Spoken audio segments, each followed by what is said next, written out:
The House will be in order. The Chair lays before the House a communication from the Speaker. The Speaker's Rooms, Washington, D.C., April 28, 2022. I hereby appoint the Honorable Kathy E. Manning to act as Speaker pro tempore on this day. Signed, Nancy Pelosi, Speaker of the House of Representatives. Pursuant to the order of the House of January 10, 2022, the Chair will now recognize members from lists submitted by the majority and minority leaders for morning hour debate. The Chair will alternate recognition between the parties with time equally allocated between the parties and each member other than the majority and minority leaders and the minority whip limited to 5 minutes, but in no event shall debate continue beyond 10:50 a.m. The Chair, 11:50 a.m. The Chair recognizes the gentlewoman from California, Ms. Berrigan, for 5 minutes.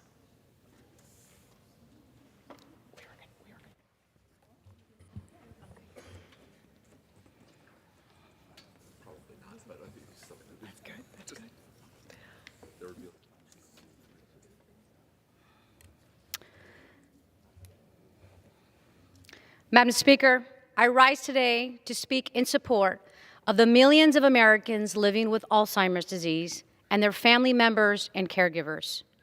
I'm speaking up because the Center for Medicare and Medicaid, CMS, made a decision that will severely limit access to the only drug shown to slow the progression of Alzheimer's. I think their decision is a mistake. Alzheimer's is a heartbreaking disease. It has no cure. These are the faces of Alzheimer's. They are our sisters, our brothers, our mothers, our fathers, our neighbors, our grandparents, our fellow Americans who are living with this dreadful disease. As time passes, they are slipping away from their loved ones, a little bit at a time. They have asked and hoped for something to help them, anything that could give them more time with their families. And for the past 20 years, there's been little progress on new Alzheimer's drugs. Like too many other Americans, I have had the heartbreaking experience of watching my mother struggle with Alzheimer's and still have the challenge of finding sufficient caregivers to help care for her and those who speak Spanish. My mother's story is not unique. Nearly 6 million people in the United States are suffering from Alzheimer's, and this number is growing every single day. Last summer, the Food and Drug Administration approved the first new Alzheimer's drug, providing hope for families, but CMS will not cover it.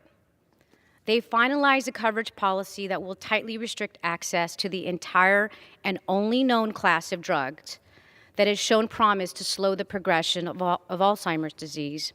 Is that the way we should respond to this crisis? This is an access issue.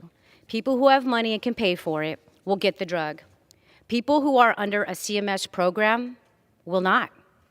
Every day, Americans living with Alzheimer's are burdened with the expense of caregivers, doctor's visits, and seeing their family members decline. This is why my colleagues and I led a letter urging CMS not to limit access to breakthrough therapies for Alzheimer's patients.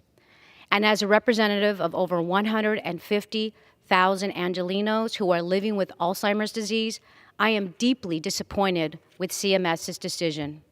These are my constituents and members of my community, as well as yours.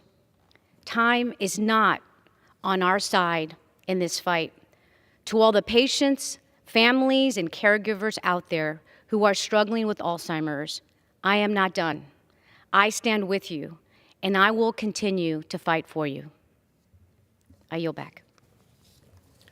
The Chair recognizes the gentleman from Pennsylvania, Mr. Joyce, for 5 minutes.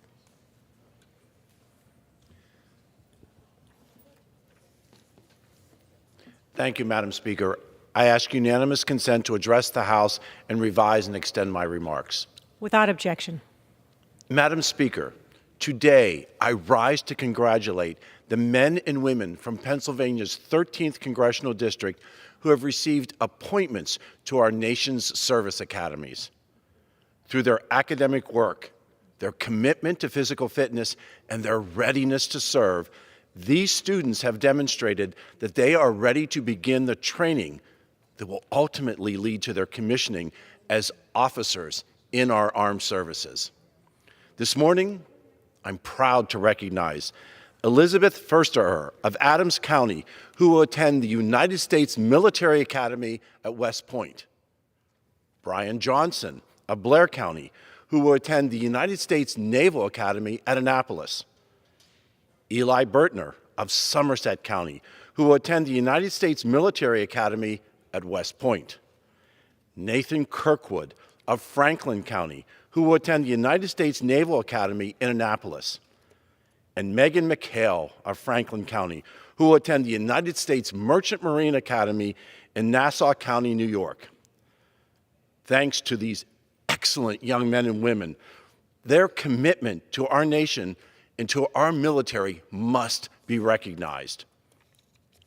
The soldiers, the sailors, the airmen and Marines that you will one day be asked to lead deserve officers who are disciplined and thoughtful. Thank you for your commitment to our country, and may God bless you and your families as you begin this new chapter of your lives. Today, I congratulate you. Thank you, Madam Speaker, and I yield back. Minutes.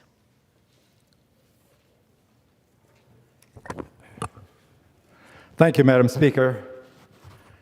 And still I rise, Madam Speaker, a proud, liberated Democrat. And I rise today on this occasion of remembrance. Remembrance of the victims of the Holocaust. I rise because I'd like to associate myself with comments that have been made by others. I'd like to first note for the record that there was a joint resolution approved September 18, 1978, a joint resolution designating April 28th and 29th of 1979 as days of remembrance of victims of the Holocaust. President Carter, who signed H.J. Res. 1014, Public Law 95371, approved on September 18th, indicated in a public statement, the resolution was passed unanimously by both houses of Congress. This reflects our nation's wholehearted conviction that the lessons of the Holocaust must never be forgotten. I want to acknowledge and associate myself with a statement from President Joe Biden, dated April 22nd, 2022. It is styled a proclamation on days of remembrance of victims of the Holocaust, 2022.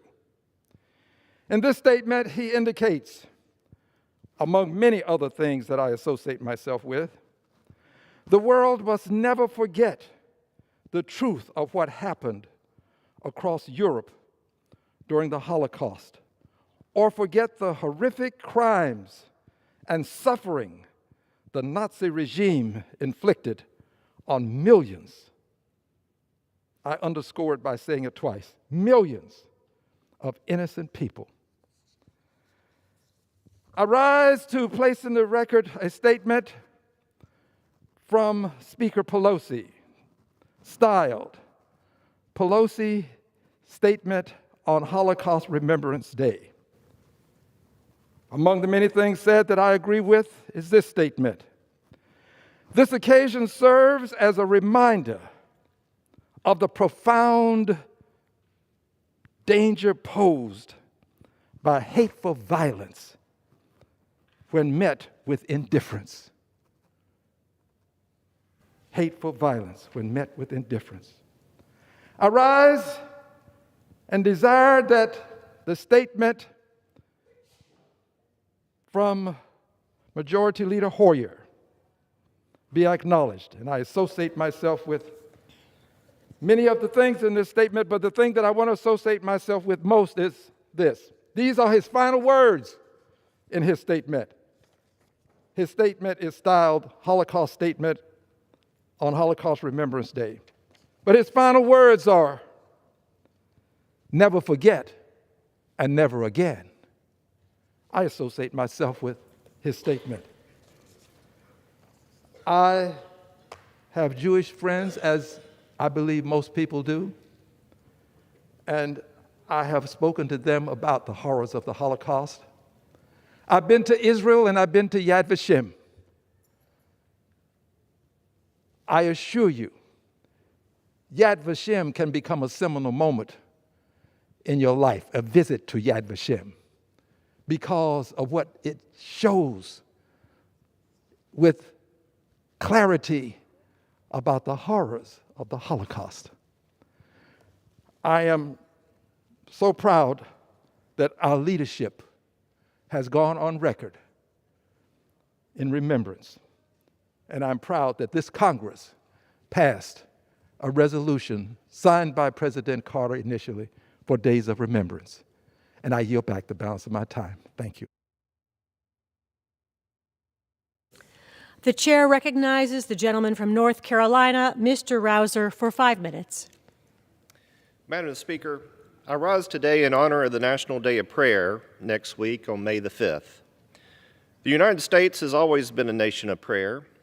From our very first settlers to our founding fathers, our leaders have understood the power of prayer and have consistently called the nation to prayer during times of consequence, adversity, conflict, and crisis.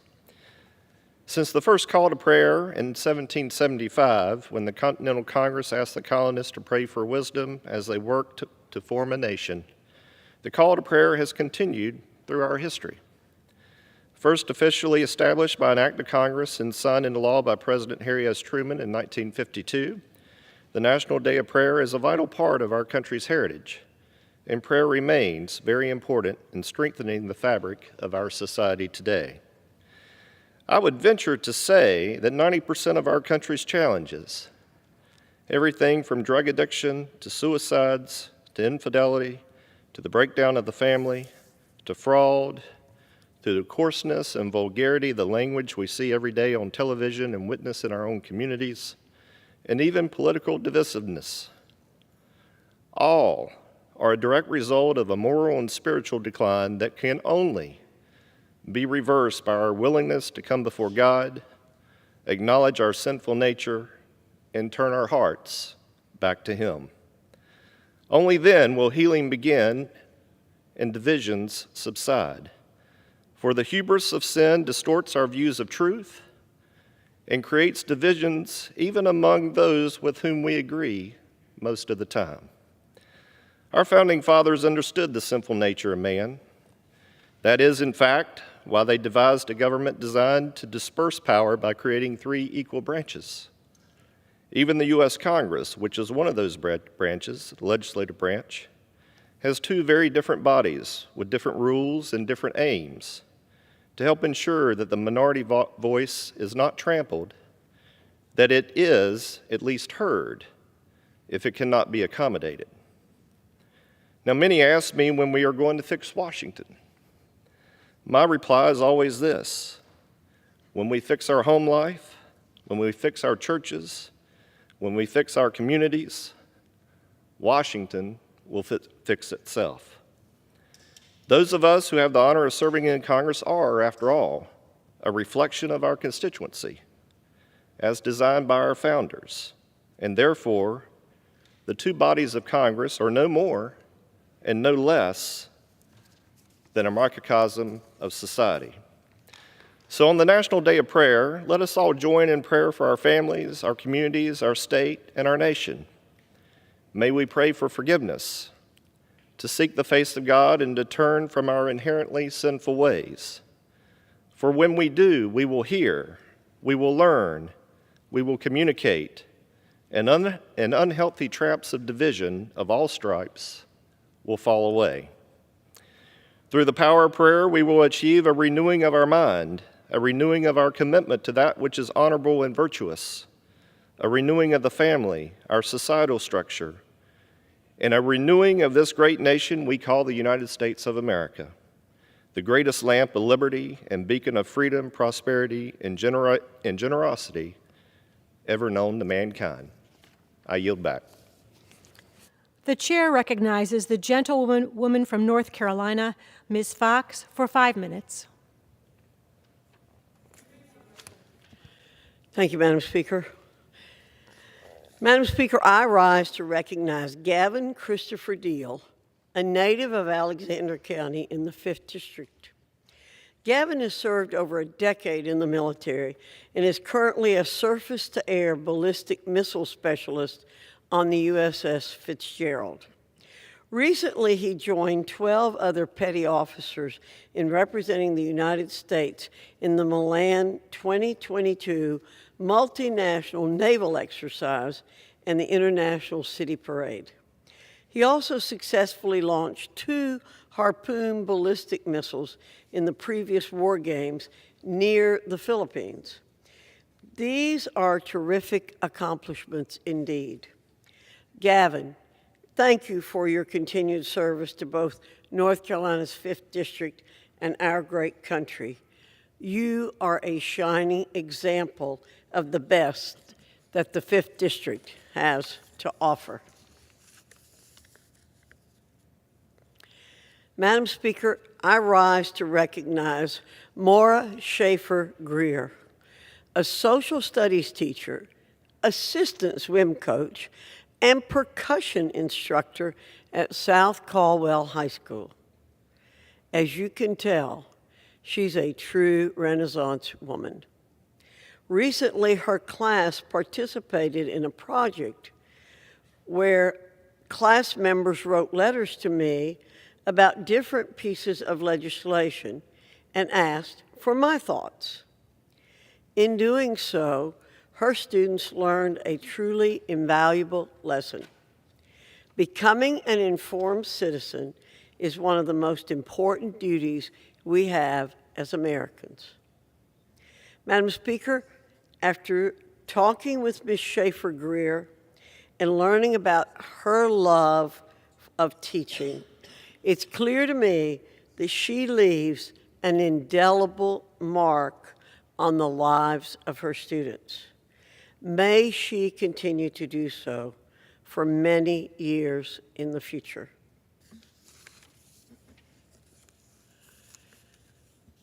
Madam Speaker, our southern border is under siege, and President Biden is asleep at the wheel.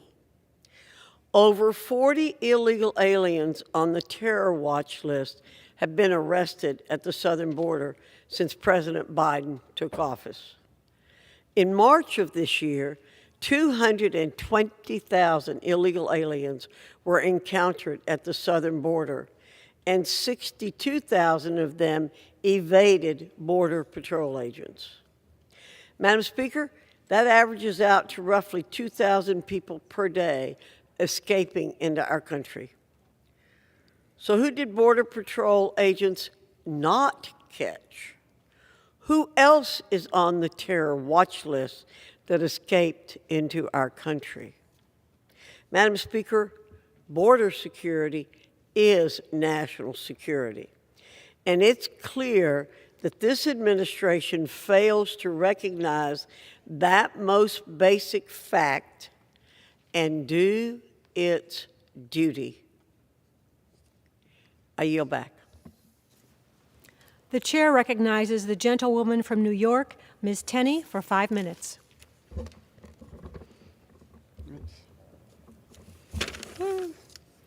Thank you, Madam Speaker. I rise today in recognition of National Autism Awareness Month, which we honor in April each year. 1 in 44 children in the United States are diagnosed with autism spectrum disorder. The prevalence of autism spectrum disorder has increased 16.3% since the year 2000, making it even more important to expand research and provide adequate resources for people who are on the spectrum. By increasing awareness, we can support the more than 5.4 million individuals in America living with autism spectrum disorder. Our early child care programs, and especially in schools, must have the knowledge, resources, and ability to provide assistance to those living with autism. Early diagnosis and treatment can make all the difference. I also want to take a moment to recognize my dear friend, Vincent McLaughlin of Saugerties, New York, who truly is an inspiration to me and to all of us who are standing there trying to help the cause of autism awareness.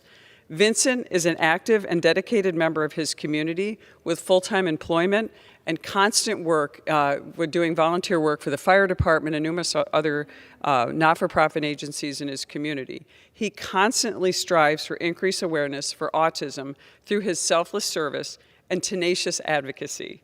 Vincent is a shining example of how effective and beneficial early treatment and community empowerment can be for people with autism spectrum disorder. It is a privilege today to acknowledge April as Autism Awareness Month.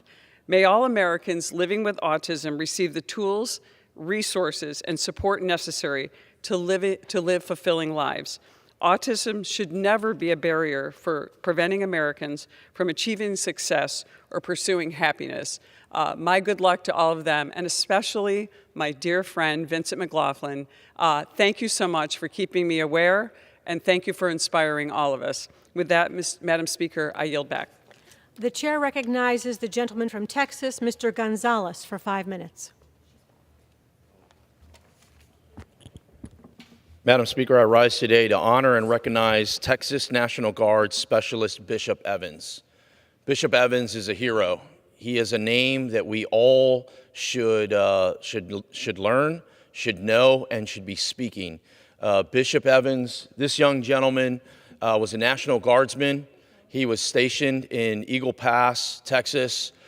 He selflessly gave his life trying to save people. He didn't care what nationality they were. He didn't care the circumstances. When the situation arose and two people fell or jumped into the river, he immediately took off his body armor. He immediately jumped into the river, and he tried to save these people. And he lost his life doing it. This is something that here in D.C. we should be talking about. The whole country should be talking about Specialist Bishop Evans. The man is a hero. There's many men and women that serve that are just like this. That when the time comes, it's a fight or flight moment, and they are rushing to the fire. They're not running away from it. I want to give my condolences to Specialist Evans, his grandparents, Joanne and Danny Johnson, in Arlington, Texas. Here their grandson meant everything to them, and they're gonna have a funeral this weekend. But I want to celebrate this man's life. I want to celebrate what he stands for. I want to celebrate everything that he's done. He's a patriot. He served our country. He served in Kuwait. He served in Iraq. This man, when duty called, he answered the call.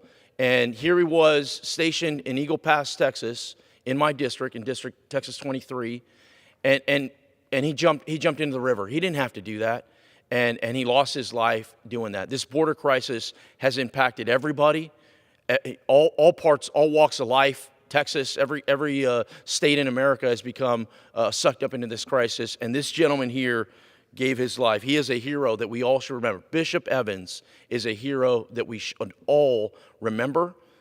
Please say a prayer for his family. I was raised by my grandparents.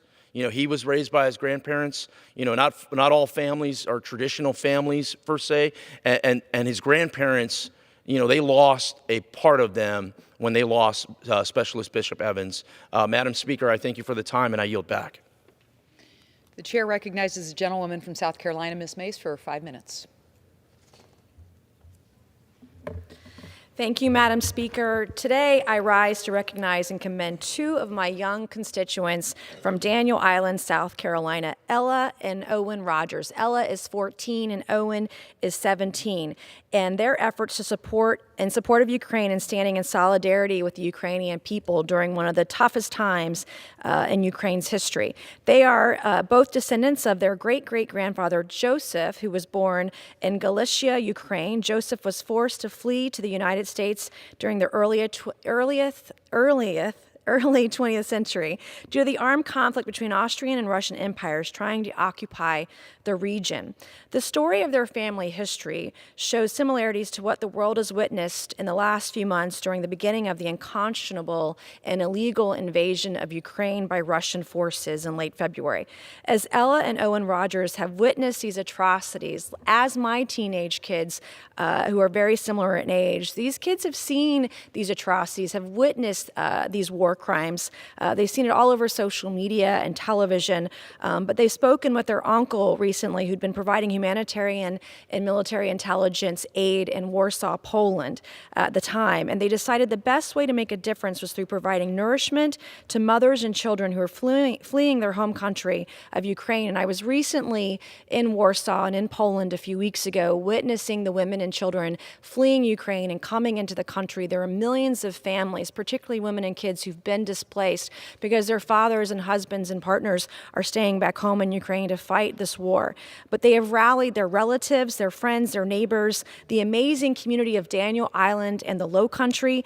Ella and Owen have raised over $7,000 for the World Central Kitchen, which is an organization which provides food and nourishment to communities around the world in times of conflict, crisis, and war. Ella and Owen are just one example of the type of compassion and empathy that we see each and every day in the Low Country. The great people of the Low Country show not only to their fellow citizens, the state of South Carolina, our nation, and around the world. There are no strangers they've ever met, and everyone is witnessing great hope for the future of Ukraine. I hope that the story of Ella and Owen can serve as an inspiration to others who stand up for what's right, even when it seems like there's nothing that can be done in the face of hardship. They have shown hard work, they've shown that we need to do the right thing, and they've shown people that they care. And now more than ever, it's important that we do all we can to support our friends in Ukraine to help them during this critical crisis. I want to thank you again to the Rogers family and to the incredible work ethic that Ella and Owen have shown the Low Country in the state of South Carolina. Thank you, and God bless. The chair recognizes the gentleman from Virginia, Mr. Klein, for 5 minutes. Thank you, Madam Speaker. Madam Speaker, I rise today with a heavy heart to honor the life and legacy of a good friend and Rockbridge County resident, Bobby Burke-Stresser, who recently passed away at the age of 71. Bobby was truly a kind soul who had a passion for both people and business. In 1981, he purchased his first business, Lehigh Travel Plaza in Lexington. At the time, he had only 8 employees on payroll, but over the years, he grew it exponentially and was able to expand. When Bobby passed, he employed more than 400 people, and his second business, White's Travel Center in Rafine, was the largest east of the Mississippi, a fact of which he was definitely proud. He brought honor and pride to the job, and in 2018, he was honored with the NATSO Hall of Fame Award for his contributions to the industry. His employees say he was not only your boss, he encouraged you, and he was a family to a lot of people. That was certainly how everyone felt about Bobby Burke-Stresser. Aside from owning White's and Lehigh, Bobby was deeply committed to his community. He regularly contributed to local nonprofits, in addition to serving on several boards, including the Bank of Botetourt, Rockbridge YMCA, Rockbridge United Way, Rockbridge County Board of Supervisors, former Carilion Stonewall Jackson Hospital, Rawls, Rockbridge Republican Committee, and NATSO. It goes without saying that Rockbridge County lost a giant. His passing will be felt by this community for quite some time, and my thoughts and prayers remain with his wife, Sue, and his beloved family.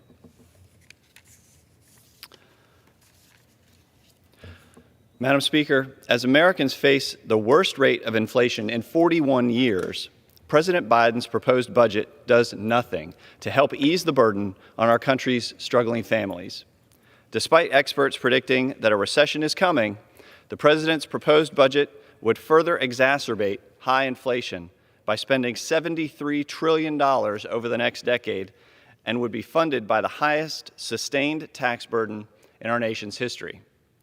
As Americans pay record prices at the pump, this budget proposal prioritizes radical Green New Deal energy policies and continues Biden's destruction of American energy independence with increased taxes on the oil and gas industry. And who's going to feel those increased taxes? Working men and women in the 6th District of Virginia and across this country. Further, it pushes unnecessary and already rejected Build Back Better social programs and provides benefits to illegal aliens, which is entirely unacceptable.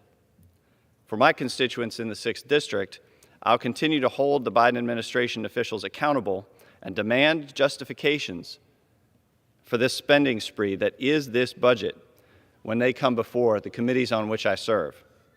I stand in strong opposition to this president's proposal, and I urge its rejection should it come before this House. Madam Speaker, I yield back. The chair recognizes the gentlewoman from Florida, Ms. Sherfilis McCormick, for 5 minutes.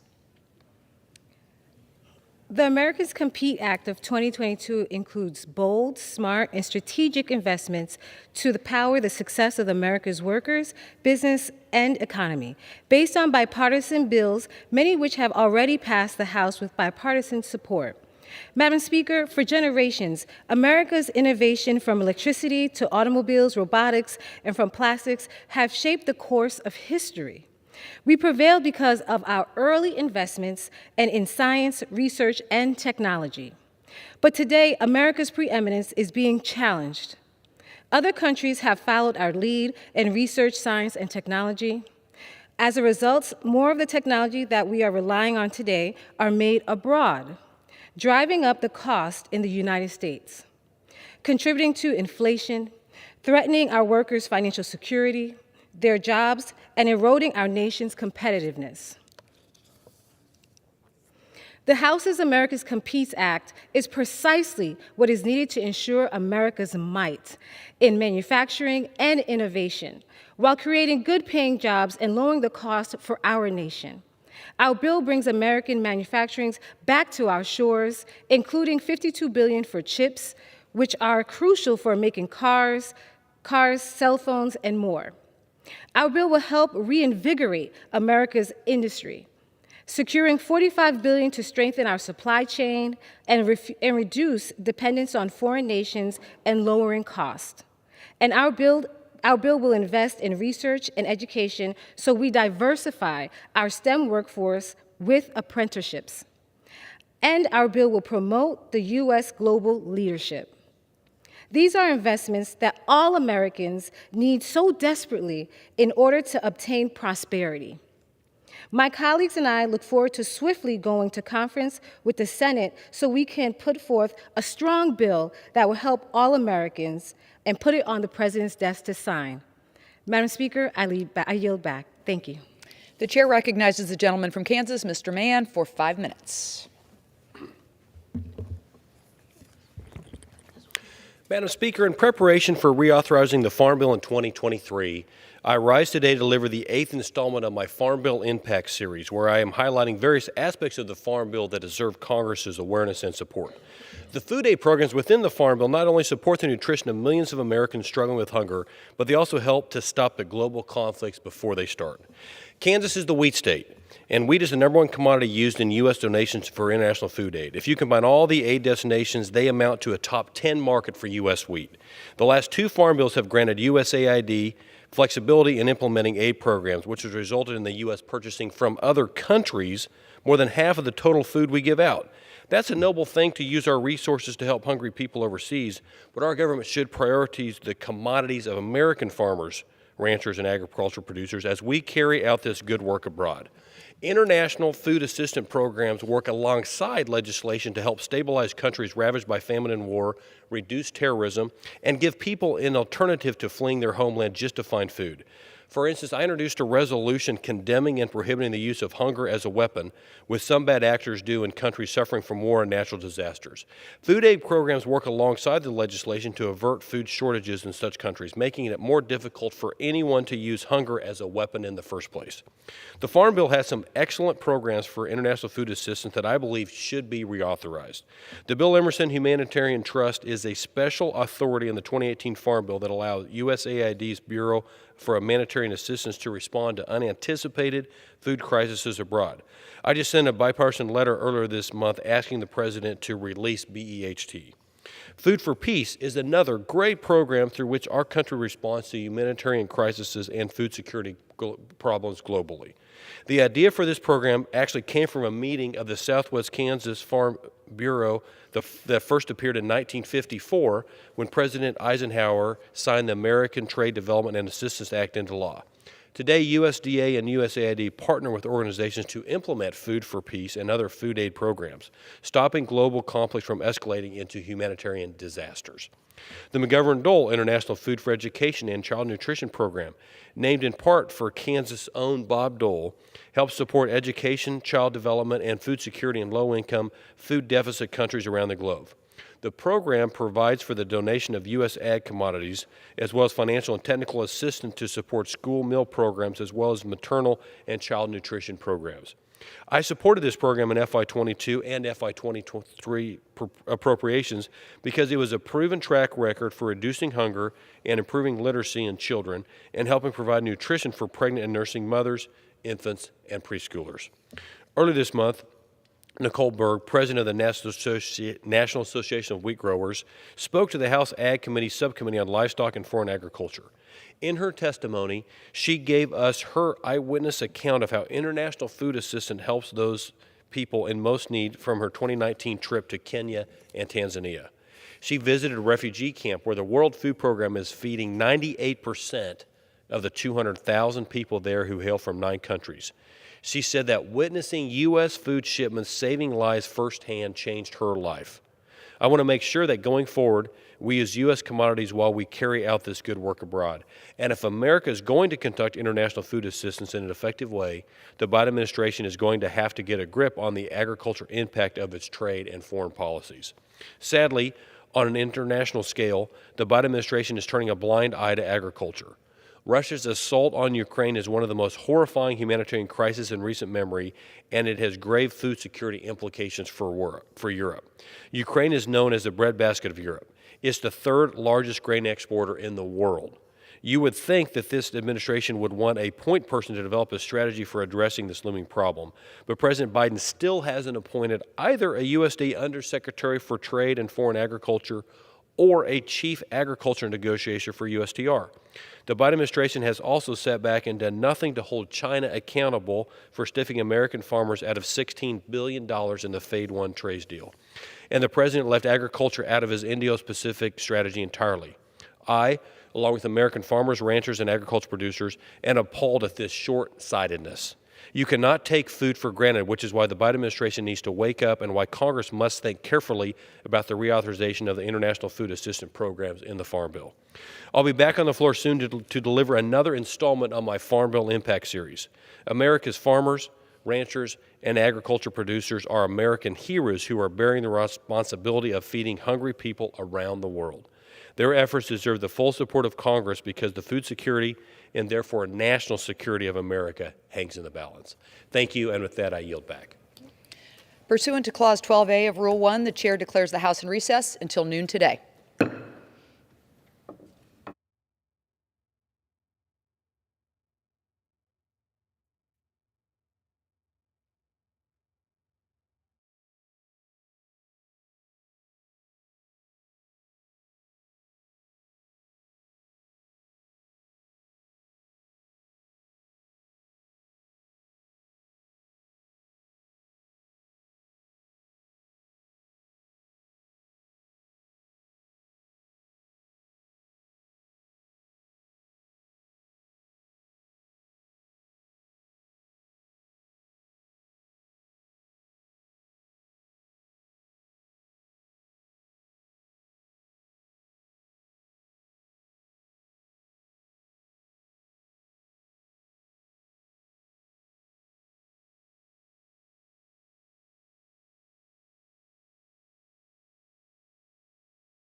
The House will be in order.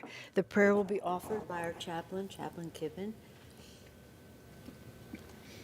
Would you pray with me? O Lord our God, on this Holocaust Remembrance Day, we remember. We remember the 6 million lives of Jewish men, women, and children, and the millions of others whose very being was arbitrarily deemed a disgrace and whose light among us was extinguished. Now they, like the heavens, have no speech. Nor are there words. Their voice is not heard. And yet their cries resound to the ends of the earth. Remind us again that each life is sacred. Yours is the breath held in the soul of each person. We remember that it only took one person to fuel a horrendous movement of hatred, abuse, and genocide. Though one person, there were countless others who would not speak out against the seduction of power or stand up to the sway of control. Holy God, remind us that this murderous evil still roams the earth this day.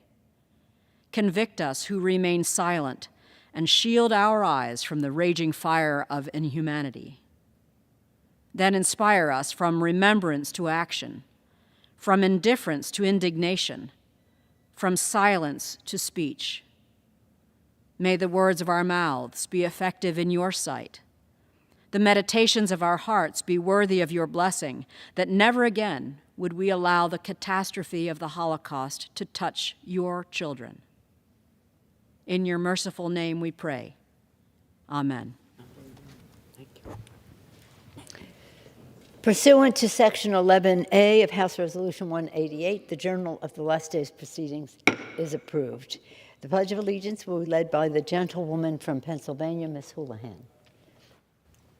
I pledge allegiance to the flag of the United States of America and to the republic for which it stands, one nation, under God, indivisible, with liberty and justice for all. The chair will entertain up to 15 requests for 1-minute speeches on each side of the aisle. Where? For what purpose does the gentlewoman from Pennsylvania seek recognition? Without objection, the gentlewoman is recognized for 1 minute. Thank you, Madam Speaker. I'm here today to lift up the voices of my community, to address an issue facing too many Pennsylvanians as well as others across our country. I'm here to talk about rising prices and inflation.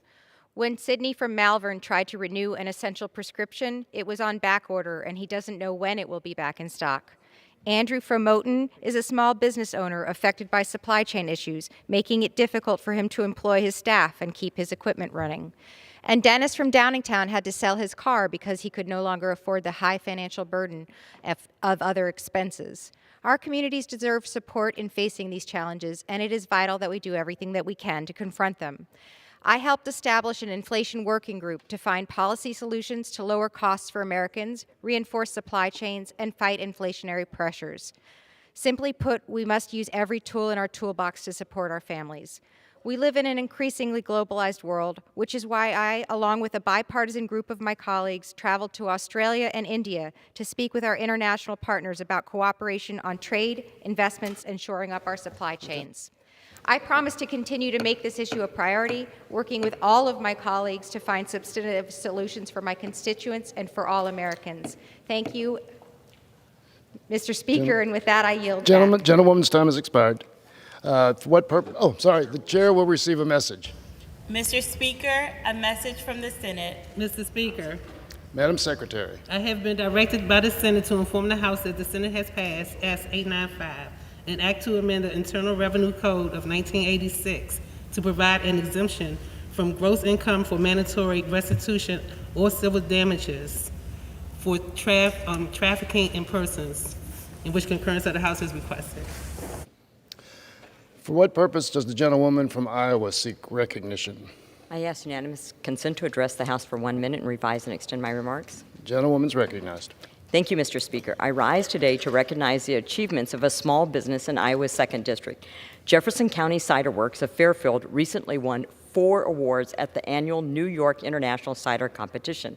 This competition featured over 300 different ciders from around the world and was judged by industry professionals. Jefferson County Cider Works finished the competition with 4 medals, including being named the Iowa Cider Producer of the Year. 4 additional ciders were awarded medals in the modern, fruit, and spiced cider categories. I applaud Jefferson County Cider Works for proudly representing Iowa on the international stage and wish them the best in the Great Lakes International Cider and Perry competition later this year. Thank you, Mr. Speaker. I yield back my time. Gentlewoman yields back. For what purpose does the gentlewoman from Georgia seek recognition? Mr. Speaker, I ask consent to address the House for 1 minute and revise and extend my remarks. Gentlewoman's recognized for 1 minute.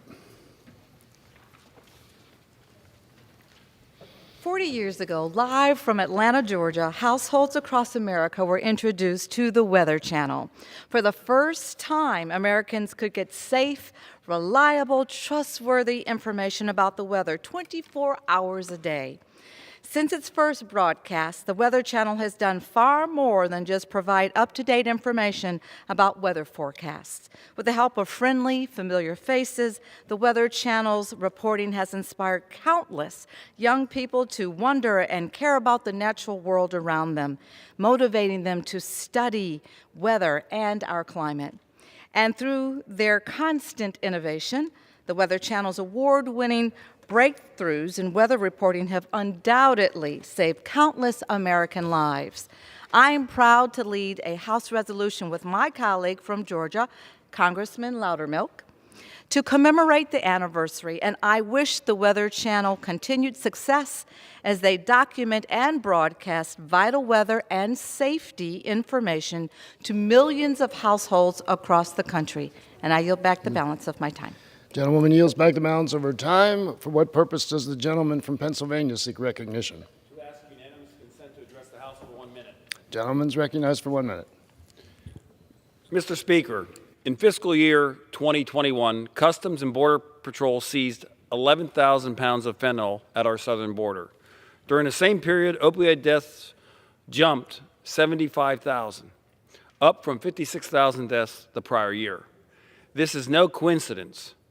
Even in a hearing on combating the opioid crisis this week, not a single one of my Democrat colleagues called for President Biden to end his open border policies that have allowed the free flow of fentanyl or other illicit drugs into the United States. During the hearing, the former acting DEA administrator testified that securing the border is a common sense approach to stopping drug traffickers and giving power back to our law enforcement. On one hand, Washington Democrats say they want to solve the opioid crisis. On the other hand, they are supporting policies and politicians that have left our border open. Washington Democrats need to get serious. If we want to solve this opioid crisis, we must secure the border and restore law and order. Thank you, and I yield back. Gentleman yields back. For what purpose does the gentleman from Massachusetts seek recognition? My remarks. Gentleman is recognized for 1 minute. Mr. Speaker, this week we mark the 33rd birthday of Gendun Choki Nyima, the 11th Panchen Lama.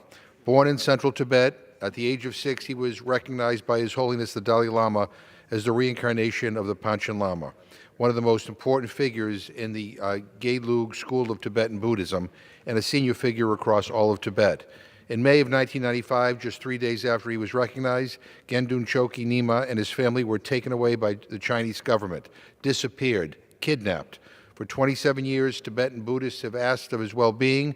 For 27 years, Chinese authorities have refused to provide proof of life.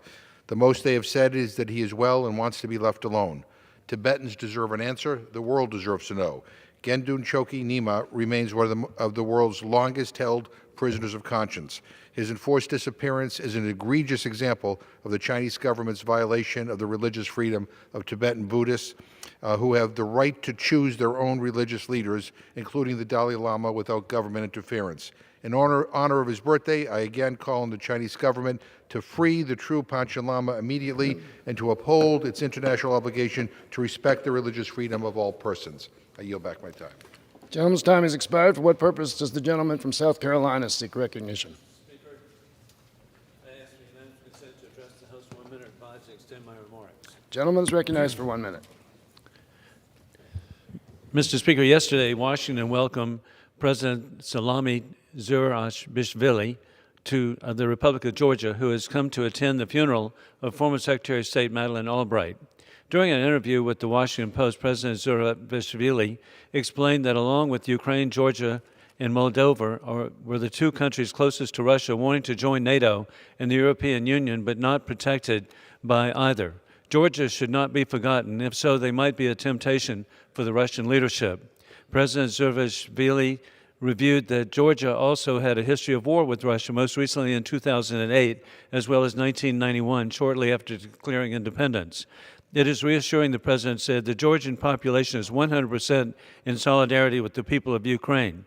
Americans are also united for the independence of Georgia, Moldova, led by President Maya Sandu, and Ukraine. America supports the sovereignty of Georgia, will stand with President Zurabishvili for the freedom of Georgia.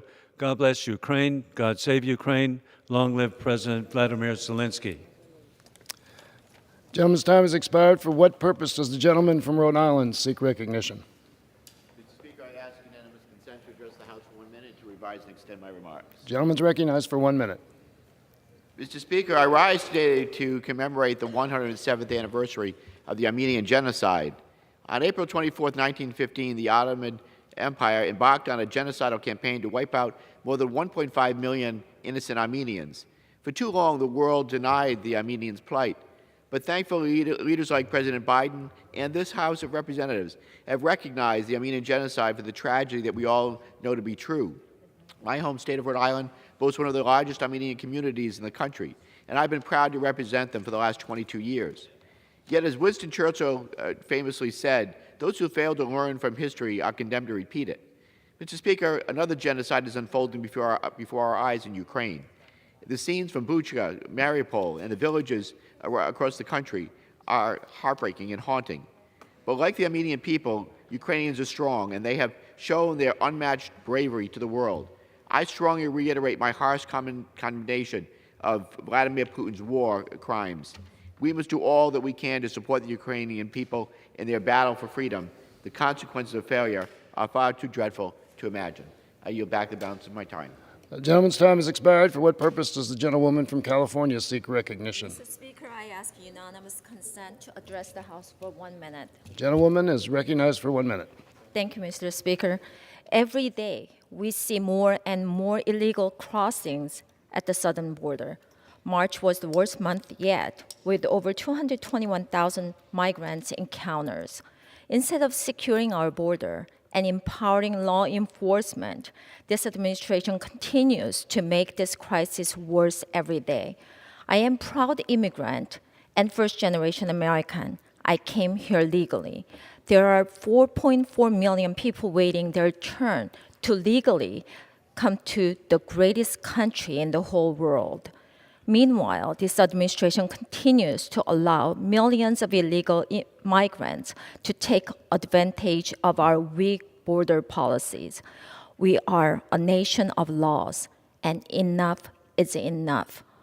The administration must stop the flow of drugs and crime into our country and secure the border to protect our citizens. Thank you. I yield back. Gentlewoman yields back. For what purpose does the gentlewoman from Michigan seek recognition? I ask unanimous consent to address the House for 1 minute and revise and extend my remarks. Gentlewoman is recognized for 1 minute. Thank you. Today I rise to recognize the city of River Rouge, Michigan, as they celebrate a 100-year anniversary. Established as a city on April 3, 1922, River Rouge is a rich part of Michigan's history. It's situated between Detroit and Rouge Rivers. The city of River Rouge has been the heart of Michigan's industrial and manufacturing history. Nearly 8,000 residents strong, the city of River Rouge takes pride in its role as being an integral part of Michigan's economy. They are the jewel of Michigan's downriver communities. It continues to thrive as a diverse and vibrant and welcoming community that I truly love. Its public parks and access to river recreation offer unique opportunities for enjoying nature and spotting wildlife along the riverfronts. Please join me in recognizing the city of River Rouge as we join them in celebrating its 100-year anniversary. Again, I am beyond proud of serving this beautiful city of River Rouge and its residents in the Michigan's 13 district strong. I yield. Gentlewoman yields back the balance of her time. For what purpose does the gentlewoman from Iowa seek recognition? Mr. Speaker, I seek unanimous consent to address the floor for 1 minute and revising the 10 minutes. Gentlewoman's recognized for 1 minute. Thank you. Mr. Speaker, I rise today to honor the 5 Sullivan brothers of Waterloo, Iowa, as well as those who are working to preserve their legacy by saving the USS the Sullivans. On January 3, 1942, a month after the bombing at Pearl Harbor, George, Frank, Joe, Matt, and Al Sullivan of Waterloo, Iowa enlisted in the Navy. At the time, Navy policy separated brothers, but they enlisted under the condition that they could serve their country together, and they did. Until November of that year, when a Japanese torpedo sunk their ship, the USS Juneau. And nearly all of the sailors aboard the USS Juneau died, including all 5 of the Sullivan brothers. The Sullivans weren't just heroes in Iowa, their story was told nationwide. In 1943, less than 3 months after their passing, a Fletcher-class destroyer was named in their honor. The ship's motto is, "We stick together," a permanent symbol of the Sullivan brothers' commitment to each other and our country. But earlier this month, a leaky hole caused the ship to start sinking at its berth in the Buffalo Naval Park. So, Mr. Speaker, I'm rising today to thank those who are working to refloat and repair the ship to ensure that the Sullivan brothers' legacy continues. Their service and sacrifice are emblematic of the shared experience and patriotism of those in the greatest generation. Freedom's fragile, we know that. We must always honor those, like the Sullivan brothers of Waterloo, who fought and died for our freedoms and for our country. Thank you, Mr. Speaker. I yield back. Gentlewoman yields back. For what purpose does the gentlewoman from Virginia seek recognition? Gentlewoman is recognized for 1 minute. Mr. Speaker, my colleague Congresswoman Kim and I rise today to honor the winners and participants of 2021's Congressional App Challenge. Since the competition's inception in 2013, this official initiative has given middle and high school students from across the country the ability to participate in a program designed to inspire them to pursue computer coding and careers in STEM. Congresswoman Kim and I have had the privilege of shepherding this year's initiative, which yielded more than 2,100 fully functioning apps from over 7,000 students across the country. 340 of our fellow members held challenges in districts spanning all 50 states, Puerto Rico, Guam, the Mariana Islands, and the U.S. Virgin Islands, and Washington, D.C. As excited as we are about this year's participation in the challenge this year in terms of sheer numbers, the program would not be possible without the students who invest their time and efforts into their passion projects. Congresswoman Kim and I are honored to co-chair this effort and offer our remarks here today as a testament to the dedication of these students who embody the future of American ingenuity. To all the winners of this year's competition, we offer our sincere gratitude and congratulations on your work. And Mr. Speaker, I would like to yield the floor to the distinguished gentlewoman from California, Ms. Kim.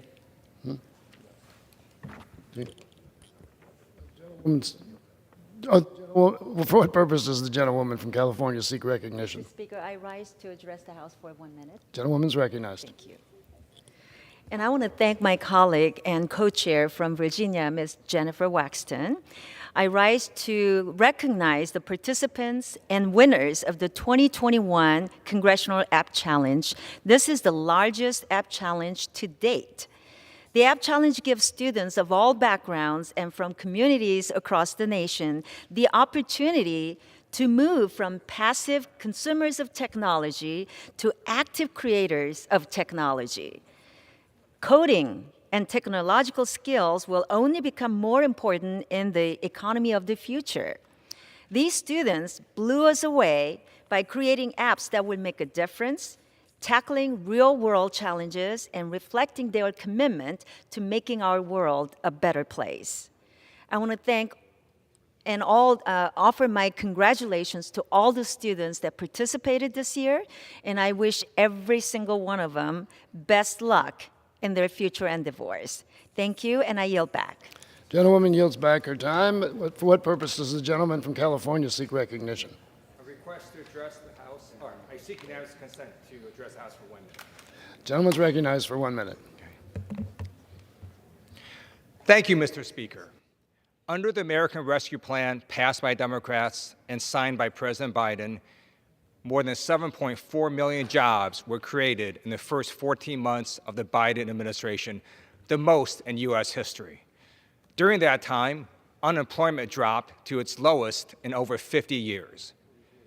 Democrats are building a better America for the people. What are Republicans doing? I don't know, but I do know that Republican Congresswoman Marjorie Taylor Greene recently stated that the Catholic Church is controlled by Satan. She has not yet apologized for her bigoted remark. And Republican Congressman Madison Cawthorn tried to board a plane with a gun for a second time. What has Republican leadership done? Nothing. Gentleman's time has expired. For what purpose does the gentleman from Florida seek recognition? Gentleman's recognized for 1 minute. Thank you, Mr. Speaker. I rise today to highlight the utter failure of President Biden's dangerous open border policies. In March, there were over 221,000 illegal encounters at our southern border, a 542% increase, bringing the total under Biden's watch to more than 2.4 million. 42 of those apprehended were on the terrorist watch list. This can't happen. Illegal migrants are being dispersed into communities throughout the country, making every state a border state, Mr. Speaker. Meanwhile, my constituent, an American citizen, has been told his wife and daughter, who have fled war-torn Ukraine, must wait up to 2 years outside the United States for a visa interview. This is wrong. These policies reward those who violate our laws and punish those trying to do the right thing. They also put law enforcement officers in serious peril, as evidenced by the death of Texas National Guardsman Bishop Evans. May his memory be eternal. He tragically drowned last week while courageously working to save individuals trying to cross the Rio Grande River illegally. This insanity has to stop. Thank you. Gentleman's time has expired. For what purpose does the gentleman from Kansas seek recognition?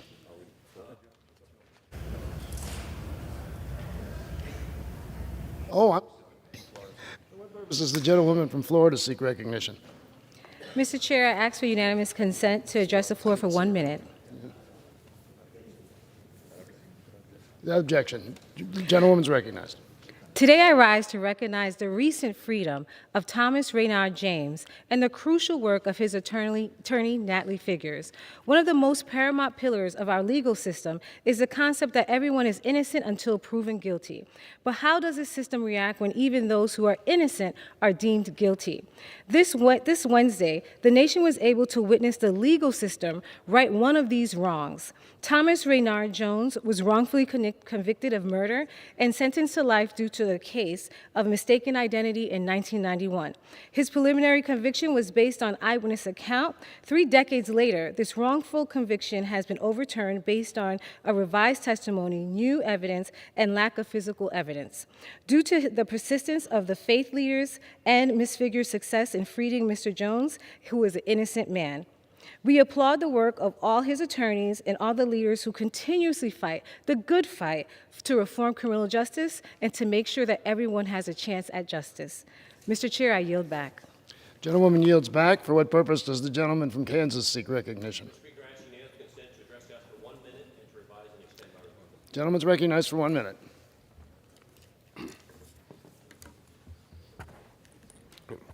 I rise today to honor a great Kansan, Dennis Jones, on the occasion of his retirement. In 1982, Dennis moved from Colorado to Kansas to begin working at the Tyson Fresh Meats plant in Holcomb. He started out as an hourly employee on the harvest floor and worked his way up.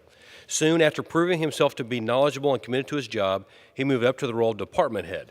Dennis spent time at the Amarillo plant learning about different departments and operations within the business, after which he came back to Holcomb in 2006. He quickly became the new operations manager and then moved up again to his current role as complex plant manager.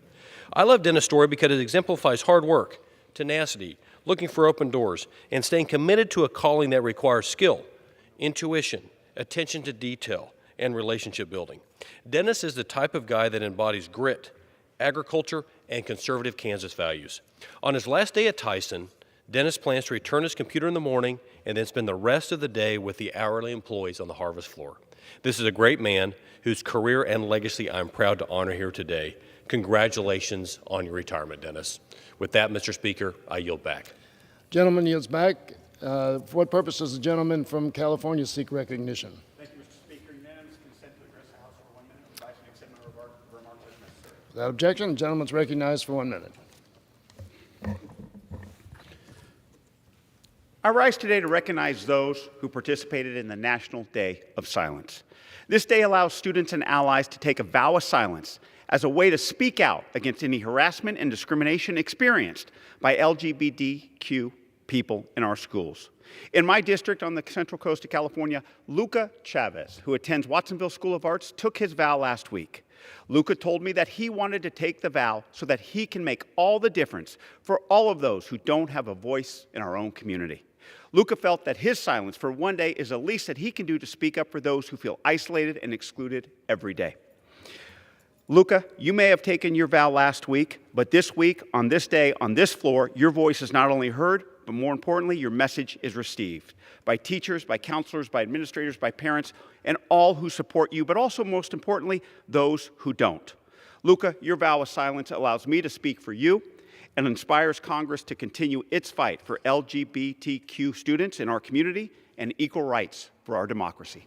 Thank you, Mr. Speaker. I yield back. The gentleman yields back, and the gentleman should be reminded to address his remarks to the chair. For what purpose does the gentleman from Georgia seek recognition?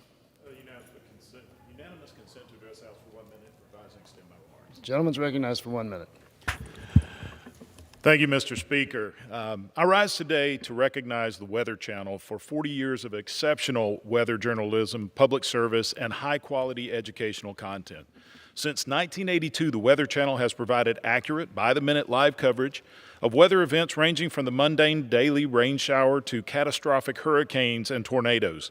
Today, the Weather Channel reaches more than 80 million households across the United States. It has consistently been ranked the most trustworthy cable news network in the country and has received nationwide acclaim for its high-quality reporting and programming. The Weather Channel has been instrumental in providing critical information to the public during natural disasters and severe weather events such as Hurricane Katrina, the 2011 tornado super outbreaks, and the January 2014 snow apocalypse that shut down much of North Georgia. During these events, the Weather Channel's information was instrumental to the people in affected areas, giving them guidance on when to seek shelter and what weather developments to expect.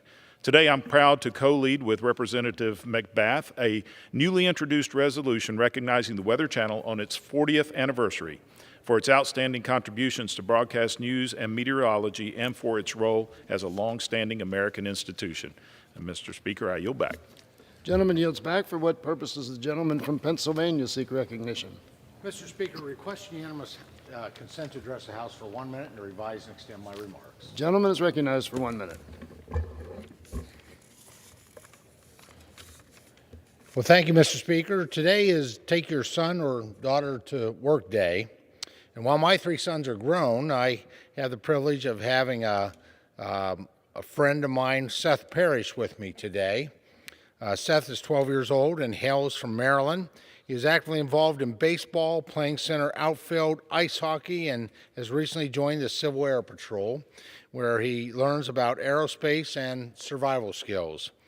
Our schedule is busy today as the House Agriculture Committee held a 2022 Farm Bill review hearing, and Seth is joining me for that. He's also joining me for the speech today. In 2009, Seth's dad was serving in the United States Army and lost his life a month before Seth was born. This is the 4th year Seth has joined me through a program called Tuesday's Children. And Tuesday's Children uses its experience and expertise to help our military families work through their own losses. Seth, I hope you're enjoying being my shadow again this year, and I can't wait to see all that you accomplish. Thank you, Mr. Speaker, and I yield back the balance of my time. Gentleman yields back. For what purpose does the gentlewoman from New York seek recognition? The gentlewoman's recognized for 1 minute.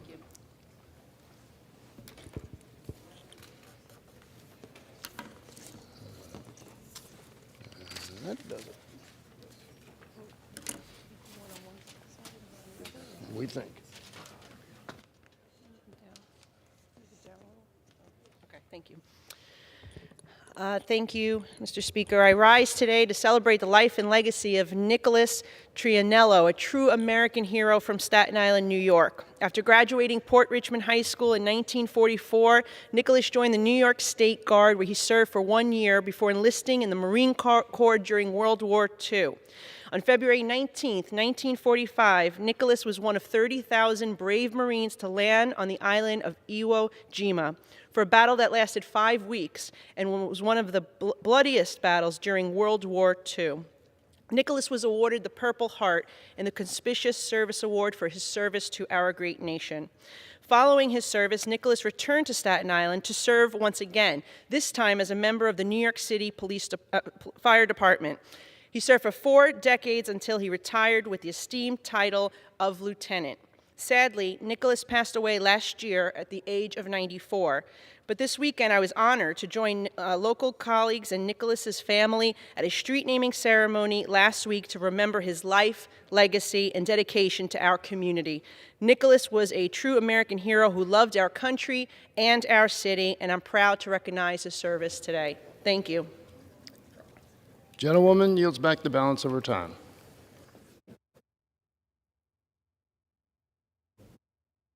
For what purpose does the gentleman from Maryland seek recognition? Mr. Speaker, by direction of the House Committee on Rules, I call up House Resolution 1065 and I ask for its immediate consideration. Clerk will report the resolution. House Calendar Number 75, House Resolution 1065. Resolved, that upon adoption of this resolution, it shall be in order to consider in the House the bill, Senate 3522, to provide enhanced authority for the President to enter into agreements with the government of Ukraine to lend or lease defense articles to that government to protect civilian populations in Ukraine from Russian military invasion and for other purposes. All points of order against consideration of the bill are waived. The bill shall be considered as read. All points of order against provisions in the bill are waived. The previous question shall be considered as ordered on the bill and on any amendment thereto to final passage without intervening motion except 1 hour of debate equally divided and controlled by the chair and ranking minority member of the Committee on Foreign Affairs or their respective designees, and 2, 1 motion to commit. Section 2, House Resolution 1035 is hereby adopted. Section 3, House Resolution 188, agreed to March 8, 2021, as most recently amended by House Resolution 1017, agreed to March 31, 2022, is amended by striking April 29, 2022, each place it appears, and inserting in each instance May 13, 2022. The gentleman from Maryland is recognized for 1 hour. Thank you, Mr. Speaker, and for the purposes of debate only, I will yield the customary 30 minutes to the gentleman from Pennsylvania, my friend Mr. Rushenthaler, pending which I yield myself such time as I may consume. During consideration of this resolution, all time yielded is for the purposes of debate only. I ask unanimous consent that all members be given 5 legislative days within which to revise and extend their remarks today. Without objection. Mr. Speaker, the Rules Committee met yesterday and reported a rule, House Resolution 1065, providing for consideration of S 3522, the Ukraine Democracy Defense Lend-Lease Act, under a closed rule. The rule provides for 1 hour of debate equally divided and controlled by the chair and ranking minority member of the Committee on Foreign Affairs. The rule provides for 1 motion to commit. The rule extends recess instructions, suspension authority, and same-day authority through May 13. Finally, the rule deems H-Res 1035 as passed.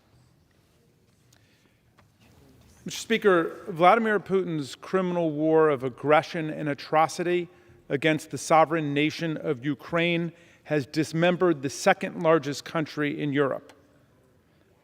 Putin's soldiers have killed more than 2,700 Ukrainian civilians and more than 100 children in Ukraine. They have raped and murdered untold numbers of women, leaving their bodies in the street. They have wounded thousands of civilians, and they have displaced 10 million Ukrainians, creating the largest exodus of displaced persons since the Nazis rampaged through Europe. And they have traumatized a nation.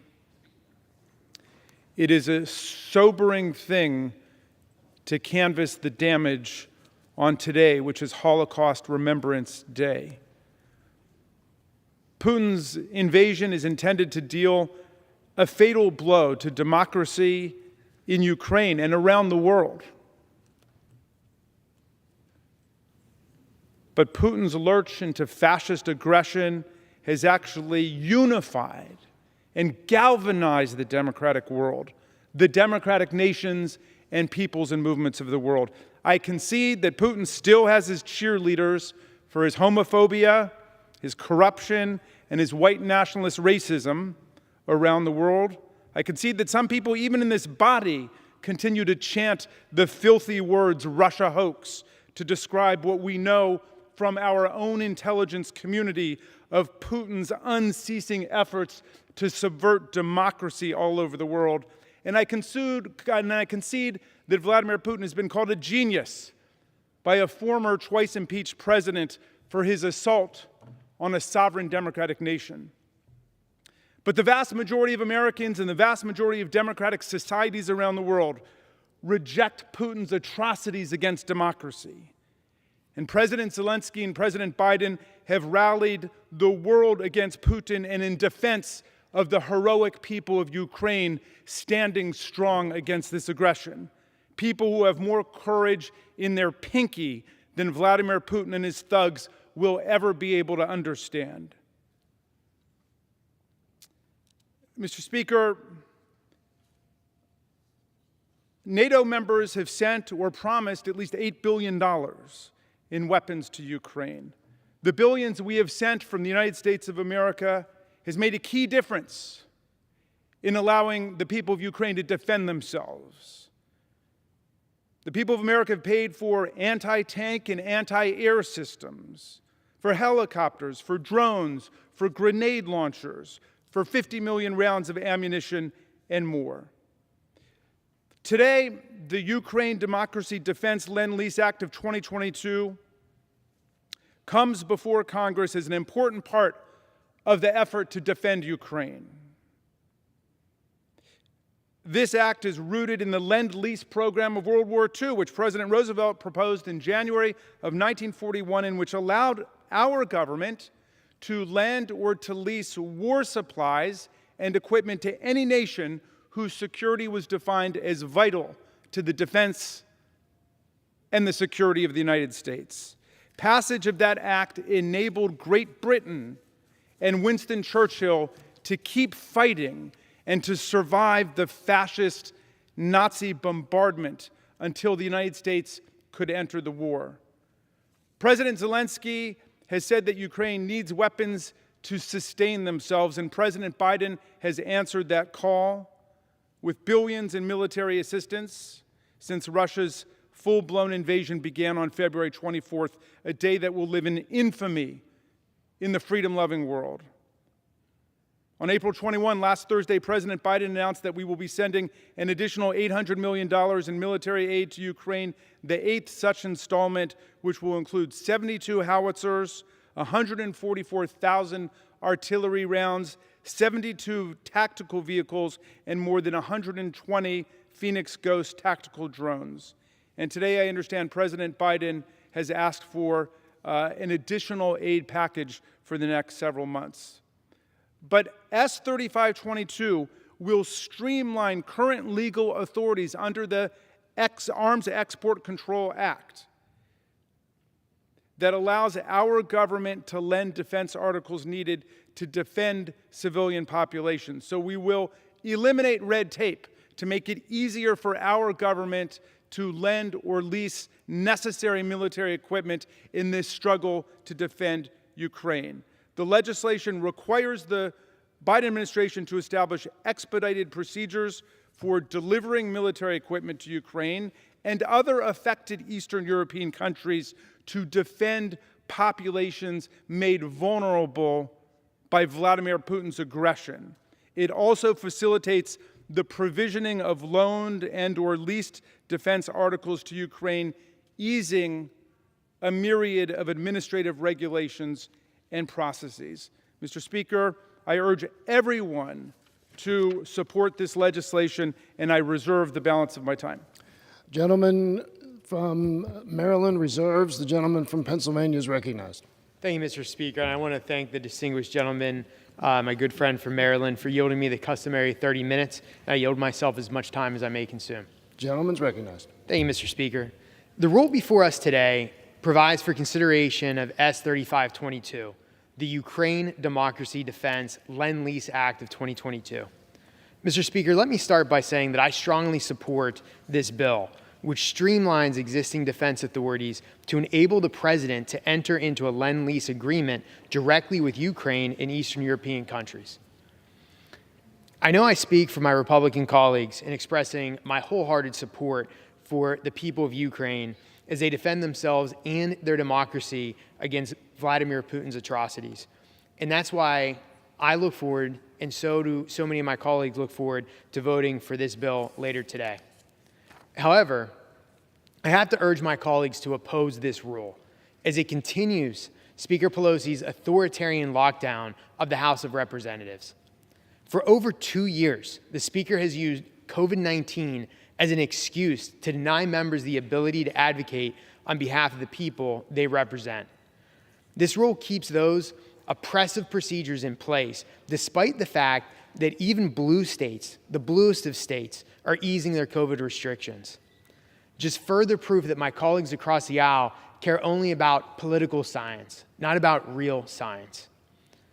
Further, Mr. Speaker, this rule fails to provide for consideration of legislation to address the serious issues facing the American people. Under this administration, under the Biden administration, our nation has careened from one crisis to the next. Right now, families across the country are facing 41-year high inflation and skyrocketing gas and food prices, and these are expected to cost the average American family $5,000 a year. This morning, we learned the U.S. GDP fell by 1.4% during the first quarter of 2022. This is getting worse by the day. 40% of small businesses are planning to raise prices by 10% just to keep up with inflation. This economic crisis is not the result of the war in Ukraine, as President Biden and the leftists on the other side of the aisle like to claim. This crisis is a direct result of the Democrats' out-of-control spending and their far-left, dangerous, radical policies. Just look at the fact that inflation has increased every month since Joe Biden has been president. Putin didn't invade Ukraine until February of this year. Yet during President Biden's first year in office, again well before the invasion of Ukraine, gas prices jumped nearly 53%, from $2.25 a gallon to $3.44 a gallon. And again, that was before Russian soldiers ever crossed the border in Ukraine. But talking about borders, let's talk about our southern border. The border crisis that's a direct result of Joe Biden's incompetence and the radical policies of the left are leading to disaster. Thanks to the open border policy of the left, last month, over 200,000 illegal immigrants were encountered at our southern border. That's a new Biden-era high. That's over 200,000 illegal immigrants. To put this in perspective of my colleagues, that's roughly 3 congressional districts. Since Biden took office, over 2.4 million illegal immigrants have been apprehended at our southern border, including more than 40 individuals that are on the terrorist watch list. And this is only going to get worse if President Biden gets away with lifting Title 42. So again, Mr. Speaker, while I support S-3522 and, of course, the people of Ukraine, I believe this is a missed opportunity to help the American people, the people in southwestern Pennsylvania, and the people throughout this nation. I therefore urge my colleagues to vote no on the previous question and no on the rule, and I reserve the balance of my time. Gentleman from Pennsylvania reserves. The gentleman from Maryland is recognized.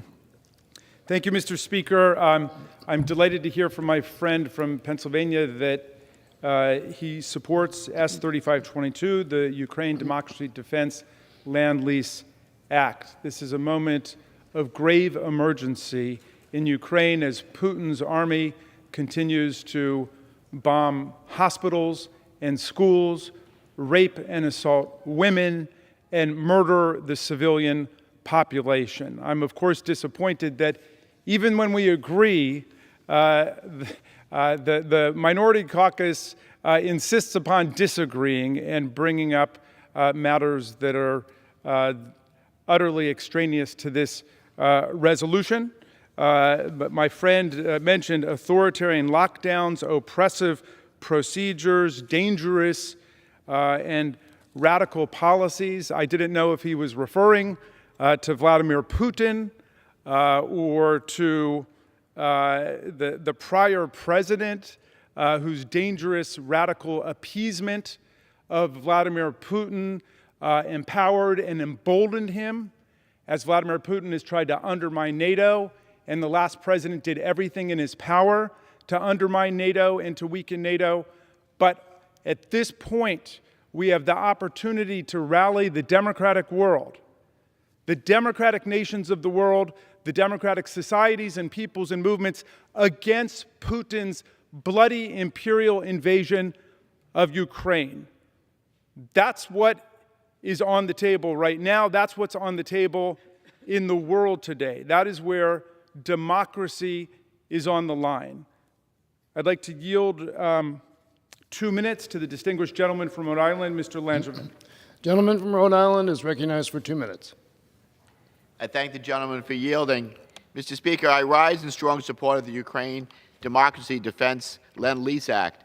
In the spring of 1941, Congress passed the Lend-Lease Act, which allowed the United States to rapidly deliver weapons and military supplies to allies like Great Britain, assisting the heroic fight against Adolf Hitler. Once dead set on creating a global empire, he failed. Well, in the spring of 2022, another murderous dictator has emerged, committed to destroying a sovereign democracy and reconstituting the old borders of the USSR. Well, we must ensure that Putin also fails. Since Russia's unprovoked invasion of Ukraine, the Biden administration has made impressive progress in the delivery of crucial security assistance to Ukraine and the Ukrainian people. And yet, it's time to cut through the remaining bureaucratic red tape and accelerate the delivery of critical equipment to the brave warfighters on the ground in Ukraine. Mr. Speaker, they deserve nothing less than our swift and unwavering support. Freedom and democracy are at stake. I urge my colleagues to support the rule and pass the Ukraine Democracy Defense Lend-Lease Act. We must stand with the Ukrainian people in their fight for their democracy, for their freedom, and their homeland. And I yield back the balance of my time. Gentleman yields back. Gentleman from Maryland reserves. Gentleman from Pennsylvania is recognized. Thank you, Mr. Speaker. I appreciate it. My colleague from Maryland said that we just can't help but to disagree. Nothing could be further from the truth. This bill could be passed on the suspension calendar. This is going to pass by well over 2/3 vote. It passed, I believe, unanimously in the Senate. The fact that we're here debating a rule on this instead of just passing this on suspension is a waste of time. This bill will pass. But we've got a real crisis at the southern border. We've got inflation. Even the Biden administration said we're expected to have food shortages. We also are failing to project American power abroad, which is leading to chaos all over the world. So instead of focusing on these real problems, we agree on the issue with Ukraine, yet we're still here wasting valuable time that we could be using to address real problems. But let's just go back to the southern border. As I mentioned earlier in my remarks, just in March, encounters at the southern border hit a new Biden-era high of over 200,000 individuals encountered at the southern border. In addition to apprehending individuals from the terrorist watch list, Border Patrol agents are seeing an increase in illicit drugs, including deadly fentanyl. Alarmingly, fentanyl border seizures increased by 134% in fiscal year 2021. President Biden and House Democrats have this open border policy that's creating a humanitarian and a security crisis, both at the border and in our communities where people are literally dying from fentanyl overdoses. And with all that in consideration, the Democrats, the left, they still want to do away with Title 42 and lift it. That's why, Mr. Speaker, if we defeat the previous question, I will personally offer an amendment to the rule to immediately consider H.R. 471, the Pause Act of 2021. Mr. Speaker, I ask unanimous consent to insert the text of my amendment in the record along with any extraneous material immediately prior to the vote on the previous question. Without objection. Thank you, Mr. Speaker. Here to explain the amendment is a Republican Conference Chair, my good friend Elise Stefanik of New York, and I yield her 4 minutes. The gentlewoman from New York is recognized for 4 minutes.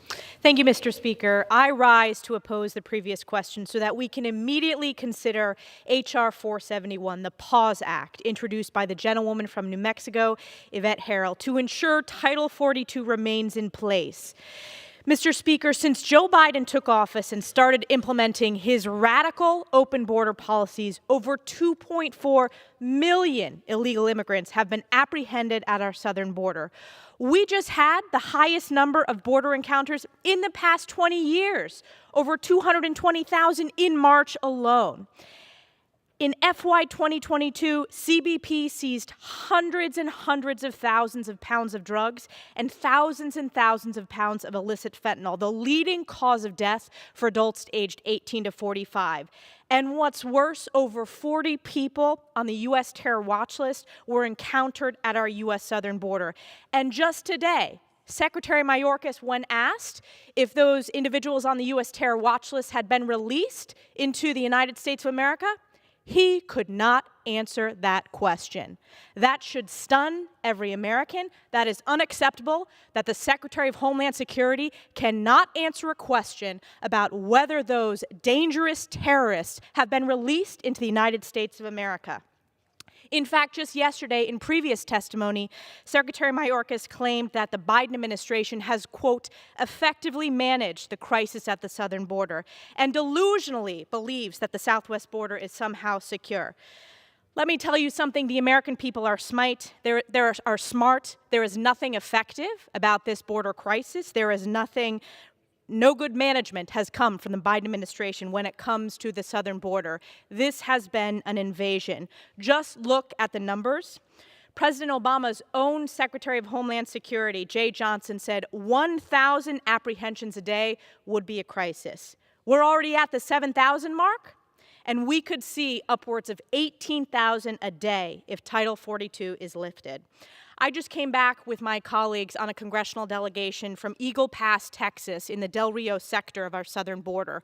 This was a delegation led by Republican leader Kevin McCarthy, hosted by our colleague Tony Gonzalez, who has been such a tremendous voice standing up for his constituents, particularly Border Patrol officers and their families. It was a somber day. Just hours before, our Border Patrol identified the remains of Texas National Guardsman Bishop Evans. In fact, I had the opportunity to go on the boat with the Riviera Border Patrol officers, the two individuals that actually identified the remains. God bless Bishop Evans. God bless his grandmother, who has laid him to rest. This is irresponsible of Joe Biden, and Joe Biden, Secretary Mayorkas, and this administration must be held accountable. We also spoke to ranchers, local leaders, local elected officials, and they broke down in tears, talking about the risks to their livelihood and their families. One rancher told us, in fact, that his children needed to carry pistols if they wanted to go outside and play in their yard because they needed to protect themselves as droves of illegal immigrants crossed their property. And you know who they blame? They blame Joe Biden. They blame this administration, who has turned their backs on having a secure border, turned their backs on the people, not just of South Texas, but the people across this country. We also witnessed a processing facility where illegal immigrants were given brand new iPhones, just released. I thought they were doing facial recognition technology to run through a list. No, they were doing facial recognition technology to hand the illegal migrant their cell phone, paid for by U.S. taxpayer dollars. This is a crisis. Every district across the country is a border district. Every state is a border district. Gentleman's time has expired. I yield an additional 1 minute to the chair. Gentlewoman is recognized for an additional 1 minute. And on top of that, we have seen flights in the middle of the night relocating illegal immigrants to other states across the nation, including my home state of New York. This current crisis is untenable. Our systems are well beyond the breaking point. The drug crisis caused by our porous border is reaching every part of this country, causing deaths in every congressional district. Every member of Congress needs to step up and secure the border. Our colleagues across the aisle have had over a year to put forth any bill to secure the border. They have failed to put forth any single bill. And now, because we're headed towards a November election, they're honestly worried, and they should be, because the American people are smart. They know this is a result of their failed policies. In my district in northern New York, I'm proud to represent Border Patrol officers who have been transferred over and over and over again to the southern border. They are stepping up to do their job. They are stepping up to address this catastrophe caused by Joe Biden. House Republicans are going to be unified. We stand behind the PAWS Act to make sure Title 42 remains in place, which is why we will oppose the previous question. And with that, I yield back. Gentlewoman yields back. Gentleman from Pennsylvania reserves. Gentleman from Maryland is recognized. Thank you, Mr. Speaker. I think that all of these efforts to distract us from the issue at hand are meant to cover up the very clear pro-Russian and pro-Putin faction at the heart of their side of the aisle. Last month, in March of this year, the very distinguished gentlelady from Georgia went on a radio show called The Voice of Rural America, and she followed Donald Trump's sickening appeasement of Vladimir Putin and blamed Ukraine for the situation. She said, "You see, Ukraine just kept poking the bear and poking the bear, which is Russia, and Russia invaded. There's no win for Ukraine here. Russia is successful in this invasion." We have members of Congress who are cheerleaders for Vladimir Putin and are voices of nothing but defeatism, fatalism, and pessimism for democracy in Europe. And so they try to distract us with a lot of phony rhetoric about other issues. She also said, NATO has been supplying the neo-Nazis in Ukraine with powerful weapons and extensive training on how to use them. What the hell is going on with these NATO Nazis?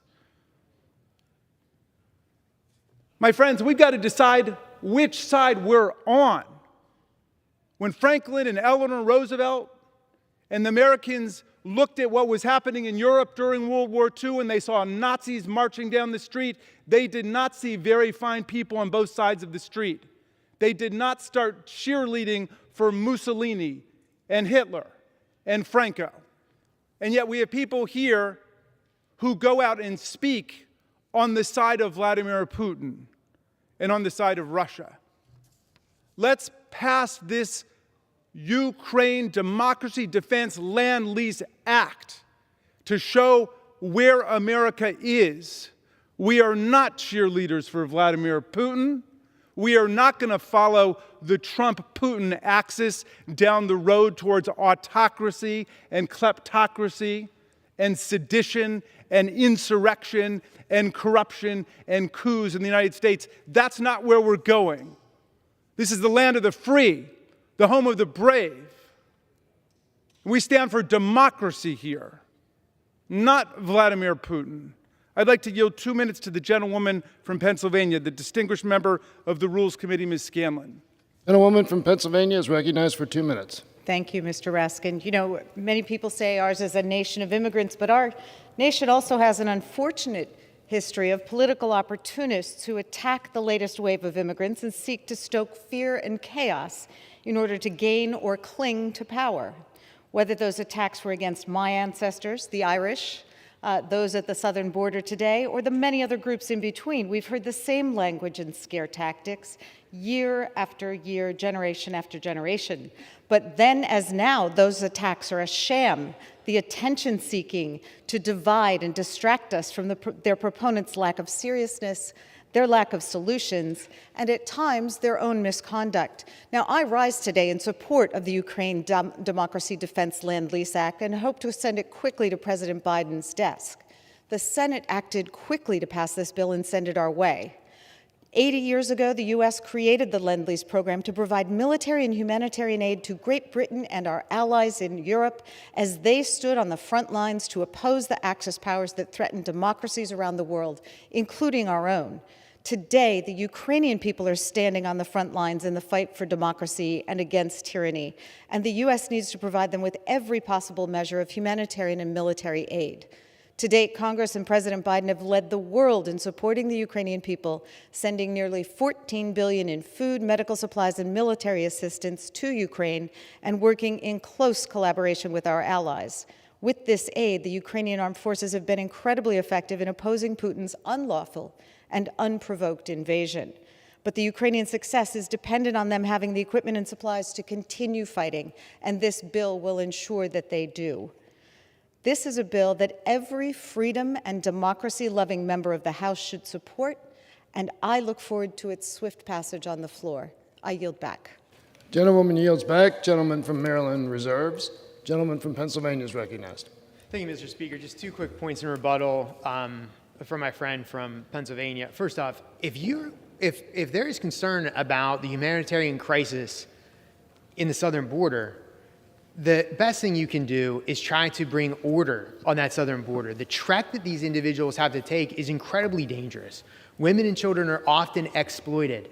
Coyotes are making literally millions of dollars. And oftentimes when the illegal immigrants come to the United States, they're put in a sort of indentured servant status to the drug cartels and to the coyotes. The perverse thing about arguing that you care about people is that if you really did care about the humanitarian crisis, you would share the Republican viewpoint of law and order. And secondly, to the fact that we need to act quickly on the bill regarding Ukraine, my colleagues across the aisle could have passed this bill on Tuesday. The fact that we're here wasting time on a bill that could have passed by suspension just shows the lack of seriousness on the other issues facing the American people. So to act quickly, my colleagues should have been advocating this bill be run on Tuesday on suspension. Here to talk more about these issues is the Republican leader of the Oversight and Reform Committee, Mr. Jamie Comer of Kentucky, who recently led a delegation to the southern border, and I yield him 3 minutes. Gentleman from Kentucky is recognized for 3 minutes. Thank you, Mr. Speaker. Oversight Committee Republicans witnessed firsthand the crisis on the border after the southern border trip I led earlier this month. By pushing blanket amnesty and eroding interior enforcement, President Biden has now signaled to the world that our laws can be violated with little to no consequence. In 2021, over 2 million apprehensions of illegal immigrants were made. This is the most ever recorded by U.S. Border Patrol.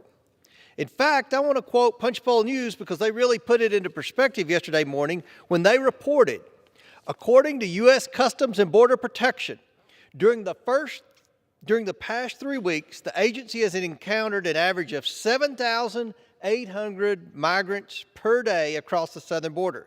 This compares to a historical average of 1,600 per day in the pre-pandemic years, a roughly 480% increase. The surge of illegal immigrants is overwhelming the Department of Homeland Security. As a result, DHS was forced to release hundreds of thousands of these illegal border crossers into the United States. Catch and release does not work. It only encourages more illegal immigration.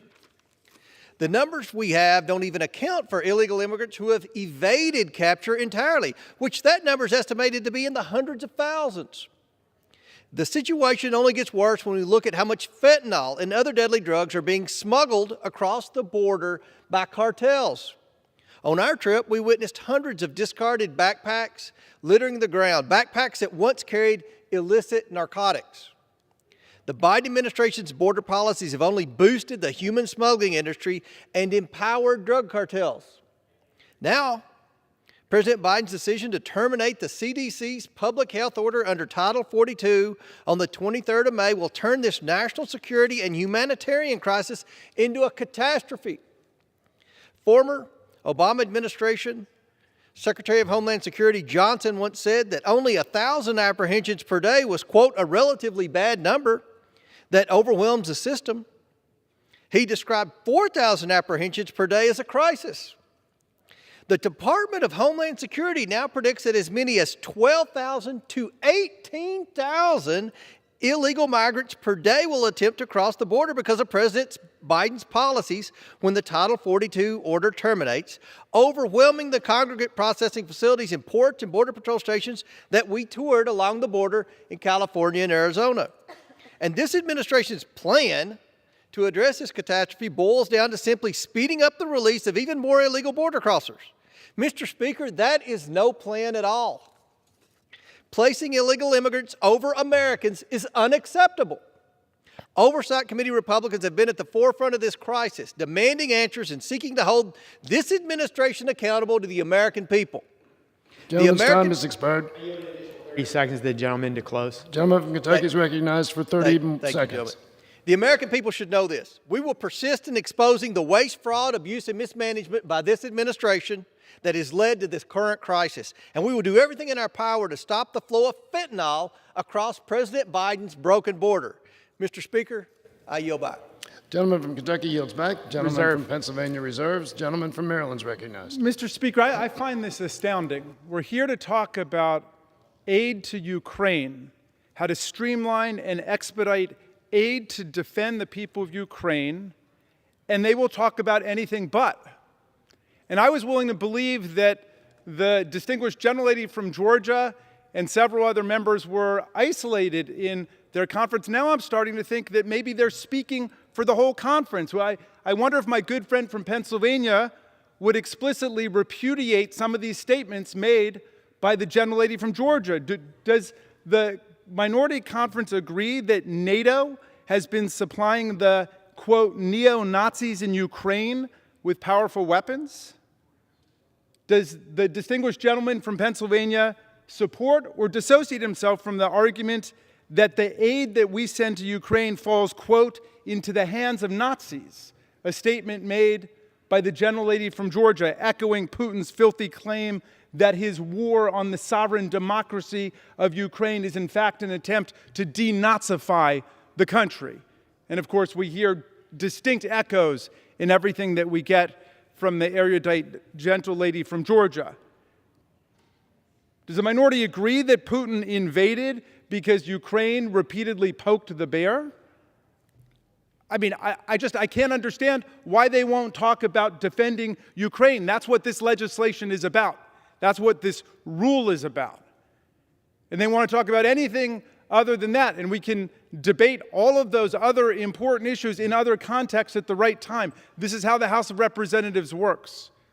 But why are they covering up for the pro-Putin faction within their conference? I would like them to dissociate themselves from the people who are blaming Ukraine for Russia's bloody imperial invasion and war of human rights violations and atrocities against the people. Please do that. I reserve my time. Gentleman from Maryland reserves. Gentleman from Pennsylvania is recognized. Thank you, Mr. Speaker. I'd like to yield 3 minutes to the gentlelady from Georgia, Representative Marjorie Taylor Greene. Gentlewoman from Georgia is recognized for 3 minutes. Thank you. I rise to oppose the previous question so that we can immediately consider H.R. 471, the PAUSE Act of 2021. This important bill, introduced by my good friend Yvette Harrell, would maintain health screening protections at the border to ensure that the Biden administration does not allow foreigners to enter our country illegally without being properly vetted. I'm from Georgia. And for those of us that don't live in border states, it's a lot different when we see on the news the stories of the massive invasion at our southern border. It's a lot different when we read about it. But when I went to the border just a few days ago with Congressman Tony Gonzalez, he put together a great trip, and I'm so grateful, it became very clear to me. What is happening at our southern border is it is a crisis of epic proportions, and it's difficult to comprehend it until you actually see it in person. This is a complete human and drug trafficking operation that is doing nothing for Americans but hurting our country. and it's enriching the cartels. They have grown their network and expanded it massively throughout their country into our country, far-reaching even into our cities, as was explained to us by the Border Patrol, where they recruit from our own American cities to come down to Mexico to help them traffic humans and drugs across our southern border. This should never be happening, and it certainly was not happening just not long ago under the Trump administration, where we had the most secure border we have had in decades. Mr. Speaker, I urge our Congress to take this very seriously. As we are discussing other countries and other borders, the one country where we all swear an oath to uphold our laws and defend our Constitution, and we serve the American people from each of our own districts, we should be taking extreme seriousness to this invasion at our southern border, not only for the COVID-19 pandemic, but also for the many other dangerous diseases such as tuberculosis and others that they bring into our country. Passing Title 42 is imperative, and it is the most important thing this Congress can do at this time, as there is an average of 7,000 people coming across the border every single day, and hundreds of thousands of gotaways that we don't know who they are, where they're from, and what their purpose and intent is to do in the United States of America. We already know that 42 known terrorists have been apprehended at our southern border, but we don't know how many terrorists exist in those hundreds of thousands of gotaways. When I listen to a grown man cry over the amount of illegal aliens that are 24 hours a day coming across his ranch in Eagle Pass because his life is attacked, it's a shame, it's a tragedy. I yield back the remainder of my time. Gentlewoman's time has expired. Gentleman from Pennsylvania reserves. Gentleman from Maryland is recognized. Mr. Speaker, the United States of America just witnessed the most astonishing spectacle. We are here to debate aid to the people of Ukraine defending themselves against a massive invasion by Vladimir Putin and his army.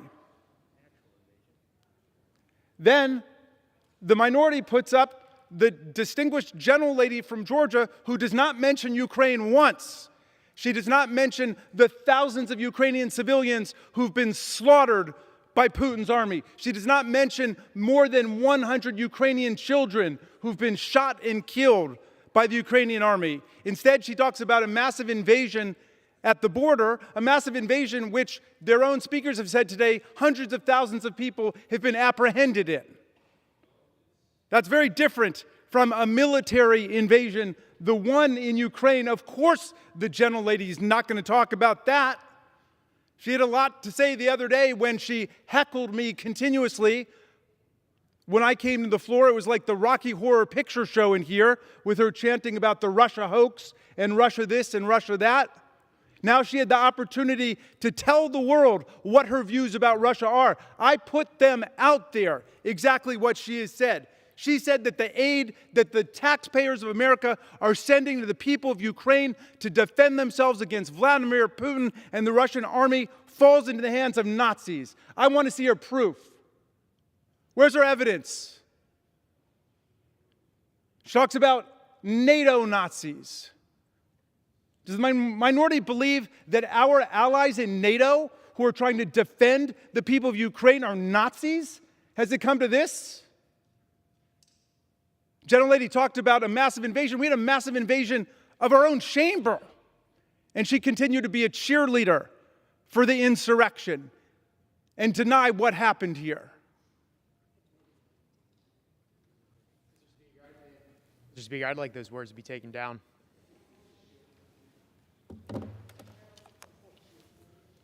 Gentleman from Maryland will be seated.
Is there objection?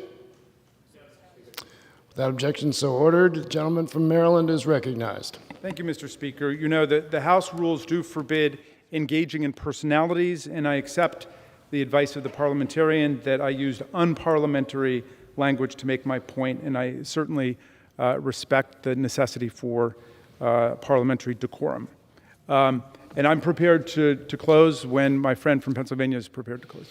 Okay, so you're reserving time. The gentleman from Pennsylvania is recognized. Thank you, Mr. Speaker. I would just like my colleague across the aisle to know that I still have several speakers, just so we're on the same page. Thank you, Mr. Speaker. There were comments made prior regarding why we on our side of the aisle are not talking about the underlying bill. The answer to that is very simple. Let me just put this in perspective. We're here debating the rule. We're not debating final passage. In fact, we don't need to debate final passage because the vast majority of my colleagues agree on this particular bill. We're here debating not the final passage of the bill. We're debating, in essence, the rest of the calendar, the legislative calendar for the day. We simply are arguing that in this calendar and in the agenda for the rest of the day, we should be considering other important matters, such as the crisis of the southern border. So I just felt like I needed to put that in perspective. But I would like to yield my good friend from Mississippi, Representative Michael Guest, 2 minutes. Gentleman from Mississippi is recognized for 2 minutes. Thank you, Mr. Speaker. I rise today to oppose the previous question. Right now, the men and women of law enforcement are battling to secure our borders. Every day, they are pushing back against drug smugglers, human traffickers, and the cartels. Make no mistake, this is the worst border crisis in our nation's history. And this administration took just over a year to bring our national security to this state. I know because I've seen it myself. I was at the border a few days ago for my second trip in 2 weeks, and I heard from the men and women of the border. Every single person we talked with told the same story. They told us that this administration, President Biden's administration, has abandoned them. They asked us to please provide help. Instead of providing help, President Biden and many of my colleagues on the left have attacked the last tool the men and women of law enforcement have to perform their duties. Without the court's intervention, this administration would have stripped the last tool these law enforcement officers have to secure our border. I'm glad that some of my colleagues across the aisle have seen the value in preserving Title 42. They've seen the importance of securing our borders against criminals and terrorists that we know are exploiting the crisis to enter America.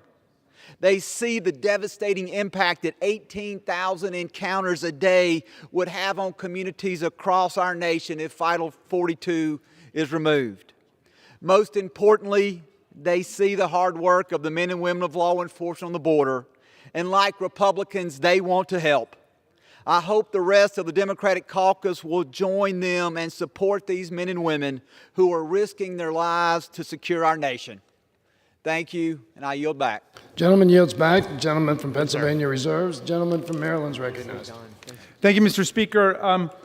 My good friend from Pennsylvania suggests that this is something that we didn't actually need to bring to the floor. It could have been done on a suspension vote. And yet, I'm certain that my dear friend is aware that a number of suspension votes on things as simple as post office renamings have been voted down by the minority.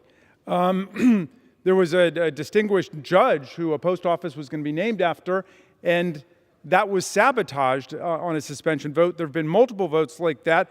In fact, we have a resolution that we put forward to affirm support for NATO and its democratic principles. And that was rejected by 63 members of the minority caucus.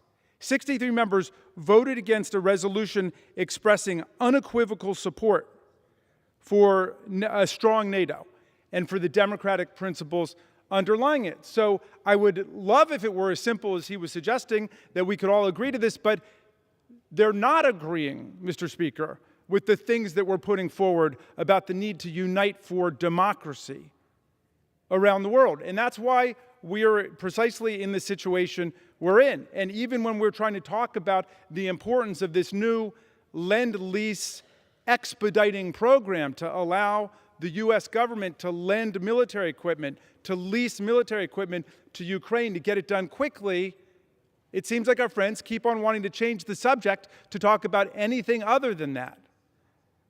So, I don't know what to say other than I wish we were unified in supporting this rule for the legislation that we're bringing forward to make it a lot easier to get support to the people of Ukraine that they need to fight off the bloody military invasion being conducted by Putin's army. And I reserve my time. Gentleman from Maryland reserves. Gentleman from Pennsylvania is recognized. Thank you, Mr. Speaker. To rebut the gentleman from Maryland, I yield 2 minutes to my good friend, Dr. Green of Tennessee. Gentleman from Tennessee is recognized for 2 minutes. Thank you, Mr. Speaker. It's frustrating to hear when we see the political games played, when a piece of legislation isn't really about what it's intended to be about or what the title says that it is. And my colleague, whom I have respect for and have watched him argue cogently on some issues, is actually incorrect on this, suggesting that because I voted no on this bill, I somehow don't support NATO, is really, quite frankly absurd. I remember being in Iraq in 2003, when British SAS soldiers were wounded and my Tier 1 task force went in and we pulled those guys off the battlefield wounded and I took care of them in the back of the helicopter. I am fully supportive of NATO. And it, quite frankly, angers me that a suggestion, because I voted on a piece of legislation that had a clause in it that didn't make sense to me, that I'm somehow not supportive of NATO. No one has been more supportive of NATO. Yes, we voted no, many of us, on that bill, but it was because it created this extra body to discuss democracy when we're at war trying to save a democracy. How about we focus NATO on what's going on in Ukraine and not forming some new discussion group about democracy? So, yeah, several of us voted no, but I assure you, Mr. Speaker, and my colleague from Maryland, has nothing to do with a lack of support for NATO. Because when I was in that battlefield pulling that British NATO warrior in there supporting us, I didn't see a lot of other people who might be pointing a finger at us for not supporting NATO on that battlefield that day. There was nobody in the helicopter in this room flying into Baghdad with me. Thank you, Mr. Speaker, and I yield. Gentleman yields back. Gentleman Reserve. from Pennsylvania reserves. Gentleman from Maryland is recognized. Mr. Speaker, and I thank the distinguished gentleman for his service, of course, and also for his clarification about his particular vote. The House resolution we're talking about is 831, calling on the United States government to uphold the founding democratic principles of the North Atlantic Treaty Organization and establish a Center for Democratic Resilience within the headquarters of the North Atlantic Treaty Organization. And of course, everyone in the majority voted for it. I think the vast majority of the people on the gentleman's side of the aisle voted for it, but there were 63 members who did find this or that clause objectionable and therefore voted against it. But that's precisely my point, because my good friend from Pennsylvania takes me to task for saying, why didn't we just do this on a suspension vote basis? Just bring it up here and let it glide through, because nothing is simple when we're talking about these issues. There are some people who are out there on the radio calling NATO Nazis and saying that the money that Americans are putting into Ukraine are going to support Nazis, and I haven't heard anybody renounce or repudiate that point of view.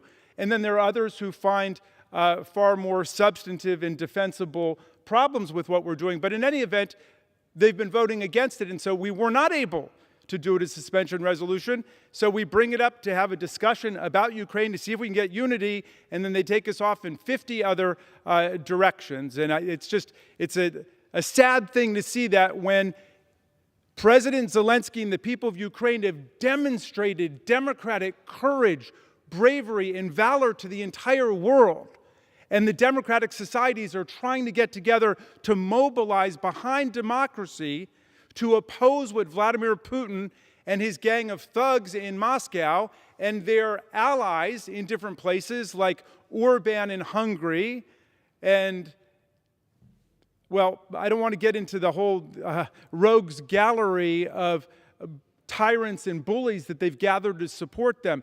We've got to be building the democratic forces. We should be together on this. We should be able to think about this in a far broader way than just talking points for the next election. I reserve the remainder of my time. Gentleman from Maryland reserves. Gentleman from Pennsylvania is recognized. Thank you, Mr. Speaker. Let me just be clear. We're not going down several roads. We're going down one road with this argument, and that's the southern border.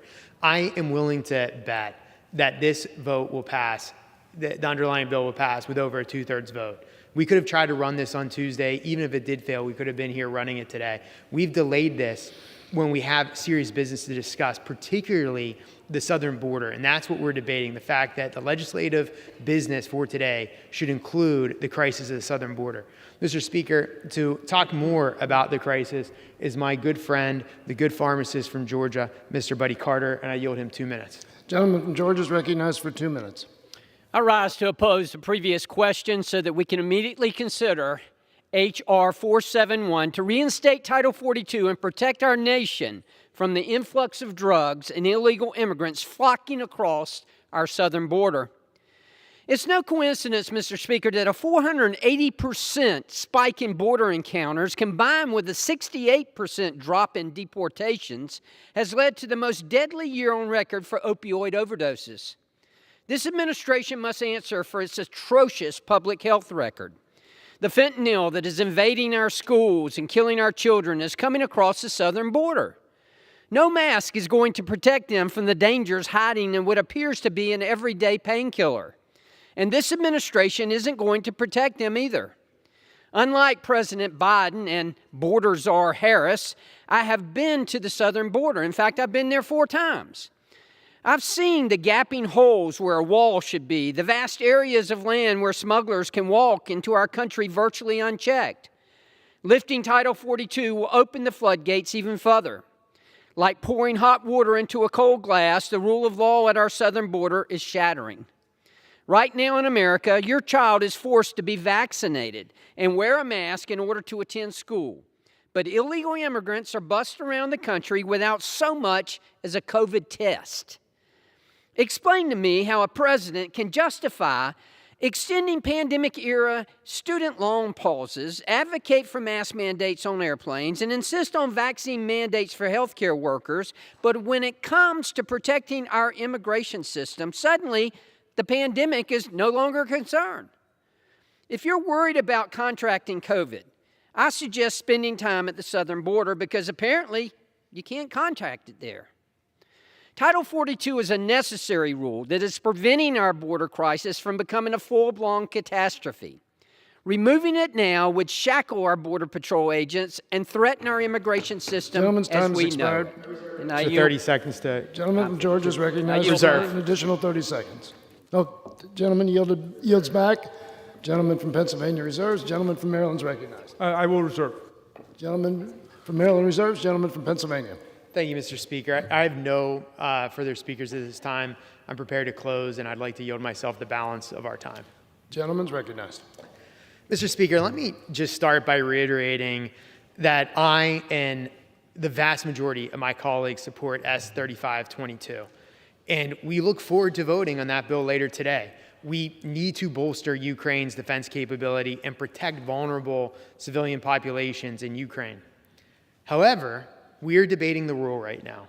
And the rule before us extends Speaker Pelosi's authoritarian COVID lockdown that has stripped rank and file members of their ability to advocate for the people they represent.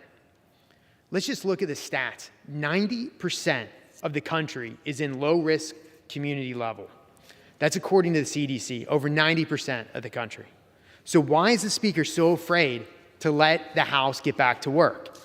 If the Speaker followed the real science, not the political science the left has followed through this entire pandemic, the Speaker would allow the People's House to resume regular business.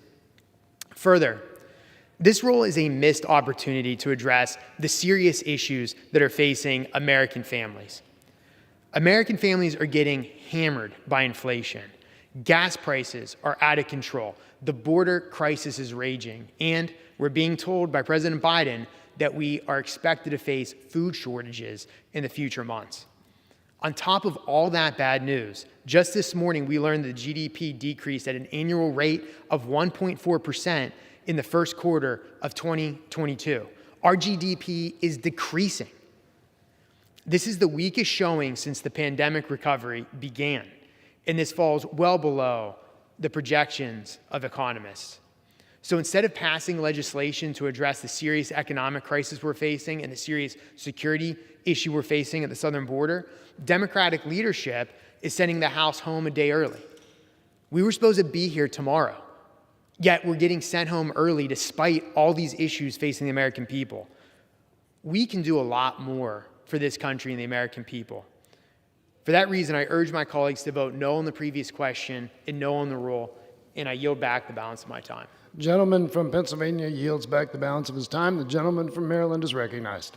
Thank you very much, Mr. Speaker, and I want to thank my friend for our lively discussion today.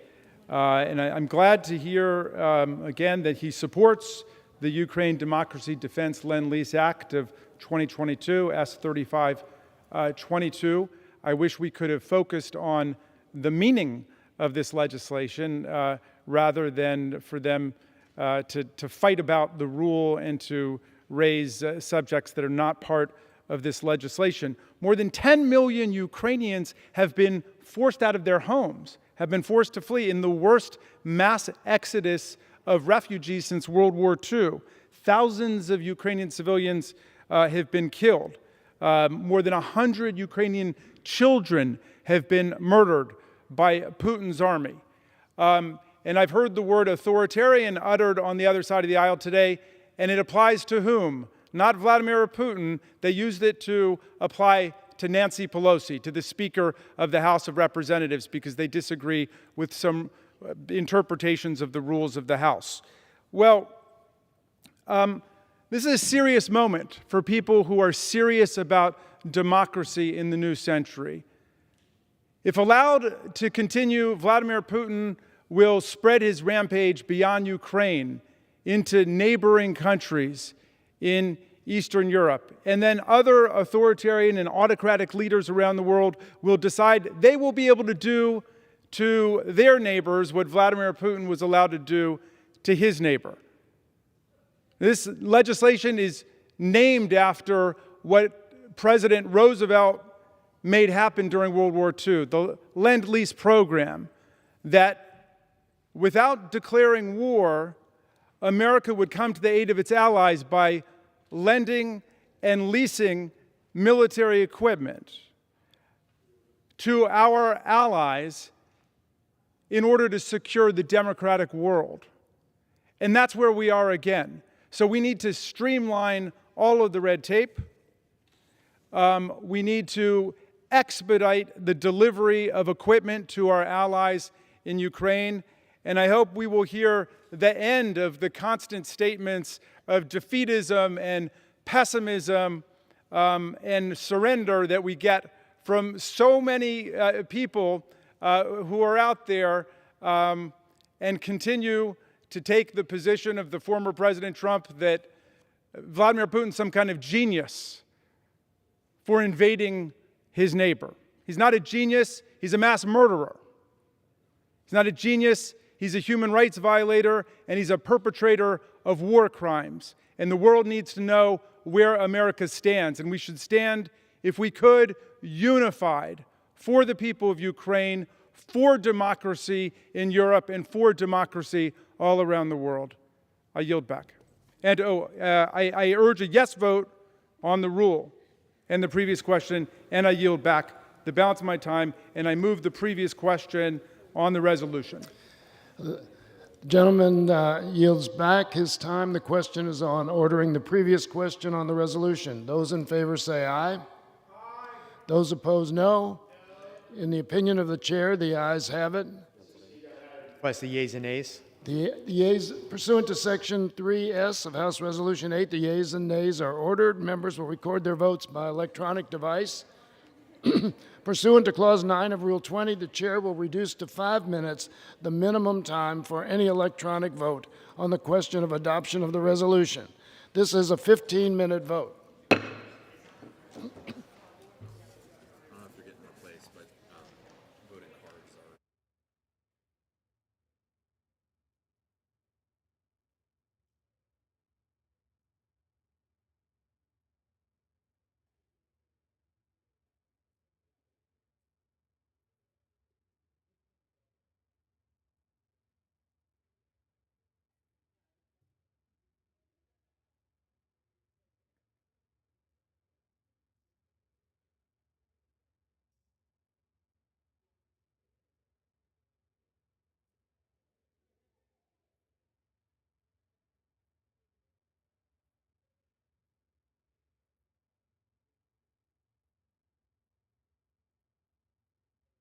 Does the gentleman from Colorado seek recognition? As the member designated by Mr. Perlmutter, I inform the House that Mr. Perlmutter will vote yea on the previous question.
For what purposes does the gentleman from New York seek recognition?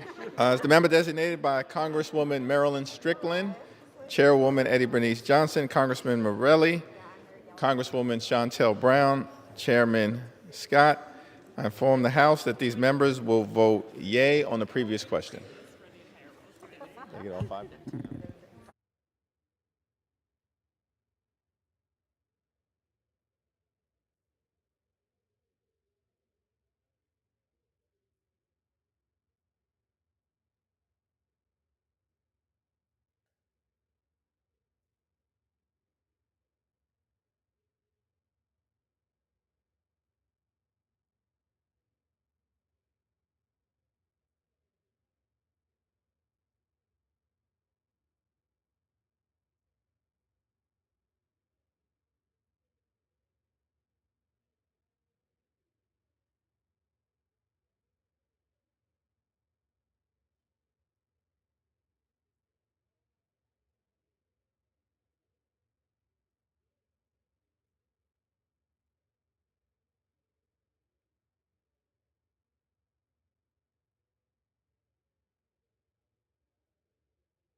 twice. For what purpose does the gentleman from Pennsylvania seek recognition? Mr. Speaker, as the member designated by Mr. Brown of Maryland and Mr. Doyle of Pennsylvania, pursuant to House Resolution 8, I inform that both vote yes on ordering the previous question.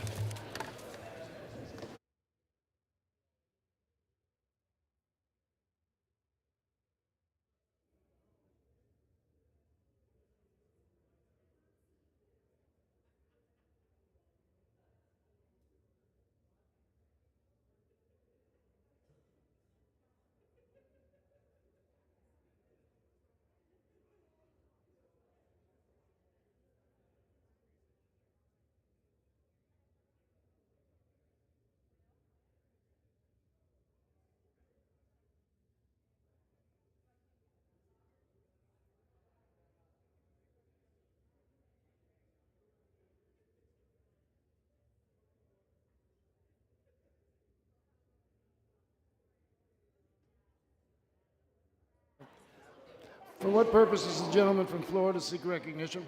Mr. Speaker, as the member designated by Mr. Cawthorn of North Carolina, I inform the House that Mr. Cawthorn will vote no on ordering the previous question.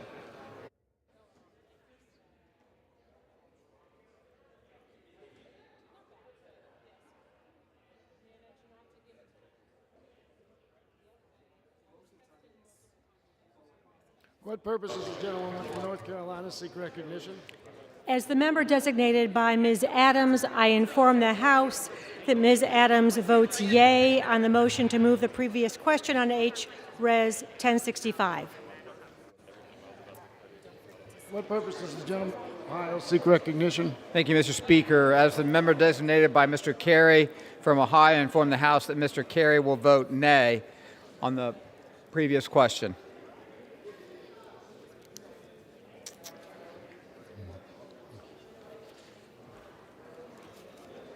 I'm sorry, Beth.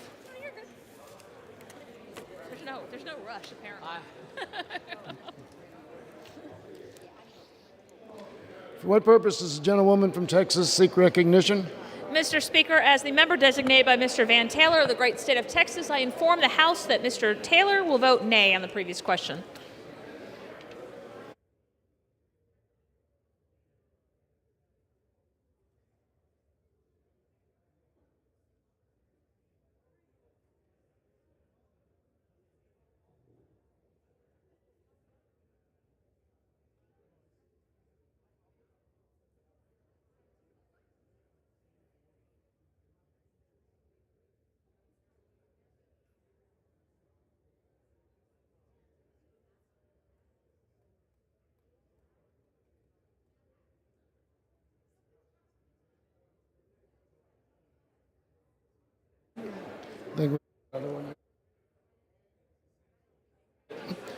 For what purpose does the gentleman from Kansas seek recognition? Mr. Speaker, as a member designated for Mr. Pfluger from Texas, I inform the House that Mr. Pfluger will vote no on the previous question.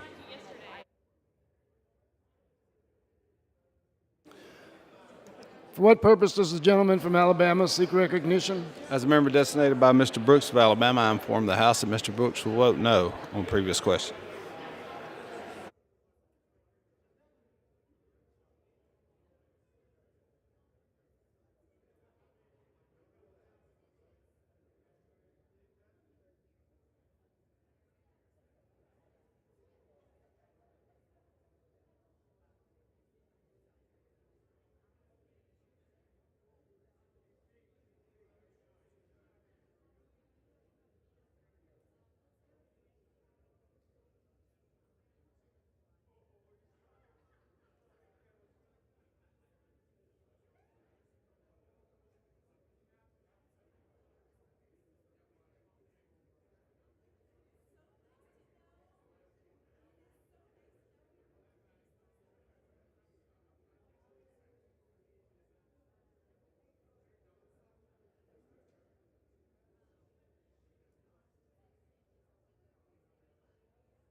For what purpose does the gentleman from Colorado seek recognition? Mr. Speaker, as the member designated by Mrs. Hartzler of Missouri, I inform the House that Mrs. Hartzler will vote nay on the previous question.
For what purpose does the gentlewoman from Texas seek recognition? Madam Speaker, as the member designated by Ms. Ocasio-Cortez and Mr. Visi, I inform the House that these members will vote yes on the previous question.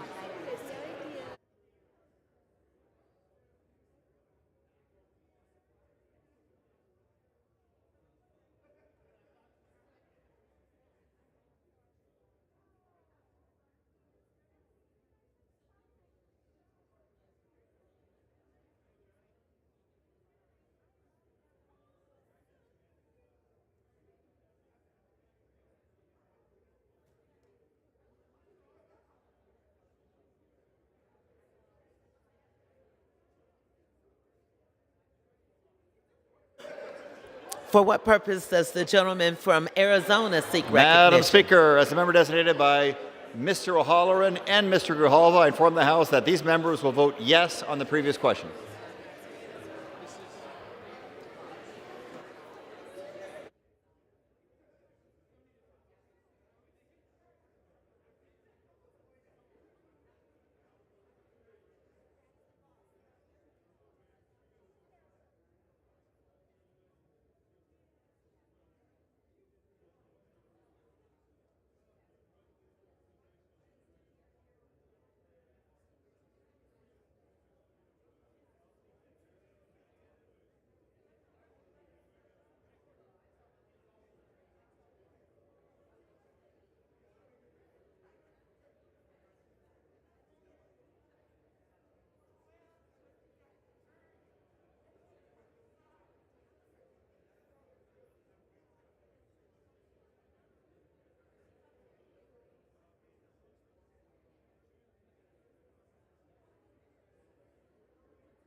For what purpose does the gentleman from North Carolina seek recognition? Madam Speaker, as the member designated by Mr. Price of North Carolina, I inform the House that Mr. Price will vote yes. He will vote yes on the previous question.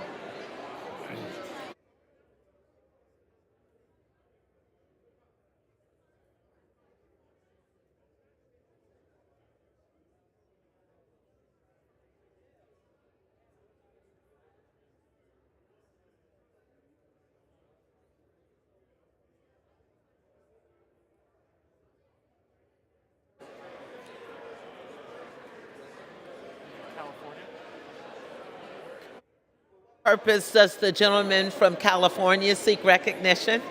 Madam Speaker, as member designated by Jimmy Gomez, Julia Brownlee, Sylvia Garcia, and Joaquin Castro, I inform the House that these members will vote yes on the previous question.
That's my plan. That's my plan. We're going to cruise we're going to hit every farm. What purpose does the gentleman from Illinois seek recognition?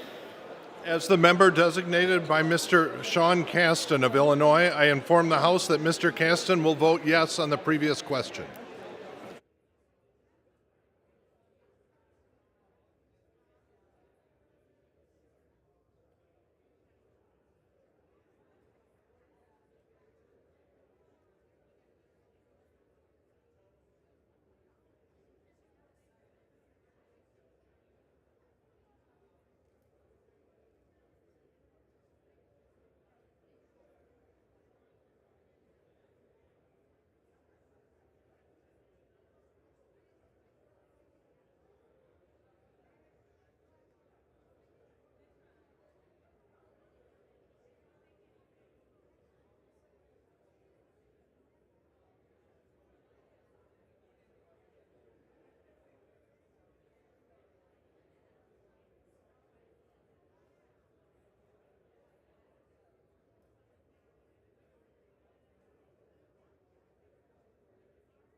For what purpose does the gentleman from California seek recognition? Madam Speaker, as the member designated by Chairwoman Maxine Waters, I inform the House that the Chairwoman will vote yes on the previous question.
For what purposes does the gentleman from New York seek recognition? Madam Speaker, as a designated member by Mr. Meyer from the state of Michigan, I inform the House that Mr. Meyer will vote no on the previous question.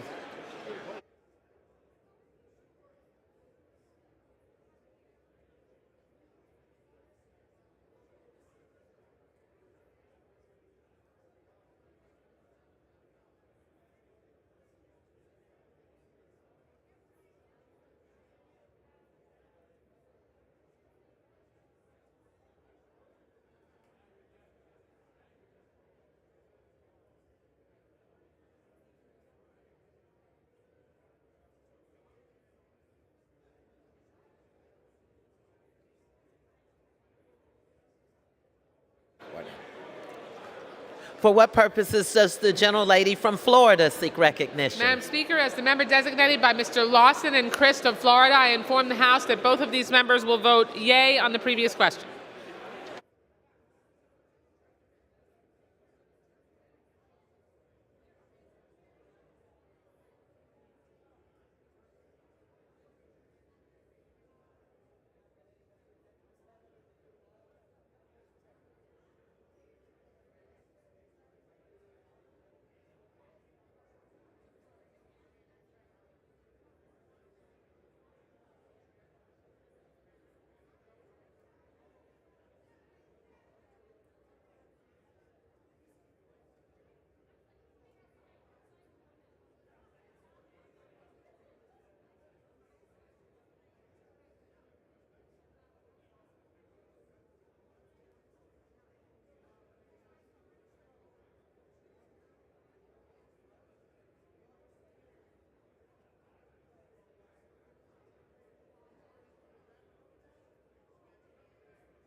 For what purposes does the gentleman from New Jersey seek recognition? Madam Speaker, as the member designated by Mr. Albio Series, Ms. Angie Craig, Mr. Connor Lamb, and Mr. Brian Higgins, I inform the House that these members will vote yes on the previous question.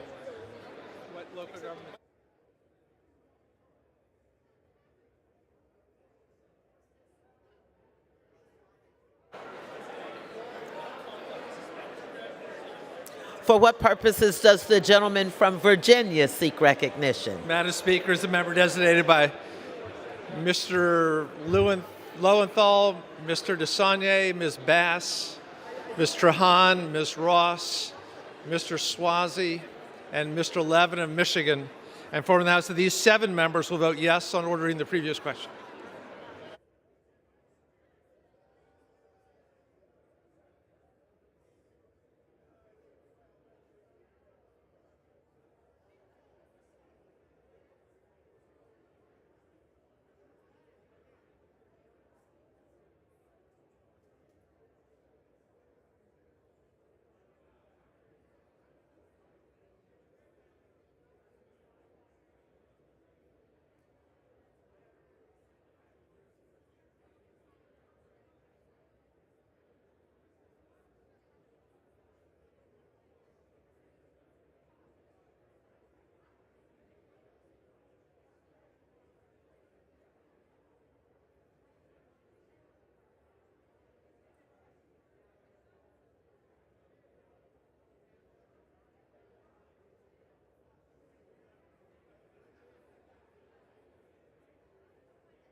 For what purposes does the gentleman from North Carolina seek recognition? Thank you, Madam Speaker. As a member designated by Ms. Wagner of Missouri, I inform the House Ms. Wagner will vote no on the previous question.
On this vote, the yeas are 218, the nays are 204. The previous question is ordered.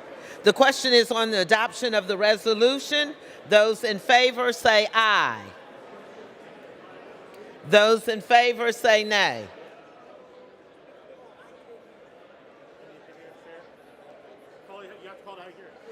The ayes have it. For what purpose does the gentleman from Pennsylvania seek recognition? Thank you, Madam Speaker. On that, I'd request the yeas and nays. Pursuant to Section 3S of the House Resolution and 8, the yeas and the nays are ordered.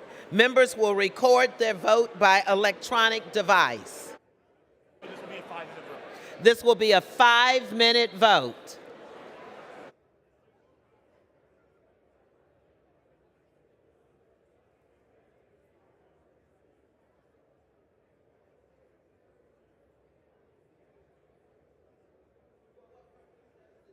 From Arizona, seek recognition. Madam Chair, as a member designated by Mr. O'Halloran and Mr. Grijalva, I inform the House that these members will vote yes on H.R. 1065. For what purposes does the gentleman from Florida seek recognition? Madam Speaker, as the member designated by Mr. Cawthorn of North Carolina, I inform the House that Mr. Cawthorn will vote no on the measure. For what purposes does the gentleman from Pennsylvania seek recognition? Madam Speaker, as a member designated by Mr. Brown of Maryland, Mr. Doyle, pursuant to House Business, they both vote yes on 1065. For what purposes does the gentleman from Ohio seek recognition? Madam Speaker from Ohio, thank you. As a member designated by Mr. Carey from Ohio, I inform the House that Mr. Carey will vote nay on the rule.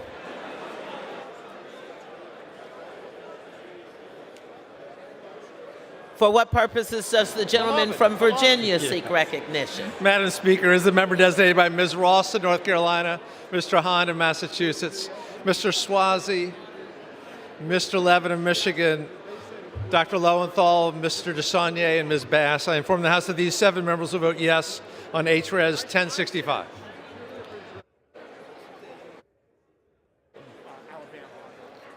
For what purposes does the gentleman from Alabama seek recognition? Madam Speaker, as a member designated by Mr. Brooks from Alabama, I inform the House that Mr. Brooks will vote no on the rule. For what purposes does the gentleman from California seek recognition?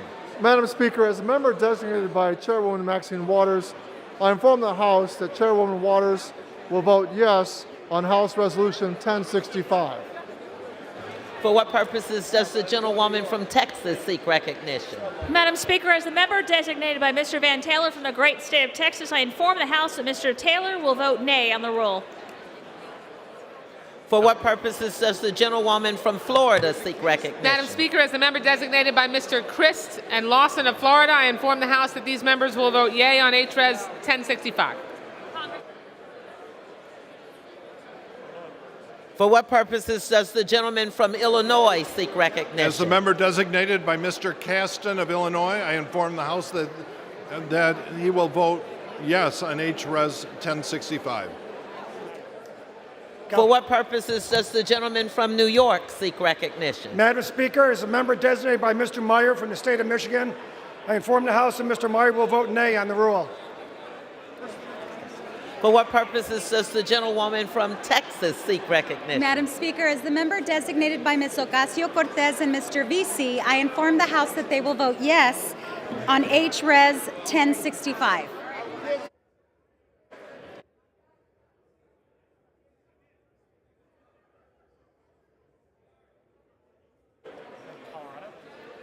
For what purposes does the gentleman from Colorado seek recognition? Madam Speaker, as the member designated by Mrs. Hartzler of Missouri, I inform the House that Mrs. Hartzler will vote nay on the rule to House Resolution 1065. For what purposes does the gentleman from New Jersey seek recognition?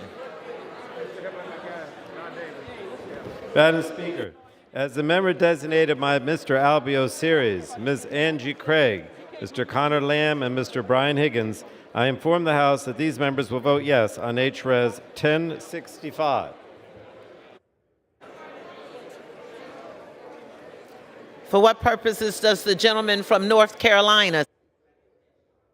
There's a member designated by Mr. Price of North Carolina. I inform the House that Mr. Price will vote yes.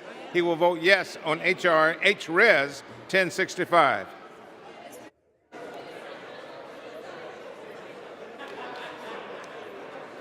For what purposes does the gentleman from Colorado seek recognition? Madam Chair, as the member designated by Mr. Perlmutter, I inform the House that Mr. Perlmutter will vote yea on House Resolution 1065.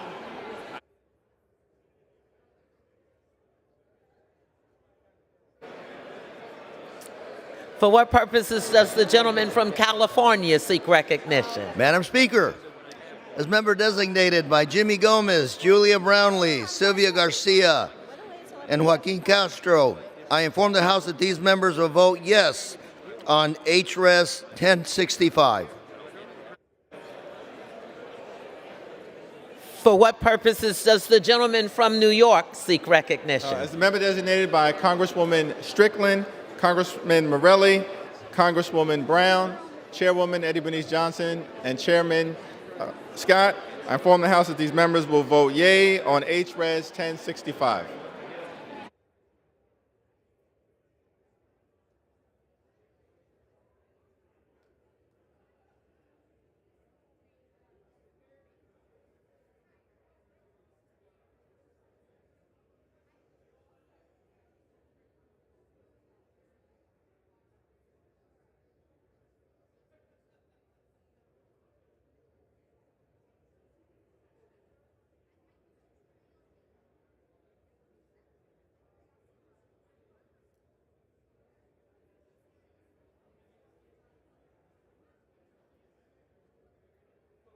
Does the gentleman from North Carolina seek recognition? Thank you, Madam Speaker. As a member designated by Ms. Wagner of Missouri, I inform the House Ms. Wagner will vote no on the rule. Thanks.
For what purposes does the gentleman from Kansas seek recognition? Madam Speaker, as the member designated by Mr. Pfluger from Texas, I inform the House that Mr. Pfluger will vote no on the rule.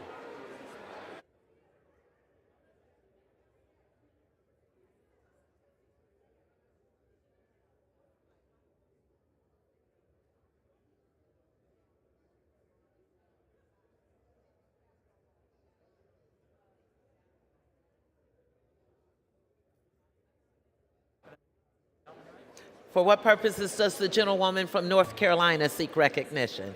Madam Speaker, as the member designated by Ms. Adams, I inform the House that Ms. Adams will vote yea on House Res 1065.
On this vote, the yeas are 220, the nays are 205. The resolution is adopted. Without objection, the motion to reconsider is laid upon the table. Pursuant to House Resolution 1065, House Resolution 1035 is hereby adopted.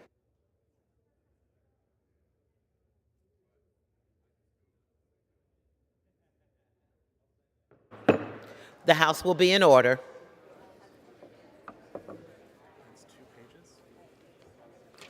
For what purposes does the gentleman from New York, Mr. Meeks, seek recognition?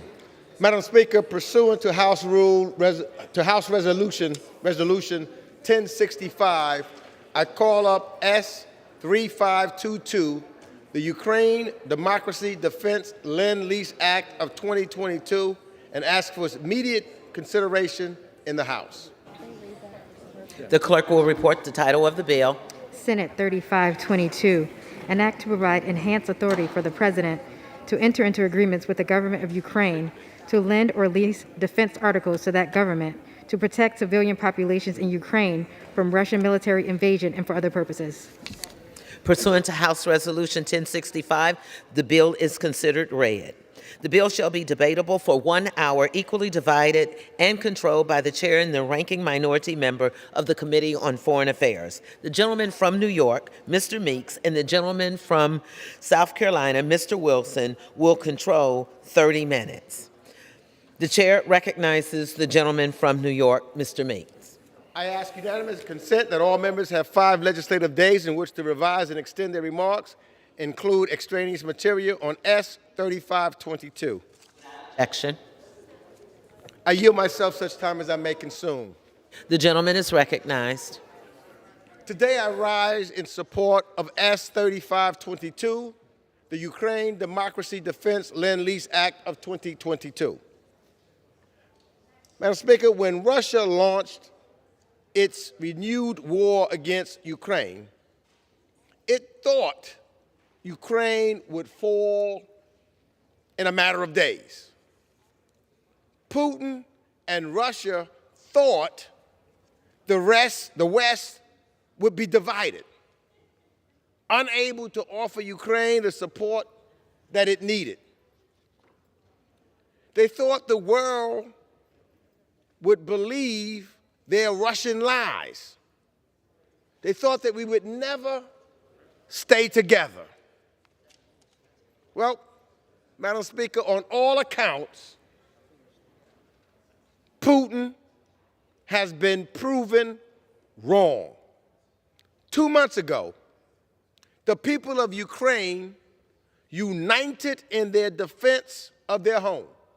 And I visited Ukraine at that time, before the invasion, and they said, "We will fight. We will defend our democracy in our country." And then what happened? President Biden kept all 30 nations of NATO together,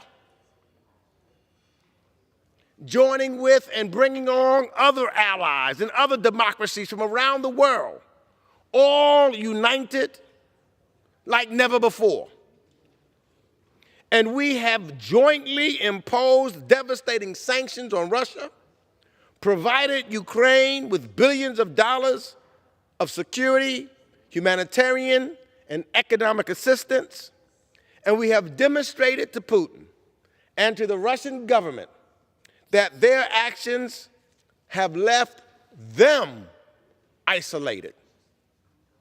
And at the time, our goal was clear. Help Ukraine do what we heard the people ask us to do, defend themselves. But it is now abundantly clear that we must adjust our assumptions and our strategies, and that we must help Ukraine, as Secretary Austin said, win. I strongly support the efforts of the administration in coordination and in close cooperation with Congress to provide as much assistance as we can to help Ukraine protect itself. We must look forward to what Ukraine needs to fend off the renewed Russian offensive in the east and ultimately win this war to retake territory, to liberate their towns and cities from Russian occupation and ongoing Russian war crimes, and to maintain and regain their sovereignty and territorial integrity. This bill is a further step in that direction of thinking toward the long term.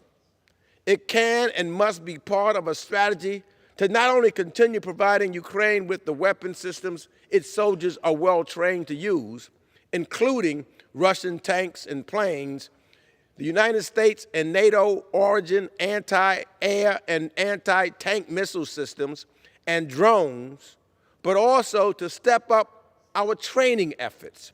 Through additional training, we would be able to provide more and more advanced equipment. The administration already has the authority to lend and lease equipment to allies and partners to support the United States' national security interests. And it has already been using all of the funds that Congress has given it previously. This bill will allow the administration to cut through red tape in existing lend-lease authorities to facilitate another channel by which all of this vital support can be provided. Specifically, this bill streamlines the processes to facilitate the administration's provisioning of lent or leased defense articles to Ukraine or Eastern European countries impacted by Russia's invasion for fiscal years 2022 and fiscal year 2023. It does so by exempting the administration from provisions of law that limit the duration of loan equipment to 5 years only, as well as exempting such loan and lease equipment from repayment of costs incurred by doing so. In short, it does not create a new program, as lend-lease authority is already enshrined in law, but gives the administration added flexibility in using an existing program to get vital support to Ukraine. I strongly support this bill, and I urge all of my colleagues to show the same unity that our allies have shown as we fight off this vicious invasion by Putin and Russia and Ukraine, and I reserve the balance of my time. The gentleman from New York reserves. The gentleman from South Carolina is recognized. I yield myself as much time as I may consume. Gentleman is recognized. I rise in support of S. 3522, the Ukraine Democracy Defense Lend-Lease Act of 2022. Madam Speaker, it's absolutely amazing the unintended consequence of Vladimir Putin, War Colonel Putin, that he has brought Democrats and Republicans together. He has united the people of the United States, and with the leadership of Chairman Greg Meeks, it's such a, and the ranking member, Mike McCall, Americans are united in their support of the people of Ukraine. For 63 days, the courageous people of Ukraine have resisted full-scale invasion by war criminal Putin with his murderous occupying forces, in large part due to the courageous leadership of President Vladimir Zelensky. Ukrainians have witnessed their prosperous homeland being attacked and the lives of their loved ones senselessly murdered. The world has been a witness to the countless atrocities inflicted upon the Ukrainian people, and we continue to see the depravity of the Putin forces in real time, targeting civilians and humanitarian infrastructure with mass murder, just as they conducted gruesomely in Aleppo, Syria. Ukraine's request is simple: provide the weapons needed to defend the Ukrainian homeland and Ukrainian families. The bill does just that by removing bureaucratic red tape to support a loan or a lease of defense articles to Ukraine immediately. I'm grateful to have introduced the House bipartisan version of the Ukraine Democracy Defense Lend-Lease Act of 2022 and to work with our colleagues to bring this legislation to the floor today. Time is of the essence. Every day that goes by means more innocent lives lost. Congress has been united in support of Ukraine, and we have given the capacity of the administration to use under presidential drawdown authority specifically for Ukraine. Today, with the passage of the bill, we remain unified in our solidarity with the people of Ukraine. There is successful historical precedent for Lend-Lease. During World War II, Lend-Lease was enacted to provide weapons to Great Britain, the Soviet Union, and 28 other allies to defeat Nazi Germany. Lend-Lease was integral in the outcome of the siege of Leningrad. On May 8, 2005, I led a codel to St. Petersburg, where we sadly were there at the world's largest open cemetery to provide a wreath to recognize the appreciation of the people of the United States for the people of Russia. This is the final resting place of 420,000 civilians and 50,000 soldiers who died when Hitler's murderous forces invaded. America saved what is now St. Petersburg, which is the birthplace of Putin. It is ironic in history that America now is considering this critical legislation to help Ukrainians avoid further loss of life at the hand of Putin's murderous forces. Ukraine's battle for its sovereignty is in the forefront of the fight between autocracy, rule of gun, versus democracy, rule of law. Their success is the success of democracy. I urge my colleagues to support passage of the bill and reserve the balance of my time. The gentleman reserves. The gentleman from New York is recognized. Now, Madam Speaker, it is my honor to yield 1 minute to the distinguished majority leader of this body. The majority leader is recognized. Mr. Steny Hoyer. I thank the gentleman from New York, Mr. Meeks, the chairman of the committee, for yielding. I thank him for his leadership in bringing this bill to the floor quickly and effectively. I thank Mr. Wilson, who represents the minority, and also Mr. McCall, who is the ranking member of the committee, for bringing this. I thank Ms. Martz for bringing this issue to a personal attention of all of us, with her personal knowledge of Ukraine and her love of her native country. Madam Speaker, in 1940, after the Battle of France had ended and the Battle of Britain was beginning, Winston Churchill stood before the House of Commons and declared that the United Kingdom would fight on, if necessary, for years, if necessary, alone. Britain would fight by itself for some time, but it was not alone. Even though America was not at war, we made a strategic and moral determination that we must help Britain defend itself against fascism. To do that, we set up the Lend-Lease program, which cut through red tape and enabled critical American military aid to reach our allies quickly so they could win the Battle of Britain, hold back the forces of fascism, and begin a counteroffensive in North Africa. Lend-Lease established America as what President Franklin Roosevelt called the arsenal of democracy. Today, the battle for democracy is taking place in another European nation, Ukraine. The Ukrainian people are the ones engaged in combat directly. They are at the point of the spear. They are the ones experiencing death and destruction and displacement. They are directly in the line of the Russian troops to repel Vladimir Putin's criminal and unprovoked invasion, an act that recalls the infamous attack on Pearl Harbor on December 7, 1941. Unprovoked, unjustified, unacceptable. But they are not alone in this fight. Already, the Biden-Harris administration and our allies have sent billions of dollars worth of lethal military aid to help Ukraine defend itself against Putin's unlawful and immoral aggression. I heard the words of my friend from South Carolina said that Putin has brought us together, has unified us as a NATO alliance, unified us as a European Union and the United States of America, unified us as a Congress. That this shall not stand. Already, The Biden-Harris administration and our allies have sent billions of dollars worth of lethal military aid to help Ukraine defend itself against Putin's unlawful and immoral aggression.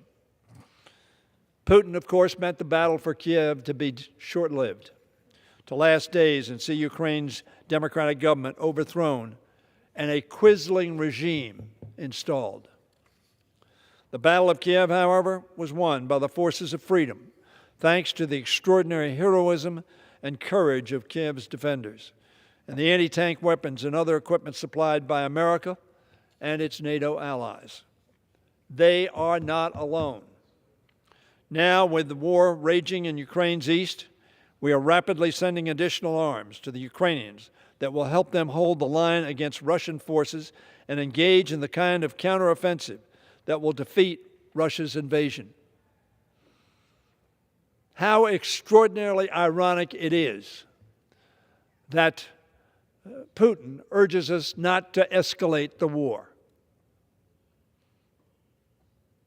as Putin escalates it hourly, unjustifiably, criminally, despicably.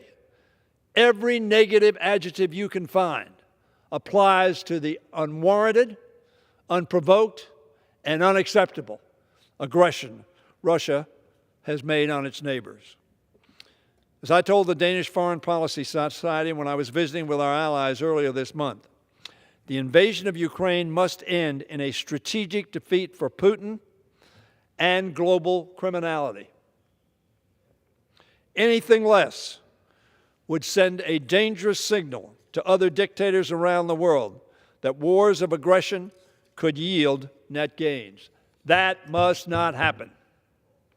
America and our allies must ensure that the only thing Putin gains from the invasion of Ukraine is a hard lesson learned through bitter defeat and loss. Let there be no mistake, that is the only outcome we can accept. The Lend-Lease bill we will pass today is a bipartisan expression of the House's support for Ukraine and the continued provision of the lethal arms it requires to defend its freedom, its sovereignty, and its people. I want to thank, as I said earlier, Chairman Gregory Meeks and Ranking Member Michael McCall and Mr. Wilson and members of the staff of the Foreign Affairs Committee for their work on this bill. The Senate passed this legislation unanimously earlier this month. I urge my colleagues, this is not a partisan issue. This is about freedom. This is about democracy. This is about morality. This should not be an issue that is at all dividing the 435 of us who have the honor to serve in this body.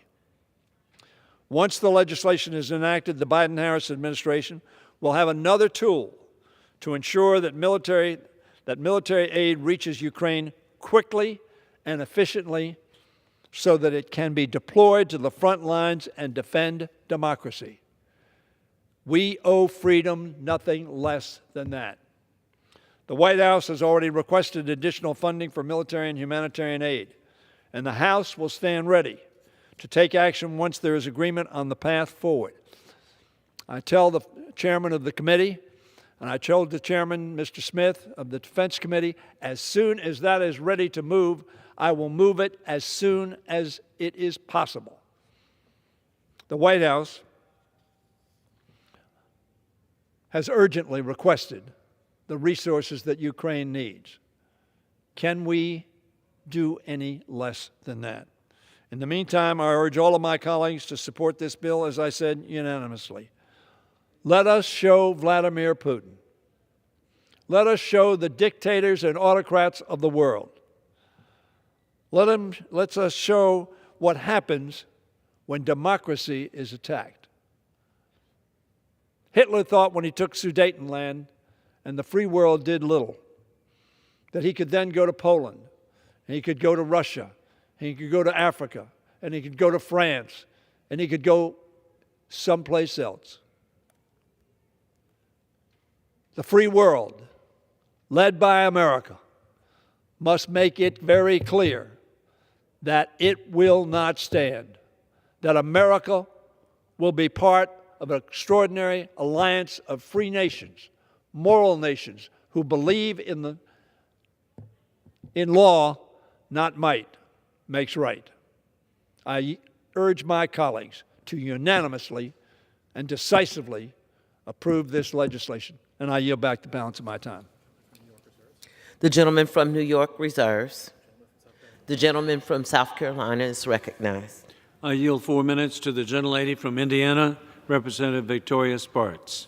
The gentlelady is recognized. Thank you, Madam Speaker. I rise in support of the Ukraine Democracy Defense Land-Lease Act. The bureaucracy, we all know, is an enemy in any crisis, so streamlining processes and improving speed and agility is extremely, extremely important. I just recently went to Ukraine twice, and I want to share with you the brutality of this war, the atrocities that happened to the civilian population. It's very difficult to express with words, very disturbing, but the strength and resiliency of Ukrainian people and optimism is very inspiring for me as an American, and inspired a lot of people around the world. I talked to one of the American reporter journalists, and he said, you know, I've been reporting here for a while, and I can tell you, Ukrainians don't even realize how they are much like Americans. And I talked to one Ukrainian service member who actually grew up in Kharkiv area close to Russian border, and he told me, you know what, we always thought and thought that we were kind of brothers and sisters, but he told me, to tell you the truth, we're not any brothers anymore. These are different people. I look at them, and we are West, and they're East. They are barbaric and lost in the last century or before. So I think it's very important for us to make sure that we support Ukrainian people in this war and fight for freedom, to bring stability in international order back, to fight and defend this fight for freedom and defend Europe and all of us from further escalation of this conflict. I think it's also important for us, to add some oversight and make sure that we do have military attaché to make sure that these processes do work, and I truly believe this collaboration of our great United States of America and our great American people, and also in collaboration with the strengths and resiliency with Ukrainian people, will bring big victory and peace back. So I urge all my colleagues to support this bill, and I want to thank the bipartisan collaboration on these issues and support of this Congress and of this body, and it's very important for us to be strong and stand together, because this is a national security issue that we need to have to resolve. And I truly believe our country, the greatest country in the world, is an inspiration for a lot of people, and we're going to defeat the enemies of freedoms and democracies around the world. So I urge them to support this bill, and I yield back. The gentleman from South Carolina reserves. The gentleman from New York is recognized. Thank you, Madam Chair. First, let me thank Ms. Representative Spartz. She's traveled with me when we visited Poland, and I know she recently was over there. She has relatives, and I was thinking that we saw her with her, I think it was her grandparent, who is in her 90s on Easter Sunday, celebrating and going there, just standing with the Ukrainian people. And I want to thank the gentlelady for her support, even though she's not on the Foreign Affairs Committee, on with the committee, particularly standing up for justice. So I want to thank you personally for that. I now yield, I should say, 2 minutes to the representative from the great state of Texas, my friend and leader, Al Green. The gentleman from Texas is recognized. Thank you, Madam Speaker. And still I rise, and I thank Mr. Meeks for what he has done to bring this legislation to fruition, as well as Mr. Wilson. I rise and I stand where I stand because we should all stand together. I stand here because we are engaged in a war for the world, and Ukraine is the front line of democracy in this war. We cannot allow a ruthless, reckless, careless dictator to dictate the terms of engagement. The terms of engagement for us will have to be set by us. Our president has said no boots on the ground, and I agree. But that doesn't mean that we can't have planes in the air that Ukrainians will pilot. That doesn't mean that we can't have tanks on the ground with the Ukrainians, persons managing them. It doesn't mean that you can't have torpedoes in the water that Ukrainians are going to fire. It simply means this: we have no choice. If we allow this to happen, what happens when some other dictator decides that he's going to threaten? I believe that this legislation is a continuation of what President Biden has said he would do. No boots on the ground. We provide the armaments, they provide the army. We're engaged in a war for the world. We must win. Ukraine must be victorious in this battle. I yield back the balance of my time. The gentleman from New York reserves. The gentleman from South Carolina is recognized. I yield 4 minutes to the gentleman from Arkansas, Congressman French Hill. The gentleman from Arkansas is recognized. Thank you, Madam Speaker, and I thank my friend Mr. Wilson from South Carolina and for his leadership on this effort. And of course, I have to thank my good friend, our chairman of the Foreign Affairs Committee, Greg Meeks, for his immense work for many, many weeks on trying to get this done and done in the right way. I rise in support of the Ukraine Democracy Defense Lend-Lease Act, and we have to thank two essential people for this concept. Winston Churchill thought up the idea of Lend-Lease. He talked to his essential partner in the very special transatlantic relationship, FDR, Franklin Delano Roosevelt, into this concept. Roosevelt sold it to the Congress, and it is a real moment in history that we are back on this House floor supporting Lend-Lease, an idea that armed Britain in the face of the Blitz by the Nazis. But today we find ourselves in a very similar situation with Putin systematically bombing and shelling the peaceful villages and cities of Ukraine. The Ukrainian people bravely defending their own sovereign land in the face of evil.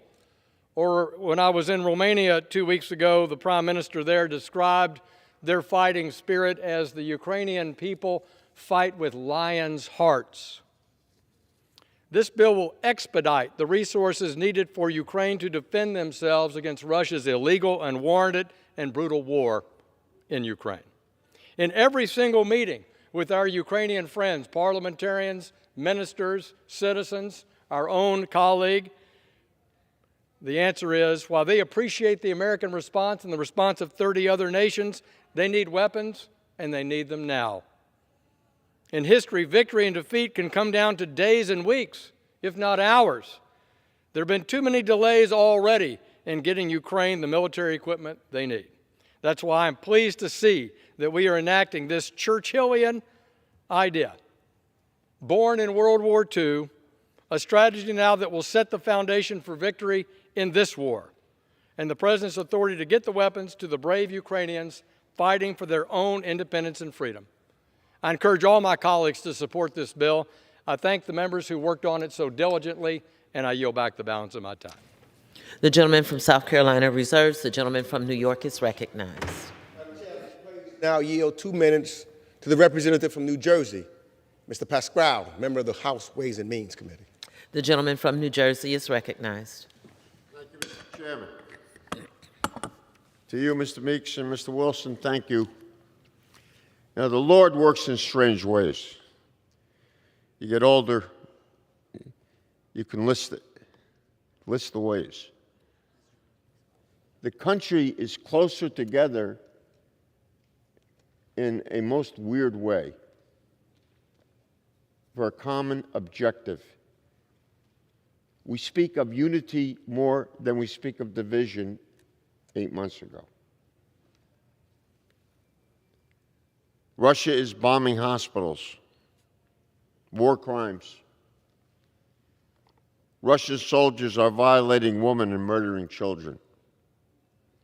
Russia is seeking the total destruction of Ukraine. Against all odds, Ukraine and the Ukrainian people have pushed Russia back. Russia and Putin are losing. But this war will not end soon.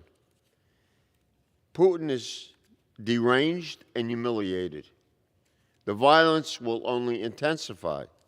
It is the responsibility of our government and every single American to support the Ukrainian people. Before Pearl Harbor, America enacted the Lend-Lease Act to keep democracy alive. Our legislation channels the same spirit and the same purpose. In 1940, FDR awakened America's arsenal of democracy. With it, we preserved freedom. With our action today, we reawaken that arsenal of democracy once more. We again are witnessing a conflict of civilization versus darkness, freedom versus tyranny. Our district has one of the largest Ukrainian American populations in America. They cry out for help. We cry with them. The brave Ukrainian people have undaunted courage. They must know America stands with them no matter what. Thank you, and God bless Ukraine, and God bless the United States of America, and the Lord does work in strange ways.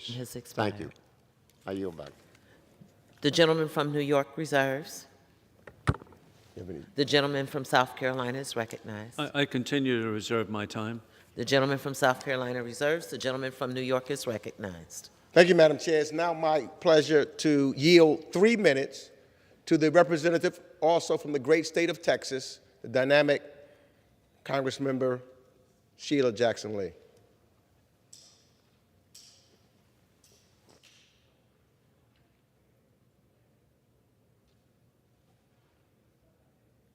The gentlewoman from Texas is recognized.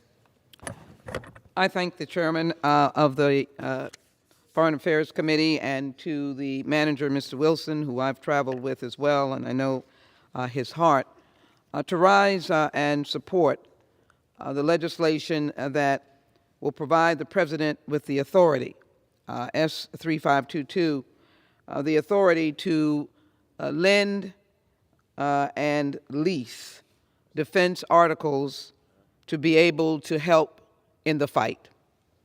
But as I do that, realizing what we're standing for, I raise my button that says, "We stand with Ukraine," the very nation that is standing in the gap and fighting for the preservation of democracy around the world against the tyranny of autocracy and a one-man ban and a one-man war. We have all heard of the atrocities that this violent dictator has chosen to wage against the innocent people of Ukraine, a country that wants nothing more than to love, to live, and to live under a democratic regime. But let me tell you the story of what they face every day. Mariupol and people who are there under siege, not knowing whether or not both the soldiers, the injured soldiers, and civilians and children will ever come out alive. Or the mother who held her 3-month-old baby with her family members in her own apartment, seeking refuge and bombed by the Russians. Or the little girl, 16 years old, who was told to take off her clothes to be raped by a Russian soldier and to be raped again and again. For the children who sat amongst the bodies of their parents, for the children who themselves were killed in Mariupol and around the nation, for those who lost loved ones, who were fleeing through universal humanitarian routes that are known in every war. As I recall, as a member of the United States Congress, going to the Bosnian War, Albanian War, Iraq, Afghanistan, I don't think I've ever seen the direct and deliberate attack on civilians as Vladimir Putin's war has done. And so this is a crucial moment in our history. We have our responsibilities to America. We have the responsibilities of securing the southern border. And I just spent hours in the Judiciary Committee where my friends on the other side of the aisle decided to take up one issue, the attack about Article 42. On this floor, just a few hours ago, there was the constant rampant voice of Article 42 regarding the southern border when we were discussing this bill under the rule. I want the American people to know that talk is cheap. And what we should be doing now is realizing that this is serious business. We must pass this gentlewoman's time has legislation expired. to stop this dastardly. I yield another minute to the gentlelady. Your gentleman is Gentlelady is recognized. gentleman is extremely kind for the passion that I have. We must pass this legislation to deal with not only lend and lease on defense articles, but to be able to provide the necessary humanitarian relief as well. I want to conclude my remarks by saying that the children have to be prioritized. And when I was in Ukraine on the border and visiting a reception center, I saw the faces of children. Unaccompanied children should be registered. Children with parents should be registered. And there should be a focus, as UNICEF says, to eliminate the nightmare that children are facing, the death that they face, the injury that they face, and to prioritize and to make sure that children can face the trauma that this war is. As we do that, let us continue to bolster up the American people's support. Let us address their needs, because they have needs, but let us make sure that the victory is ours. And finally, I am grateful for one of our hostages coming home. He lives in Texas. There are 2 more that we know that are well known, and we must bring home both of them, including the Olympian that plays in Russia and who is a WNBA star. We must bring them home. I support this legislation and ask all those to support this important legislation. I yield Gentlelady's back. time is up. The gentleman from New York reserves. The gentleman from South Carolina is recognized. I continue to reserve the balance of my time. The gentleman from South Carolina reserves. The gentleman from New York is recognized. Madam Speaker, I'm now pleased to yield 2 minutes to the representative from the great state of Tennessee, Representative Steve Cohen. The gentleman from Tennessee is recognized. Thank you, Madam Speaker and Mr. Chairman. I rise to support this important legislation that Congressman Wilson and I have co-sponsored. We've had bipartisan support on this legislation as well. It's important that we support Ukraine in every way possible. America does not have to give up its blood from our soldiers in this war. We only have to give our treasure. What a bargain that is for America. We supply and help the Ukrainians fight the Russians, who see this, Putin sees this as a war against America and the West. We are fortunate eventually it would come to the NATO lands, and it would be our blood, not just our treasure, that we would have to give. The Ukrainians are doing a great job, but they need our help and support. And I hope they get airplanes, too. Every bomb that falls on the people in the hospitals and kills innocent lives could be prevented, and we should try to do all we can to prevent it. I met today with the president of Georgia. I met with the president of Kosovo. They both are concerned that Putin's got their eyes on their countries as well, and he does. He's looking at the Balkans. He's looking at the Baltic, where I visited Lithuania, and I know and I've been to Estonia and Latvia. He desires those countries too. He wants to put together what Peter the Great had as a Russian empire, and he won't be stopped unless we do it, and if we can do it with Ukrainian men and women fighting, we are lucky and we are fortunate, and we should do all we can to help them. Putin is a bully, and you don't stop a bully with kindness and negotiations. You have to stand up to that person, stand up to the bully. That's the only thing they understand and respect. We need to continue our sanctions and sanction him into oblivion. We need to support, or else this war will go on and America will be at risk to be personally involved. Ukraine is the battleground now. America would be next through NATO and other efforts of Putin. Glory to Ukraine and glory to the United States of America. And I yield back the balance of my time. The gentleman from New York reserves. The gentleman from South Carolina is recognized. I continue to reserve the balance of my time. The gentleman from South Carolina reserves. The gentleman from New York is recognized. Yes, Mr. Speaker, it is now my pleasure to yield 2 minutes to the very distinguished individual from Ohio, Representative Ryan. The gentleman from Ohio is recognized. I thank the distinguished chair. We shall pay any price. We shall bear any burden. We shall support any friend, oppose any foe to ensure the survival and the success of liberty. President Kennedy's inaugural address. And here we stand in the most powerful country, in the most powerful legislative body, voting on an issue of freedom, of liberty, the basic foundation of this country. And I am proud that this is a bipartisan effort to support the Ukrainian people and the Ukrainian leadership, because they have paid the ultimate sacrifice. They are bearing the ultimate burden. And so it is appropriate for us, as this monster, Vladimir Putin, invades a free country, blackmails the neighbors around energy issues, scares all of Eastern Europe and all of Europe, and in conjunction with the support of China, who looked the other way and said, well, just wait till after the Olympics. There's a lot at stake here. This is about much more than just Ukraine. This is about freedom around the world. And I agree with what the chairman said and so many other speakers.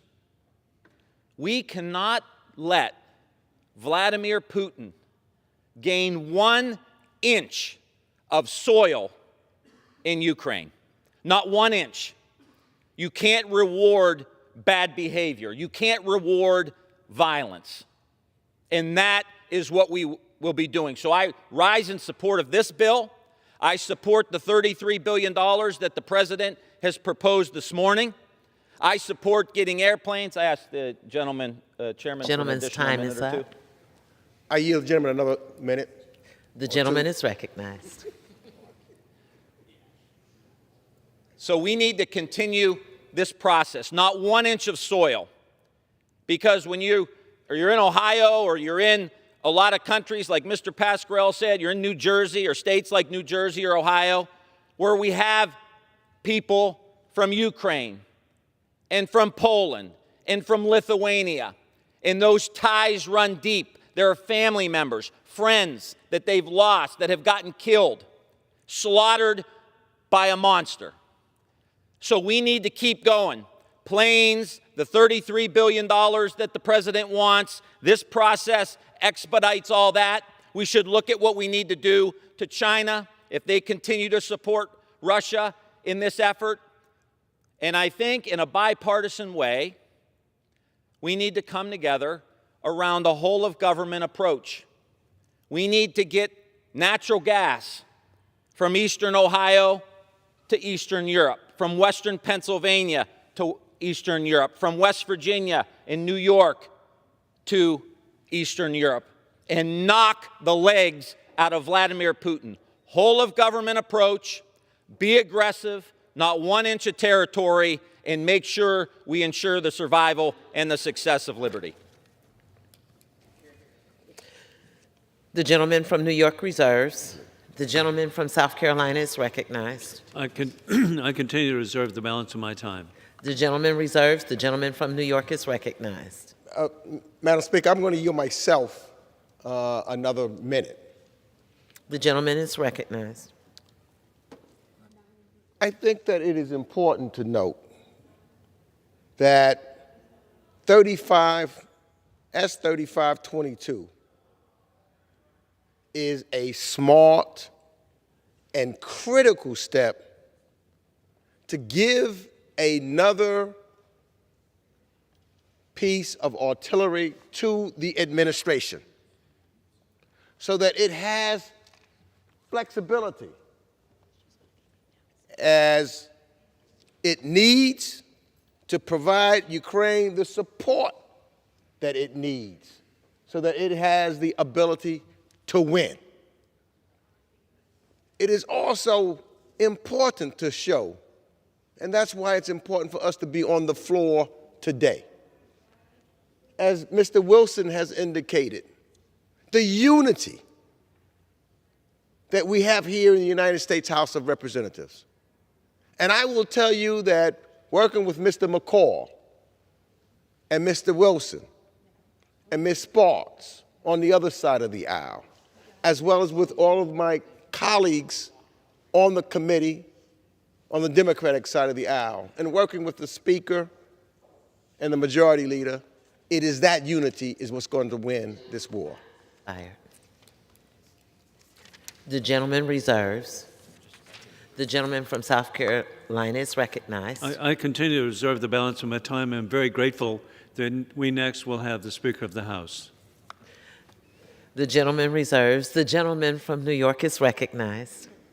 And I am very pleased to recognize the great Speaker of the United States House of Representatives, the Honorable Nancy Pelosi, for 1 minute.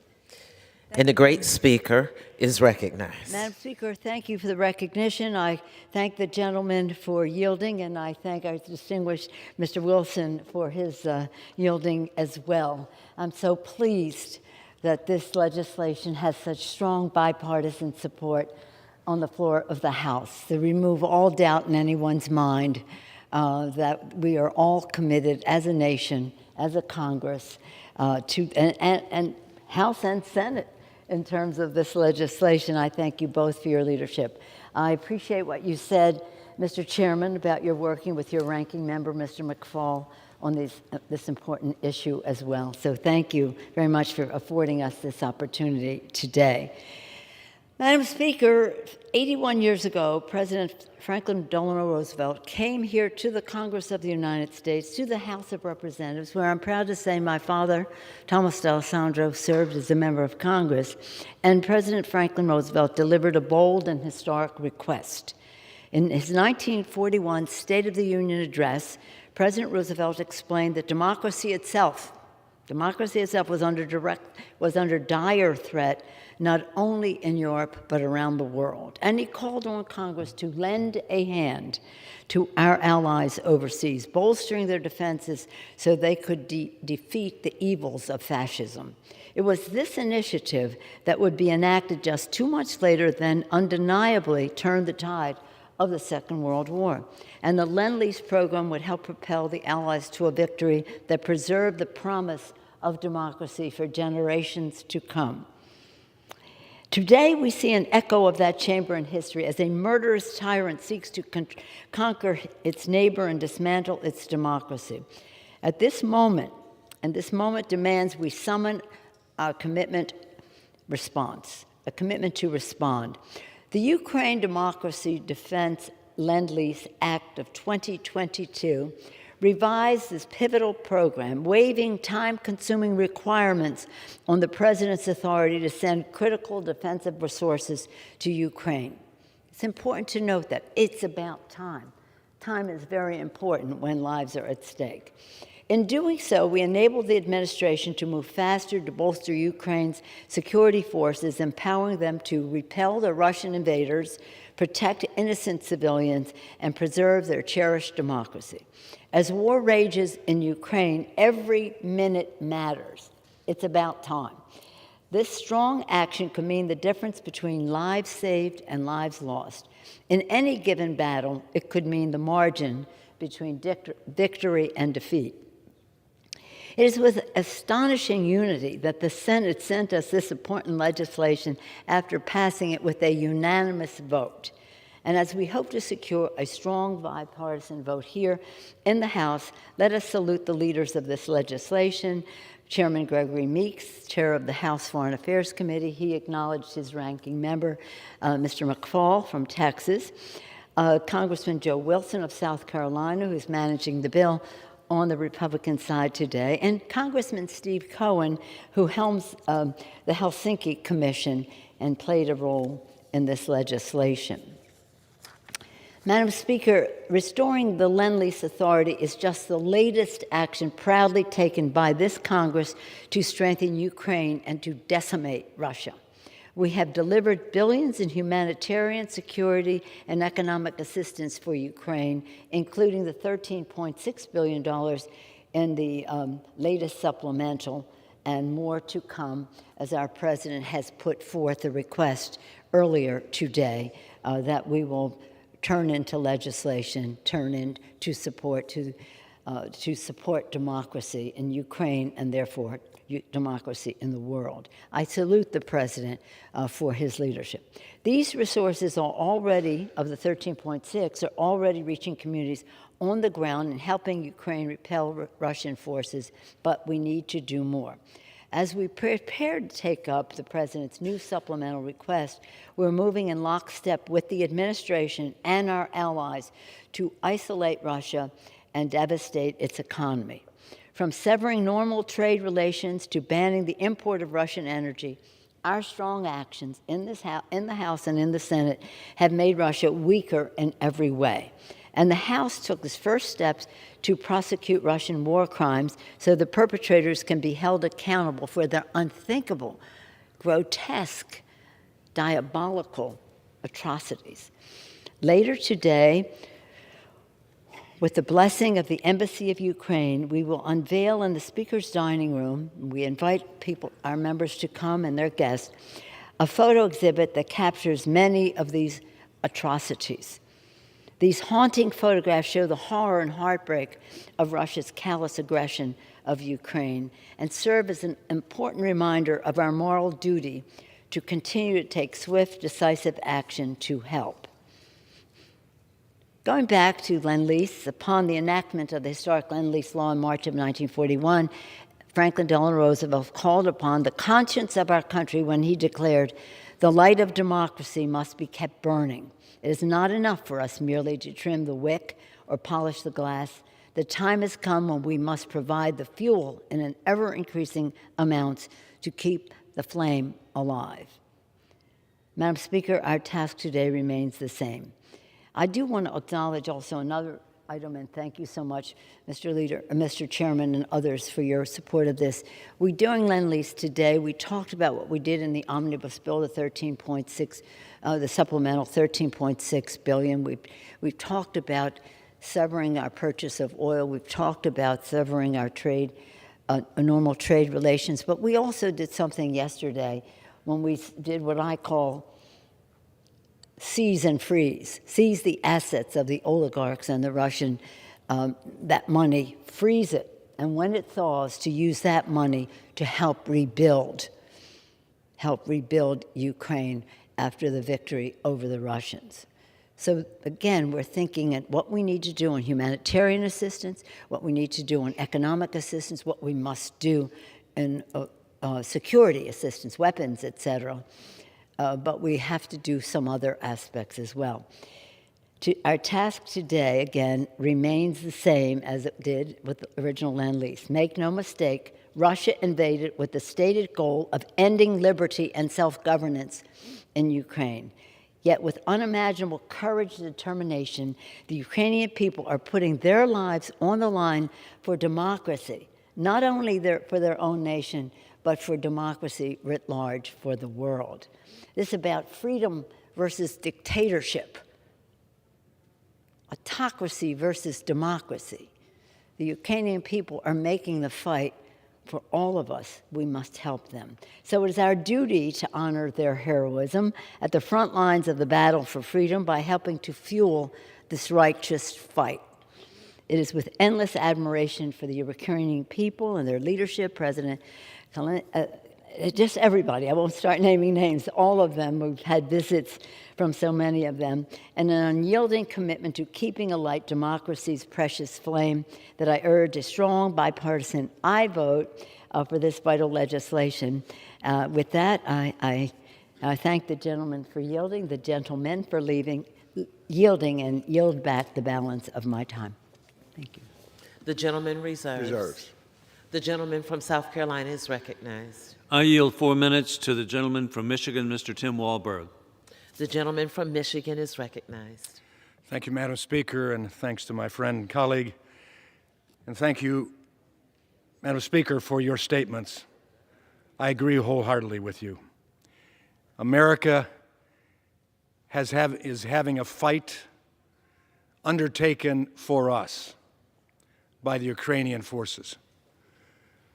Ukraine is fighting for liberty around the world.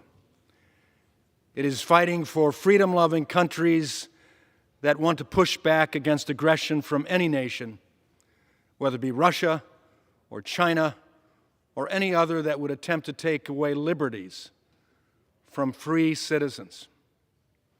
I just returned from Ukraine Tuesday night.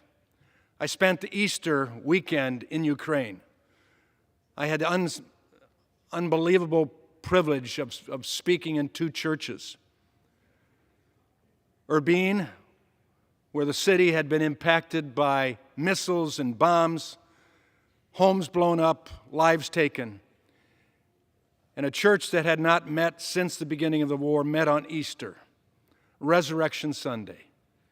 And I looked at the faces of the people thinking, how do I speak to them? An American member of Congress who lives freely without nations trying to take our freedom away. And I could only respond to them from the one who gave freedom, his words, Jesus himself. And I looked at the faces of the people, and there was resolve there, and there was a joy that they were doing what was necessary to promote freedom for their land. I spoke in another church in Kiev that afternoon. The same viewpoint on the faces of those citizens. And yet a great appreciation for America, for their Western allies, for what we have done thus far to stand with them. They are fighting for us as well as for themselves. But later that afternoon, I went out to Bucha region, and I saw the site of a massive undertaking by Russia to cross the river, to bring their tanks in, to take over Kyiv. And the amazing forces of the citizens themselves fought back. 100 Ukrainian lives were lost, 500 Russian lives. I saw a boot laying there of a Russian soldier with the foot still in it. And I came to understand that Ukrainians aren't killing Russians, Putin is. America needs to stand. I was in Odessa, and I saw the missile strike on an apartment that took the lives of a grandmother, her daughter, and the little baby 3-month-old daughter of that young lady. I talked to the mayor of Odessa. They're standing firm. The blockade that's on there must be taken away so they can feed the world. In my pocket, I carry an emblem, military emblem that was given to me at Hostomel Airfield, that the brave forces took on Russia trying to take that airfield to become a hopping off point for all of their action. They held back Russia's troops, their elite Marines. The Russian troops took out the largest aircraft in the world that was only used for humanitarian reasons. This bill is necessary. I express appreciation to my colleagues for moving it forward. I express appreciation to our Speaker for moving it forward. It needs to be done. Stand with Ukraine. They've stood with us. God bless Ukraine. God bless America. Madam Speaker, I yield back. Gentleman yields back. Gentleman from New York. Madam Speaker, I have no further requests for time at this time, and I reserve the balance of my time. Gentleman from South Carolina. Madam Speaker, I yield myself such time as I may consume. Gentleman's recognized. Madam Speaker, in closing, this bill calls on the administration to supply the defense articles needed to defeat war criminal Putin's forces and for the land of Ukraine to be returned to its rightful and lawful inhabitants, the courageous people of Ukraine. The Ukrainian fight is a fight of freedom-loving people around the world. This is part of authoritarianism, which is rule of gun, opposing democracy, rule of law. America stands with President Vladimir Zelensky of Ukraine, with President Salome Zurabishvili of the Republic of Georgia, President Maya Sandu of Moldova, and with the rightful President Svetlana Tikhanovskaya of Belarus. Additionally, as we are discussing Lend-Lease, I had the extraordinary opportunity with Congresswoman Madeleine Medallo in 2005 to visit, sadly, the world's largest open cemetery in St. Petersburg. the victims, 500,000 people of the siege of Leningrad. And we were there to show the love and affection of the United States for the people of Russia. We were there to also find out that it was American Lend-Lease equipment that provided for the defeat of Hitler and for the saving, actually, of the Putin family. And so Lend-Lease has a long, proud history of providing for freedom successfully. In December, I visited the courageous Ukrainian patriots in Kyiv. I am confident Ukraine will win for freedom and independence. We are all inspired by the Ukrainian-American Congresswoman Victoria Spartz of Indiana and over a million dynamic Ukrainian Americans who are successful across America. I urge all members to support this legislation and yield back the balance of my time. The gentleman yields back. The gentleman from New York is recognized. I yield myself as much time as I may consume for the purposes of closing. The gentleman is recognized. Madam Speaker, as we stand here right now in the House Foreign Affairs Committee, Secretary Anthony Blinken is testifying and talking about his recent visit to Kyiv, asking and replying to questions that members on both sides are asking, and the sense of unity that has been talked about here today, about us being united against Putin's aggression, about us standing together and trying to make sure that we do all that we can to help the Ukrainian people. And that unity is what's going to make sure that we preserve democracies around the world. It is the unity that we've seen with the United States in the lead, keeping 30 NATO countries together, which no one thought would happen before this incursion. It is the unity of bringing our Asian allies together. It is the unity bringing our Western Hemisphere allies together. It is the unity bringing our African allies together. It is that unity right here in the United States Congress working together is what's going to prevail. There was a question asked before I left the hearing. One member asked, he said that he was at a town hall meeting and someone asked the question, well, what does this mean to me? That was the question. And Secretary Blinken said, of which I agree, what does it mean?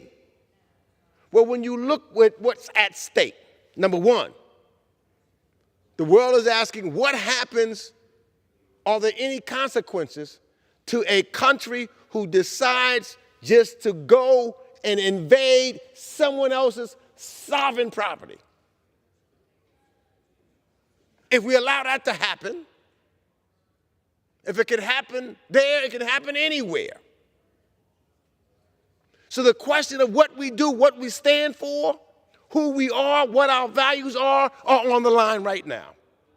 Not only in Ukraine, but all of us who believe in democracy. When you look at the consequences and the lack of care of the rest of the world by this invasion by Mr. Putin, we're going to have to do hearings now to talk about starvation. People around the world will starve because of the lack of wheat. We're looking at what he's trying to utilize with reference to energy resources. It has a reverberation right back here in the United States as we're looking at what's taking place with rising oil costs, with rising food costs.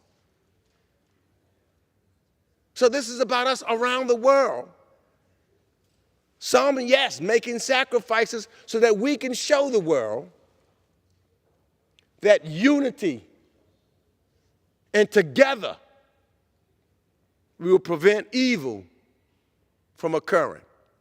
We've seen it once in the 1940s. Never thought I'd have to see and fight it again in 2022. This is a trying time for the camera of history, which is rolling. And I again want to thank, because I've been working very closely with my ranking member, Mr. McCall, to make sure that we have one voice on this. We've talked often and make sure that we're working in a bipartisan manner. I thank Mr. Wilson for managing this bill on the floor and doing and working collectively together in that regards. And I thank the leadership on both sides of the aisle, because with that, Ukraine will win.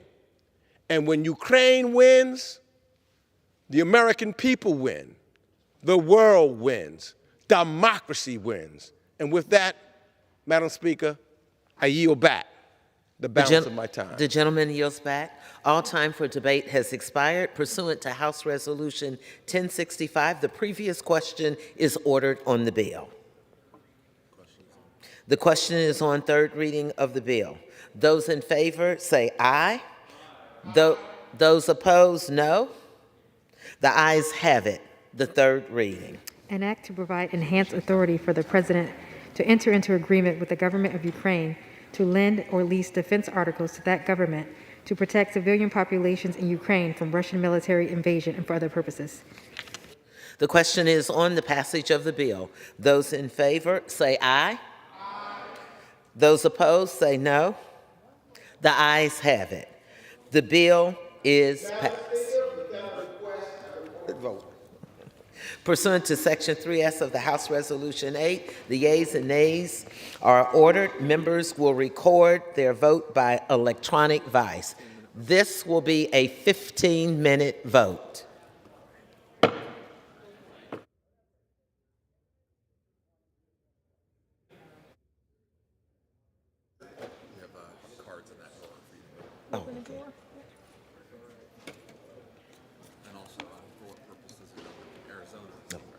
For what purposes does the gentleman from Arizona seek recognition? Madam Speaker, as the member designated by Mr. Grijalva and Mr. O'Halloran, I inform the House that these members will vote yes on S3522.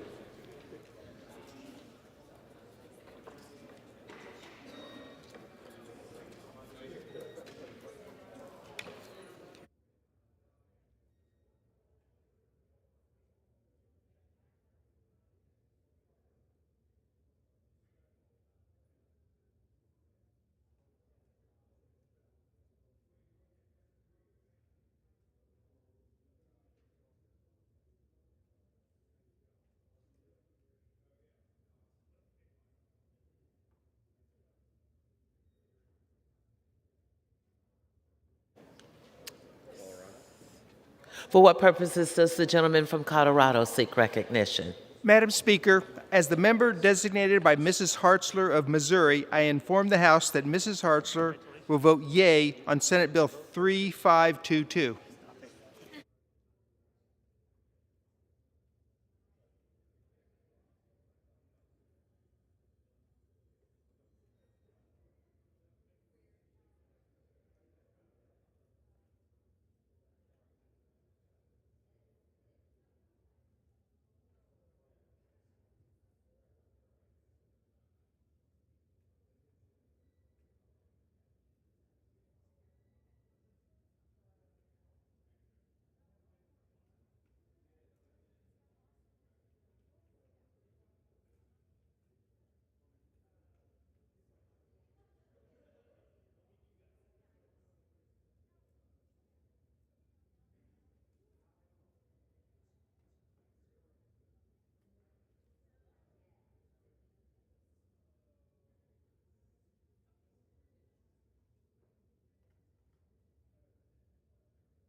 Pennsylvania on this.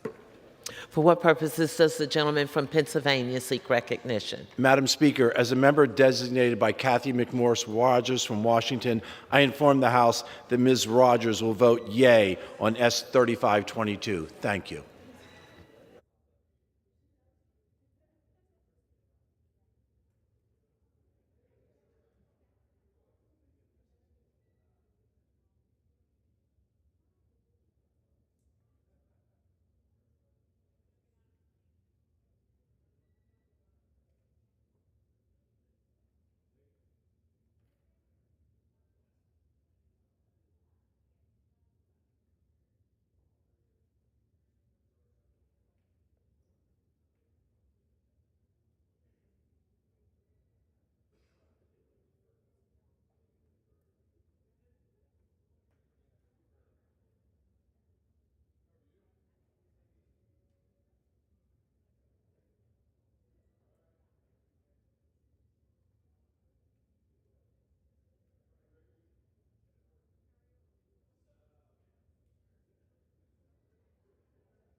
For what purposes does the gentleman from New York seek to be recognized? Thank you, Madam Speaker. As the member designated by Congresswoman Marilyn Strickland, Congressman Morelli, Congresswoman Shontel Brown, Chairman David Scott, and Chairwoman Eddie Bernice Johnson, inform the House that these members will vote yea on S 3522.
For what purposes does the gentleman from New York seek recognition? Madam Speaker, as a member designated by Mr. Meyer from Michigan, I inform the House that Mr. Meyer will vote yea on S 3522. So,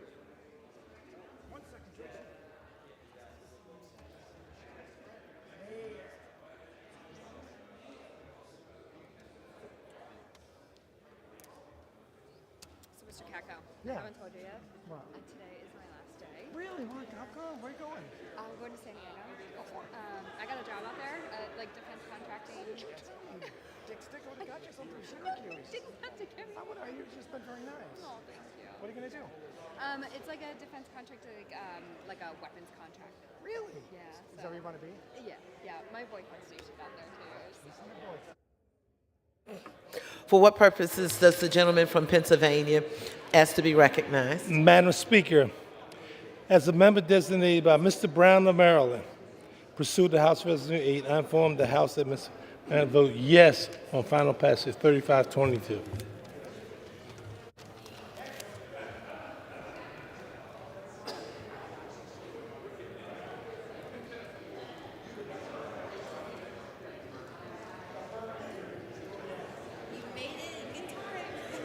Well, I got my question asked him.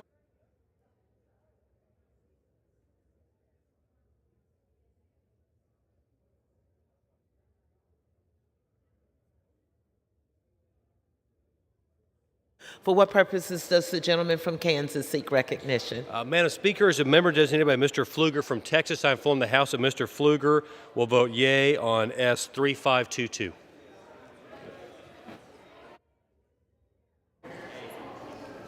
For what purposes does the gentlewoman from North Carolina seek recognition? Madam Speaker, as the member designated by Ms. Adams, I inform the House that Ms. Adams will vote yea on S 3522. For what purposes does the gentleman from Ohio seek recognition? Thank you, Madam Speaker. As the member designated by Mr. Carey from Ohio, I inform the House that Mr. Carey will vote yea on S 3522. For what purposes does the gentleman from North Carolina seek recognition? Madam Speaker, as a member designated by Mr. Price of North Carolina, I inform the House that Mr. Price will vote yes. He will vote yes on Senate 3522.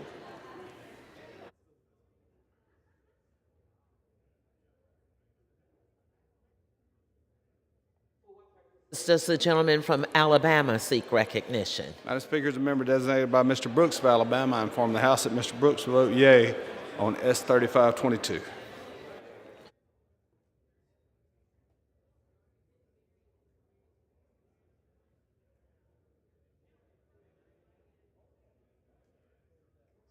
Purposes does the gentleman from Illinois seek recognition?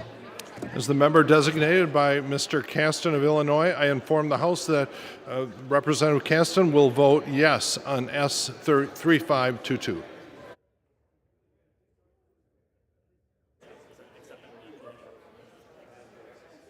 For what purposes does the gentlewoman from Florida seek recognition? Madam Speaker, as the member designated by Mr. Christ Lawson and Ms. Frankel of Florida, I inform the House that all three of these members will vote yea on S 3522.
For what purpose does the gentlewoman from Texas seek recognition?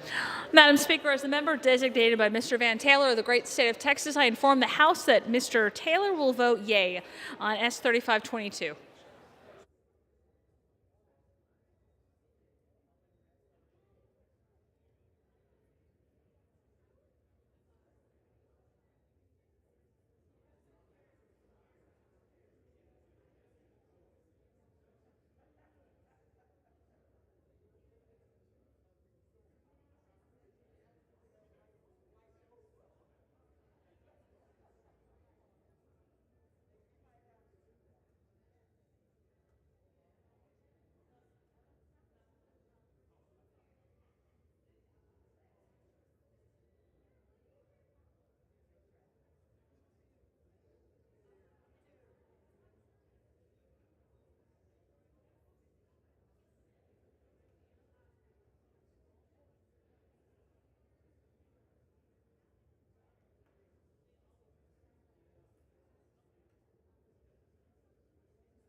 For what purpose does the gentleman from California seek recognition? Madam Speaker, as the member designated by Representative Rashida Tlaib and Chairwoman Maxine Waters, I inform the House that Chairwoman Waters and Representative Tlaib will vote yes on S 3522.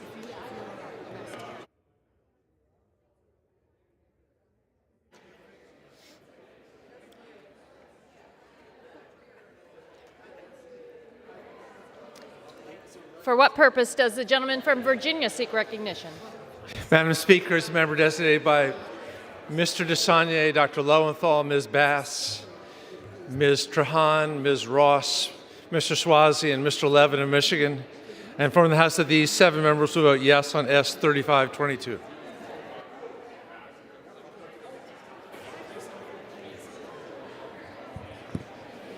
For what purpose does the gentleman from California seek recognition?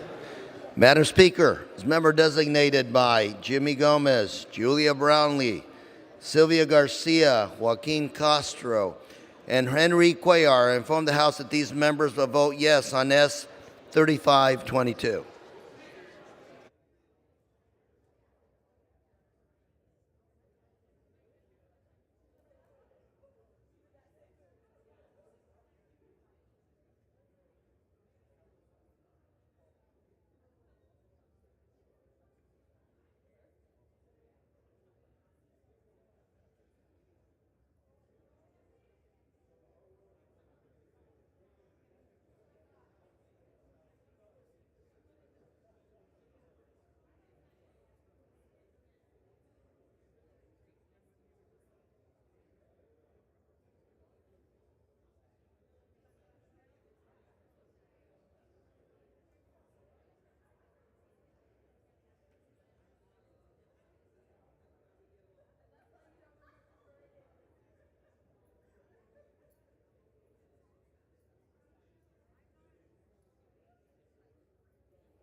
For what purpose does the gentleman from Colorado seek recognition?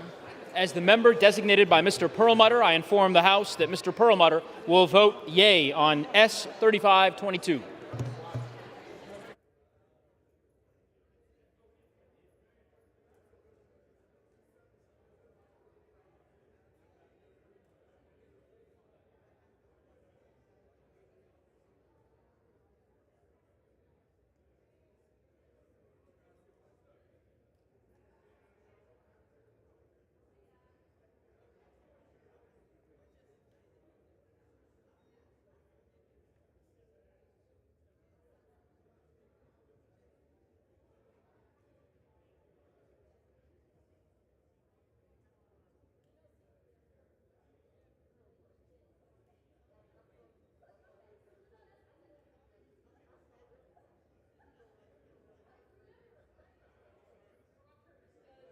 From Florida seek recognition.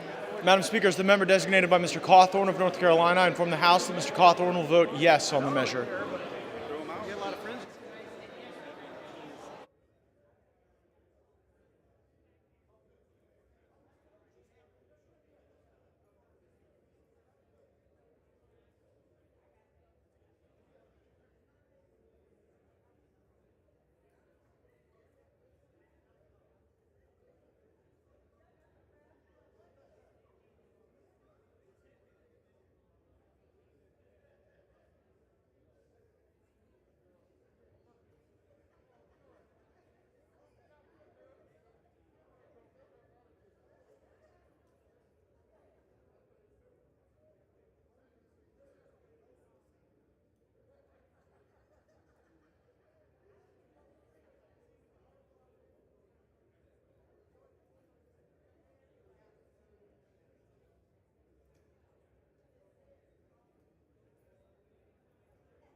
For what reason does the gentleman from North Carolina seek recognition? Madam Speaker, as a member designated by Ms. Wagner of Missouri, I'm from the House. Ms. Wagner will vote aye on S 3522.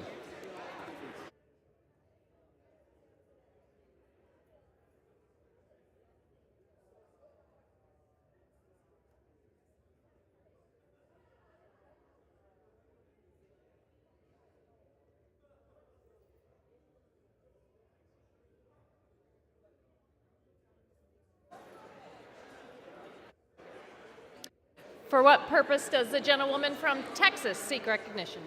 Madam Speaker, as the member designated by Mr. Visi and Ms. Ocasio-Cortez, I inform the House that they will vote yes on S 3522.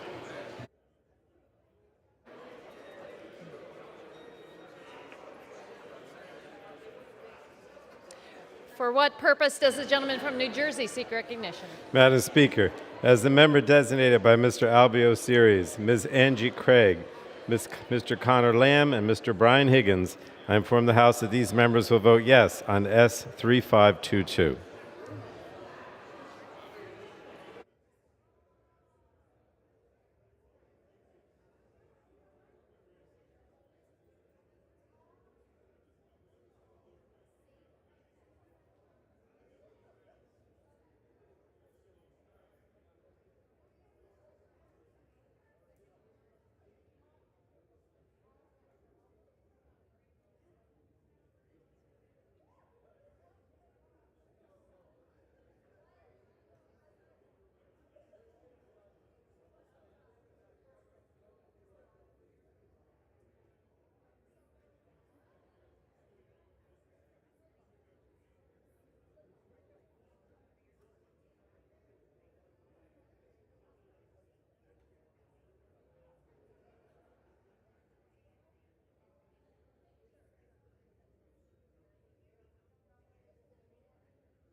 On this vote, the yeas are 417 and the nays are 10. The bill is passed. Without objection, a motion to reconsider is laid on the table.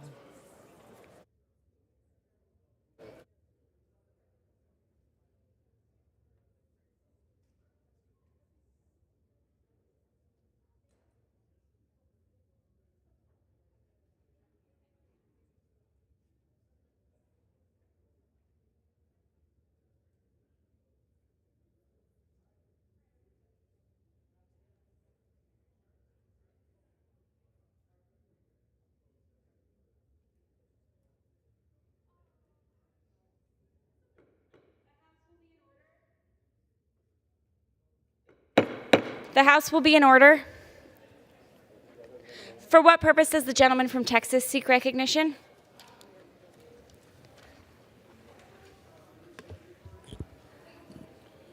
Thank you, Madam Speaker. I need a minute to extend my remarks and ask for a moment of silence. Without objection, the gentleman is recognized for 1 minute. Thank you, Madam Speaker. Today I come before the House of Representatives to honor and recognize the sacrifice of Sergeant Bishop Evans of the Texas National Guard, age 22, of Arlington, Texas.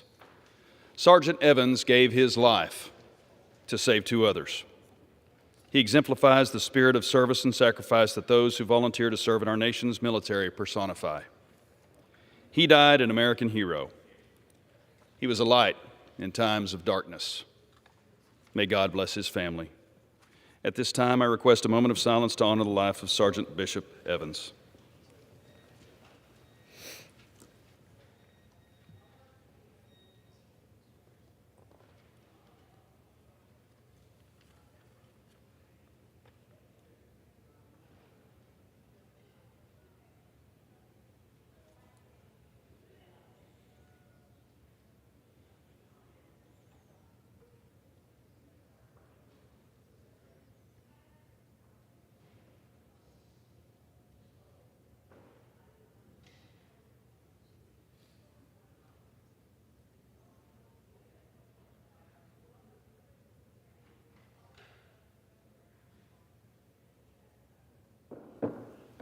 Thank you, Madam Speaker. I yield back the balance of my time. The chair will now entertain requests for 1-minute speeches. For what purpose does the gentleman from New Jersey seek recognition? Without objection, the gentleman is recognized for 1 minute.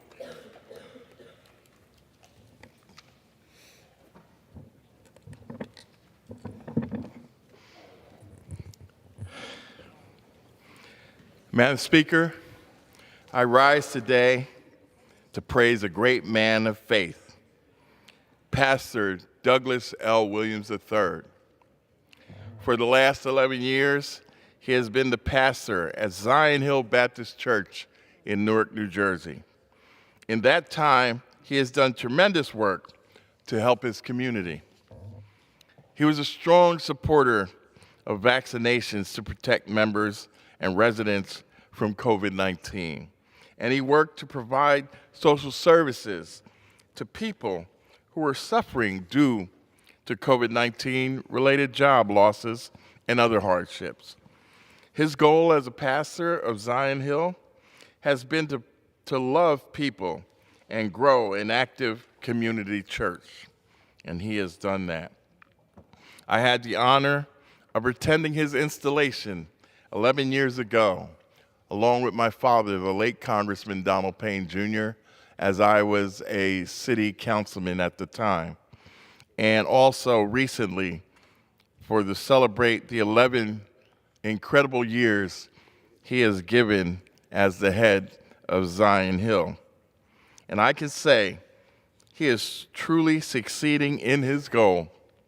So congratulations again to Pastor Douglas L. Williams III on 11 exceptional years as the pastor of my neighbors, Mr. and Mrs. Johnson across the street for 60 years have gone to that church, and also for the rest of the congregation at Zion Hill Baptist Church.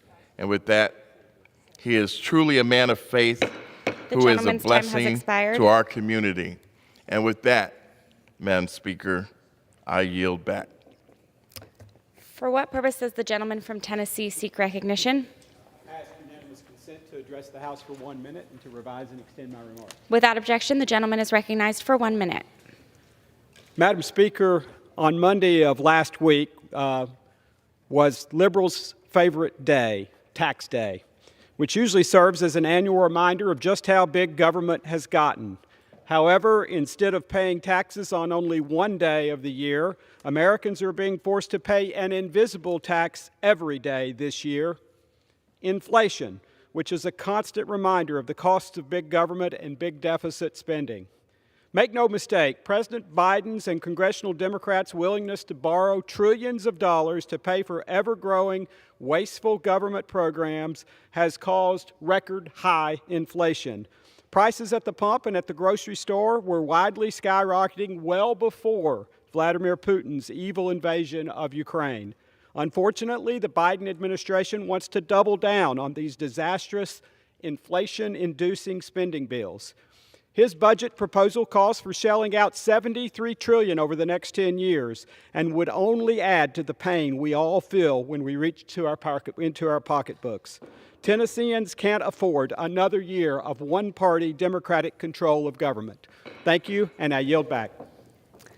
For what purpose does the gentlewoman from Pennsylvania seek recognition? I ask for unanimous consent to address the House for 1 minute and to revise and extend my remarks. Without objection, the gentlewoman is recognized for 1 minute. Thank you, Madam Speaker.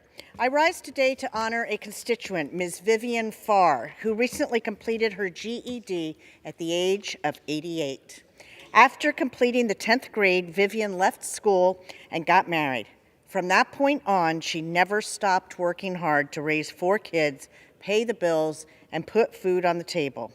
One day she remarked to her daughter-in-law that she regretted never having had the chance to finish her education. Vivian's family connected her to the Project of Easton, an outstanding interfaith coalition in my district that provides free educational programs to members of the community.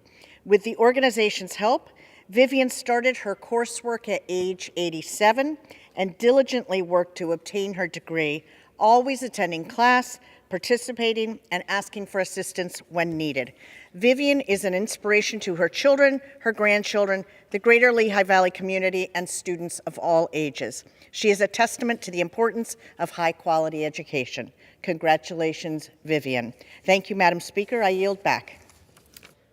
For what purpose does the gentleman from California seek recognition? Without objection, the gentleman is recognized for 1 minute.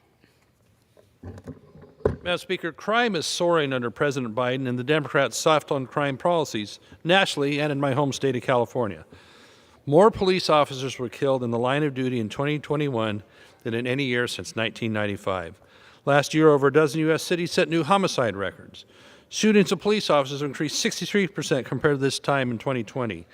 Instead of addressing these deadly statistics, some Democrats in blue cities want to defund and demonize our police. Instead of focusing on dangerous individuals with illegal weapons and who commit these deadly crimes, President Biden has chosen to attack law-abiding Americans exercising their Second Amendment right. He wants the ATF to ban privately made firearms, so-called ghost guns, which are predominantly a hobbyist option, require more time and tooling and dedication to craftsmanship than most criminals are willing to invest. Instead of throwing the book at criminals or coming after private citizens, even going so far as to call parents at school board meetings terrorists. Now they want to introduce legislation that would target law enforcement service members as potential domestic terrorists. It's deeply offensive to our men and women in uniform. Also goes against every evidence that terrorist incidents are far more likely to be committed against military than by military or law enforcement. Wrong-headed. We must stop this. For what purpose does the gentlewoman from New Mexico seek recognition? I ask for unanimous consent to address the House for 1 minute and to revise and extend my remarks. Without objection, the gentlewoman is recognized for 1 minute. Madam Speaker, I rise today to thank our brave firefighters and first responders who are on the front lines saving lives as wildfires burn across the beautiful state of New Mexico. This week began with 20 wildfires burning across 16 counties of our state, causing thousands of New Mexicans to evacuate their homes. We mourn the lives that have been lost and stand in solidarity with the many families who have been forced to leave, in many cases, lands on which they have lived for generations. As we lift up our firefighters, I want to thank our Governor Lujan Grisham, for her leadership in the face of these devastating fires. Her quick response has saved lives, and I want to echo her call for additional support to coordinate emergency response across the state. These wildfires show us why our votes in this body are so important, as we are sending more than $5.5 billion to prevent and fight wildfires through the bipartisan infrastructure law and other bills we have passed. As wildfires continue to burn across our state, we stand ready to support our governor, local officials, firefighters, and everyone helping out. Together, as New Mexicans, we stand shoulder to shoulder in solidarity in support of our communities. For what purpose does the gentleman from Wisconsin seek recognition? Unanimous consent to speak for a minute. Without objection, the gentleman is recognized for 1 minute. Yesterday, upon returning to my office, I heard testimony from Secretary Mayorkas on Homeland Security, saying he inherited a mess at the border and he's doing the best he can. The American public ought to know what the numbers are. 2 marches ago, about 11,000 people, between gotaways who weren't vetted by the Border Patrol and people who were vetted by the Border Patrol, about 11,000 people a month were coming here. A year ago in March, it was around 60,000. We're right now at 153,000. When you inherit a march with 11,000 and 2 years later you're at 153,000, you have not been doing the best you can. This is threatening the end of America. It signals that America is very weak. And I have felt all along the policies at the southern border is one of the reasons we have to deal with the Ukraine right now, because no normal leader would allow this many people to cross the border. So in any event, I urge my colleagues, anybody who has the ear of Secretary Mayorkas or the President, to point out that when you go from 11,000 to 153,000 people a month in 2 years crossing the border, you have failed and something better be done. Thank you very much. For what purpose does the gentleman from California seek recognition? Ask unanimous consent to address the House for 1 minute and advise and extend my remarks. Without objection, the gentleman is recognized for 1 minute. Madam Speaker, I rise today to bring attention to the increased cost of building materials, creating an affordability crisis for housing in America. This is in part because of the COVID-19 pandemic has played a significant role in harming our country's supply of lumber and building materials. But in addition, tariffs with Canada, along with long-term reductions of domestic timber harvesting, have exacerbated the price increases. According to the National Home Association, prices of materials to build housings like Oriental strand boards are up more than 400% since last spring. The average price of lumber has quadrupled. This supply cost has increased the cost of price of a new house, a new single-family home, up to nearly $40,000 per unit. I urge Congress and the Biden administration to take action to address the lumber supply chain, such as increasing domestic harvesting of timber and negotiating new lumber agreements with Canada. This is a way we can effectively reduce the cost of housing. We need to build more housing, and I offer the balance of my time. For what purpose does the gentlewoman from Connecticut seek recognition? Madam Speaker, I seek unanimous consent to address the House for 1 minute and revise and extend my remarks. Without objection, the gentlewoman is recognized for 1 minute. Madam Speaker, I rise to offer my heartfelt congratulations to the 2022 National Teacher of the Year, Kurt Russell. Mr. Russell teaches at Oberlin High School in Oberlin, Ohio. He's a 25-year veteran of the classroom. Kurt Russell was first inspired to become a teacher in middle school when he encountered his first black male teacher. In addition to his classroom and extracurricular duties, Kurt is the head coach for the school's varsity basketball team. He sees basketball as an extension of the classroom and a place where young people can learn about working together and how to handle both adversity and success. He provides an inclusive and safe environment for studying diverse groups and encouraging all student voices to be heard. Now, as the 2022 National Teacher of the Year, he plans to advocate for classrooms to better reflect the students within them. Mr. Russell joins his cohort of National Teachers of the Year from every state and territory this week in Washington, D.C. to celebrate their achievement, the profession, and their dedication to students. As a fellow National Teacher of the Year, I offer my heartfelt congratulations to the entire cohort and all the teachers who are being recognized this week. Thank you, Madam Speaker. With that, I yield back. The chair lays before the House an enrolled bill.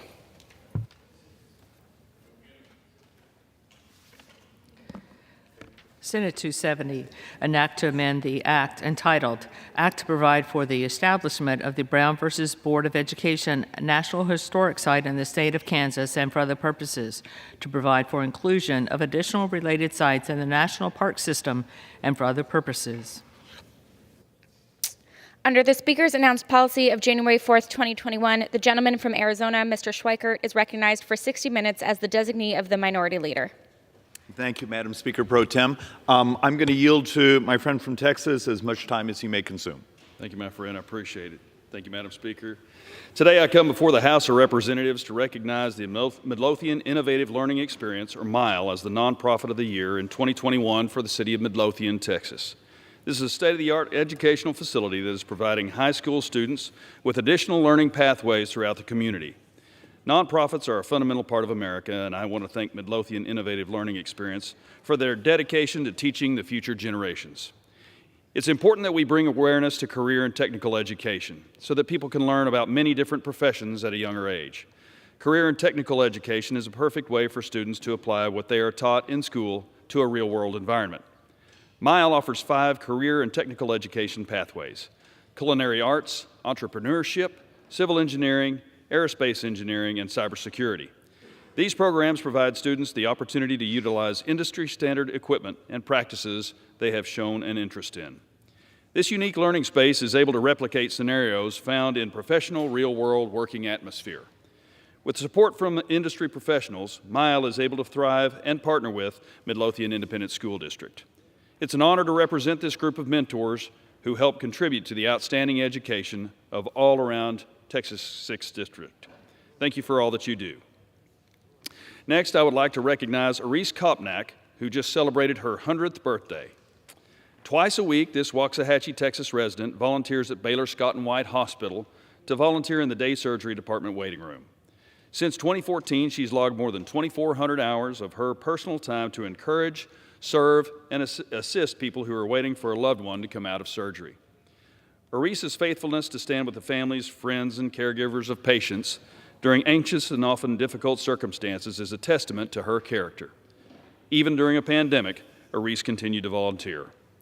People like Arise Kopnak represent everything that is good about our country.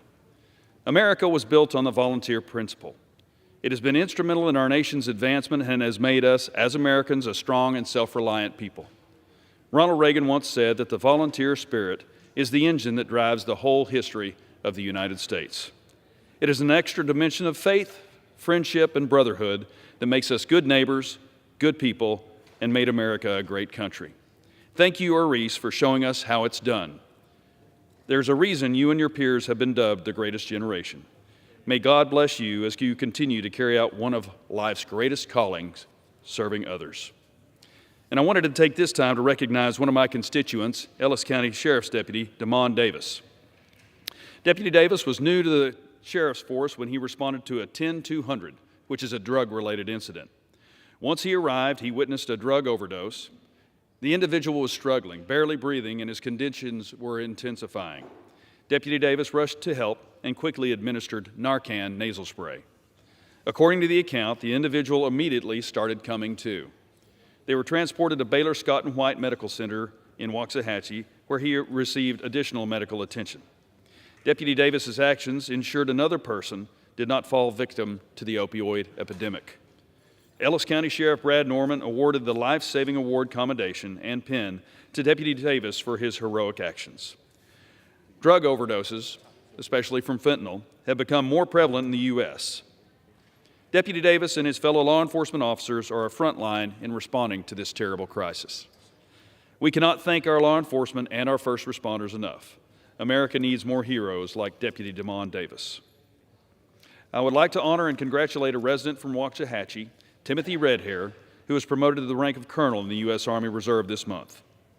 Colonel Redhair has a long and distinguished career in the military while also being a steward in our community. As lieutenant colonel, he commanded the 2nd Battalion, 132nd Infantry Regiment of the Texas Army National Guard and later had the opportunity to lead Headquarters Battalion of the Texas Army National Guard's 36th Infantry Division. During the height of the pandemic, Colonel Redhair deployed with his division to Kuwait. And after returning from the Middle East, Colonel Redhair joined the Army Reserve, where he serves as the Emergency Preparedness Liaison Officer for Texas. When Colonel Redhair isn't protecting our community, he spends his time as an Assistant Scoutmaster for Troop 520, Circle 10 of the Boy Scouts of America, where he trains young men and women to become our future leaders. This commitment to our country and our community is outstanding, and I'm glad to see such a worthy member of our community receive this honor. Thank you again, Colonel Redhair, for your service, and congrats on your well-deserved promotion. It's been over 2 months since Russia invaded Ukraine. We're witnessing a war crime forced upon the people of Ukraine. But from this tragedy, we've seen great strength from the Ukrainian people, as well as a great deal of kindness and support from our fellow Americans. In fact, throughout Texas District 6, you will see support with Ukraine flags being flown and people donating their time to help the people of Ukraine. For example, Waxahachie's very own Greg Burdett went with a 9-person team from Texas Baptist Men to assist with Ukrainian refugees in Poland.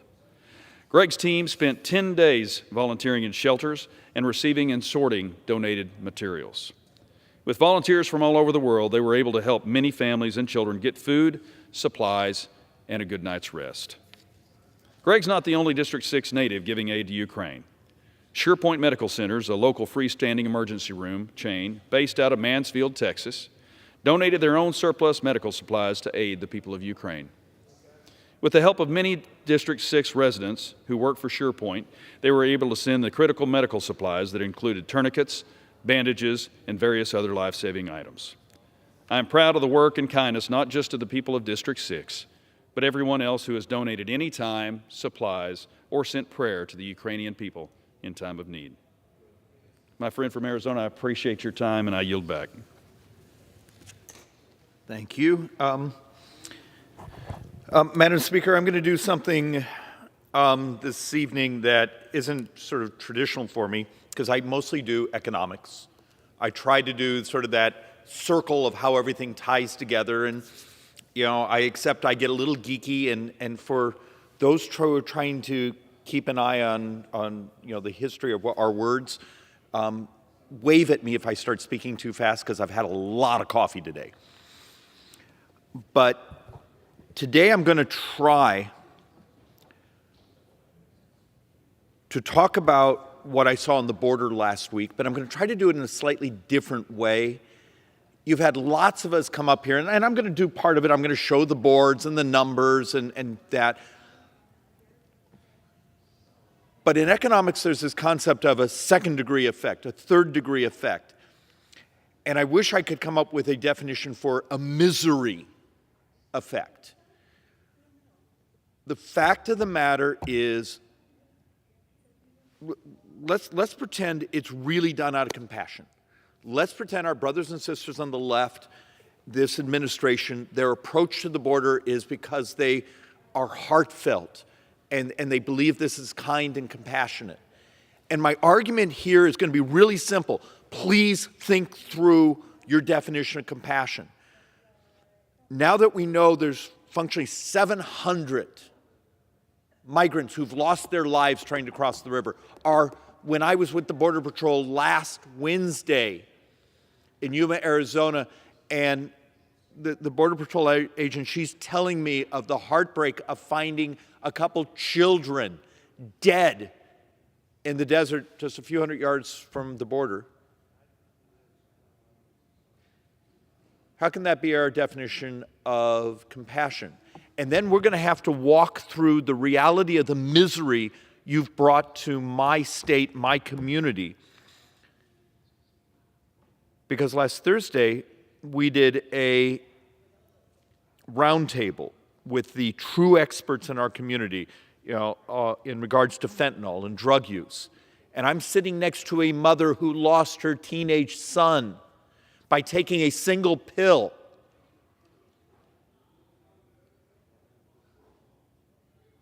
And you have us come here and we talk about the fentanyl crisis. Do you understand the scale? Phoenix has functionally become the distribution hub of North America. And one of the reasons, and I'm going to try to show it in the numbers here, when the border is just crowded with populations coming across it. And I stood there for a good 3 minutes, and here are 30-some people coming, crossing the border. Over here were some other migrants crossing over the dam. Over here is the Border Patrol agent saying, I'm in the concierge business. I basically take people, I walk them over to the trucks, and we take them to processing. And when we do that, whole sections over here on the border are left unmanned. And then you wonder why a sergeant who's a Phoenix police officer, who's my neighbor, he's a friend, tells me a year ago it cost about $112 for that poor soul to get high for the day. Today it's $12. If you believe in basic economics, when the price crashes by 112 to 12, do you understand the depravity, the cruelty that Democrats' definition of compassion has brought to our own communities? And look, I'll try to do this, and I've done a version of this before. You got to think of the effects that the policy the left is engaged in. When you open up the borders, you get more drugs. If you get more drugs, you're getting more homeless. If you're getting more homeless, you have increased crime. And then you have deaths. How many people in the last day or so have come behind these microphones and said, well, according to the latest statistics, we have 112 of Americans who died of fentanyl that we know of? Well, our problem in Phoenix area is not only fentanyl, it's meth, it's other things. How do I get the left to be willing to understand if you love and care about people, your version of compassion is cruel? So let's actually walk through some of the obvious and then try to add a little bit of color and see if we can make this sort of come together as an understanding. First, let's just do this basic math. We're being told, hey, we're heading in this fiscal year already to almost 1 million people. I had the experience last Wednesday standing there. I have some distant relatives who do some farming down in the Yuma area, so I'm at Arizona, and I'm at the border dozens of times. And I went and visited the Border Patrol station. And I know some of the folks there. And the faces of just being with individuals who feel like they've been just crushed. They're law enforcement, and they're not able to protect the border because they're functionally in the people management business. They're taking people here, moving them over here so they can be processed, so they can be let go, so they can get a return order 6 years from now. This is what's going on. And then they turn to you and say, I'm here to stop drugs and weapons and potentially horrible people, terrorism coming from our border, and I'm now in functionally the human transportation business. That's what we've turned our Border Patrol into. And then you meet with some of the customs officials and saying, yep, fentanyl may be coming right through the borders, but they only have to go several hundred yards that way, and there's no more Border Patrol because all of them are taking care of people. You can just walk across. And somewhere here I'm going to try to do the other part of the discussion of when we talk about potentially, if that's 1 million in the first half of the year, is it a couple million? Will the left have an honest discussion with us of why their version of compassion has a level of human exploitation that's really uncomfortable to talk about? The agent I was standing there with turns to me and says, you understand, most of these people who are walking across right now are going to spend the next few years of their life paying off the cartels, the cost that they had to commit to cross the border. And if they can't pay it off with a job that they're not allowed to have, do they have to pay it off with their body?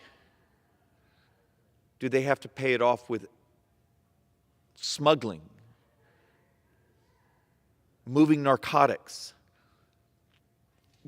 Is anyone here willing to take a step back from sort of the radicalized ideology and say, this is not compassion, this is cruelty? We're functionally in the business of human exploitation right now, and that's our border policy. I mean, and yet, when we see numbers of, hey, border encounters increased 278%, it's just another guy coming behind the microphone here and sounding like an accountant on steroids. These are people.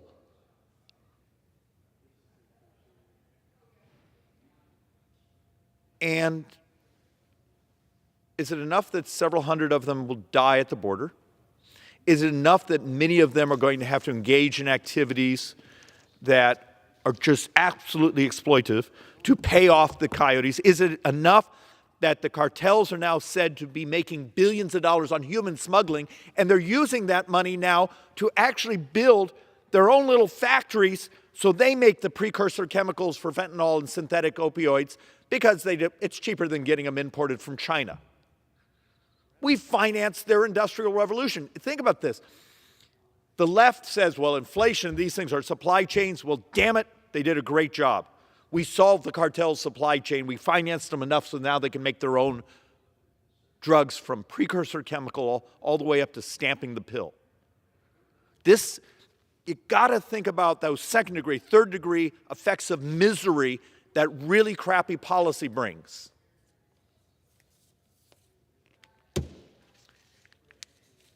And why have there been so many on the right, and now a handful of Democrats who are obviously concerned about their elections and realizing what they've embraced, but they're not willing to sign the discharge petition on the Title 42?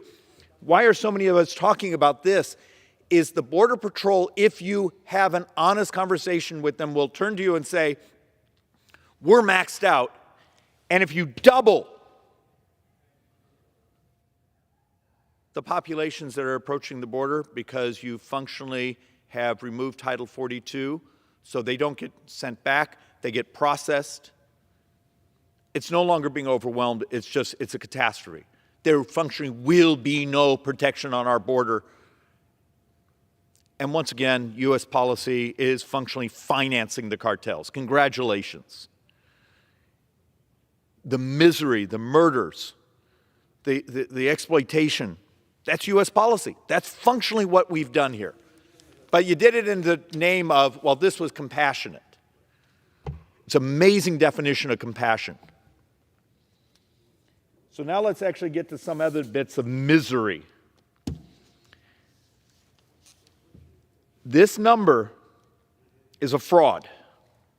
And the reason this fentanyl number, saying we've had a 133% increase of capturing, collecting, stopping fentanyl at the border, is when you meet with law enforcement down the border to say, most of it we can't catch. We're too busy taking care of these million, now 2 million potentially people crossing the border.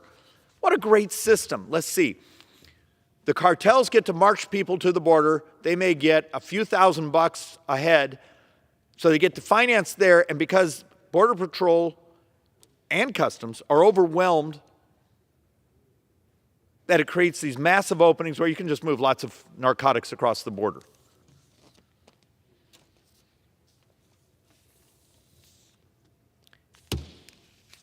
And here's what should be ripping your hearts apart. I got to sit next to a mom who told the story of her teenage son taking a single pill that was stamped as something completely different. And 2 hours later, that mom didn't have a son anymore. In Arizona, 95% of our kids that died in the previous year, out of the 60 who died, 57 of them were from these fentanyl pills. Is there any love and compassion and caring for these moms that have their children are dead? I mean, what's going on here? Is the ideology of this administration, of the Democrats here in the House, are they so sort of radically calcified that the definition of compassion is the death of 57 Arizona children? Is that really where they're at? Because that's the outcome. I don't know how else to humanize this story. But this is what we've done. And yet, now we see some of our brothers and sisters on the left once again saying, well, we're actually concerned now too. But you notice they won't come sign the actual piece of legislation so we can vote on it to actually stop that increase.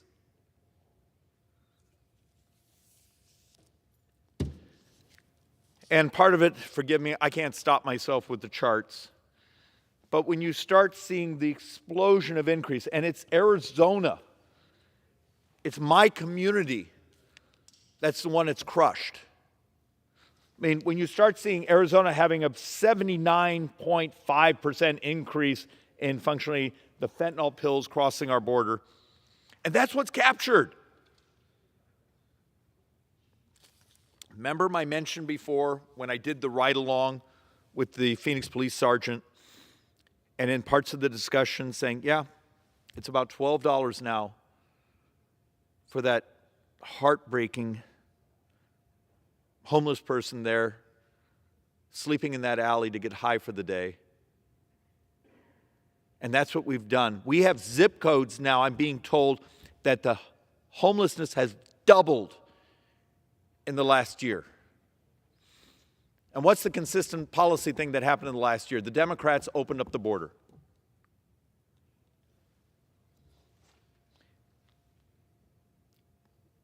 Let's play economist for a moment. What are the couple things you do to make the working poor and the poor, to make their lives more miserable? Okay, inflation. We've done a great job at that. Do you remember 1 year ago, March, we functionally dropped another $1.9 trillion on the economy. You look at the charts and boom, there goes inflation. My community had functionally a 10.9% inflation increase. I represent the community that had the highest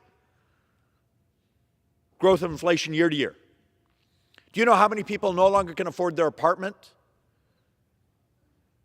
Can't afford? You're crushing the working poor. But you can do more. You can open up the border, and this was actually left-wing economists who wrote these papers about 10 years ago. If you want to crush the working poor, import millions of people with similar skill sets. So one of the classic definitions, the profile of someone that's a working poor is, hey, they may not have finished high school, but they're selling their labor. They're out there hanging drywall. They're working their hearts out. They're trying to find a way to get up, and now they're going to compete against how many people are going to work in the underground economy. You've added millions of people with similar skill sets, and how are they going to get the money so they can pay off their smugglers? You don't think they're going to be coming in the back door and saying, I'll work for cash, I'll do this and that. And now you add other things that make the poor poor. Crime, drugs, someone stealing their stuff because they need money. And you look at all those numbers. The Democrats in their, 15 months of control, every single number, income inequality, poor getting poorer, misery, death. Retirees getting poorer. The middle class getting poorer. Great job, guys.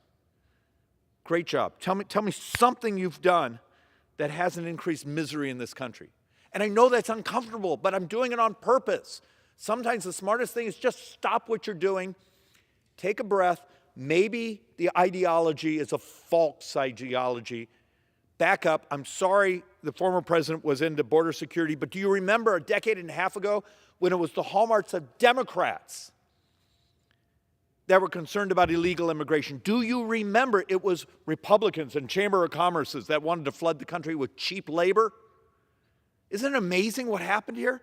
It was only about 15 years ago that the left were the protectors of working men and women. We will not flood the country with cheap labor. We need our folks to be able to have a working wage. Oh, we're going to open up the border now because it's compassionate, and we're going to screw up everyone's life. What happened? When did the Democrats abandon the middle class, the working poor? Is it they weren't voting for them enough? And it's the math. And when you start seeing the data of the, and now we're moving beyond pounds, we're heading towards tonnage of the amounts of fentanyl coming through my state. And let's put this in context. You see this little picture right here, those few crystals there, that functionally is enough to kill you. So that's a penny. That kills you.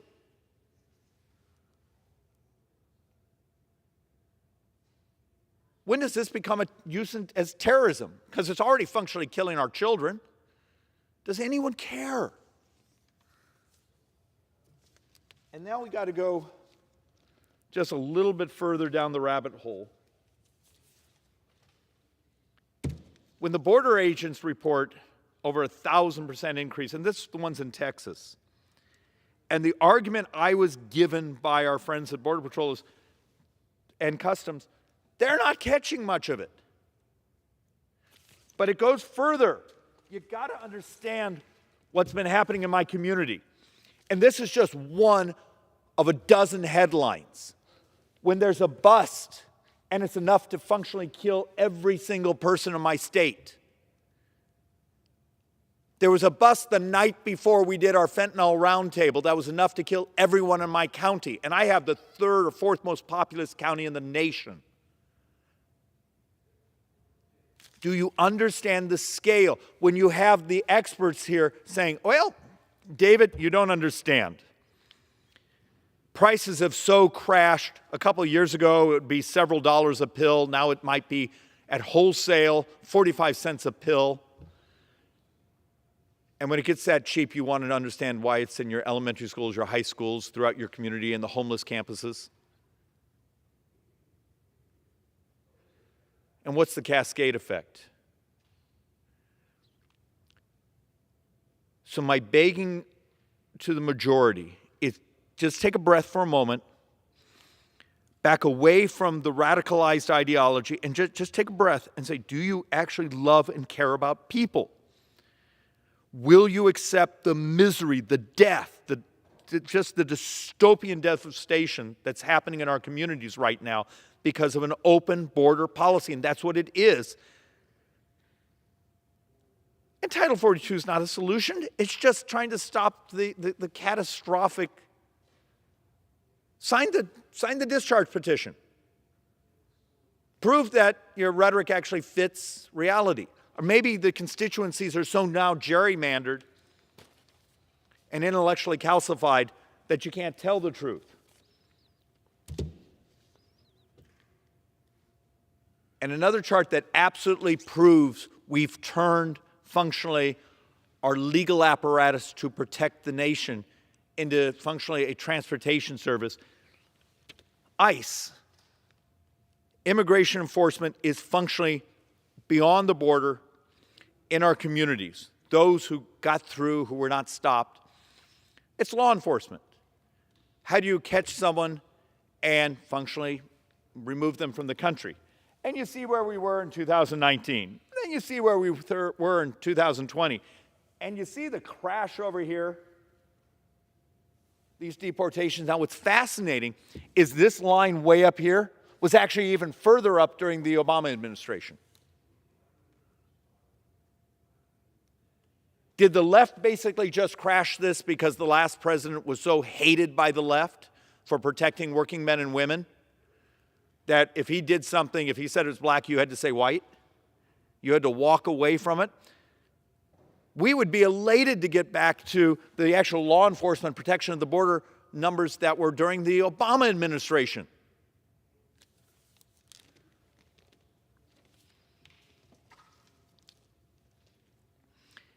And there's this weird irony, and I only just show this so folks understand the bizarreness of Democrat management leadership of this government right now. So illegal immigration goes up, and this is, well, it's not immigration, it's illegal captures at the border, presentations, those things, 278%. But legal, you know, the person who just got their PhD in electrical engineering at ASU and they can't process the paperwork, legal immigration has crashed. So at the same time, we get the complaints from businesses that they can't hire anyone, that we need talent to grow the economy. As you saw, the brilliance today, GDP actually fell pretty substantially in the last quarter. Yay, Democrats are doing a great job. One of the factors of economic growth is when you bring in smart people. Well, that's crashed, but we're imparting massive numbers of poverty into the country. And that's the left's version of compassion. I accept some of this presentation's a little bit on the aggressive, maybe slightly jerky side, but I don't have another way to basically say, is this really the Democrats' vision of America? Is this really how you think we're going to make poor people less poor, the working poor more prosperous, the middle class much more prosperous? Give me, and the thought experiment is very simple. And anyone out there, contact my office with something. Give me a single thing in the last 15 months of absolute Democrat control of this Congress, this government, that the left has done that's turned out to be actually good for America, good for working people, good for poor people. You've made rich people a lot richer. Isn't that amazing? Income inequality was shrinking dramatically in 2018, 2019, the first quarter of 2020. Pandemic, Democrats take over. Boom! All the things they told us that they cared about basically have gone to crap. And the math is the math. But as you all know, we work in a math-free zone. And maybe at some point, we'll tie our hearts, our compassion, to the actual facts. And when we do that, the really bad things that this Congress and this White House are doing to American people will stop. And with that, Madam Speaker Pro Tem, I yield back.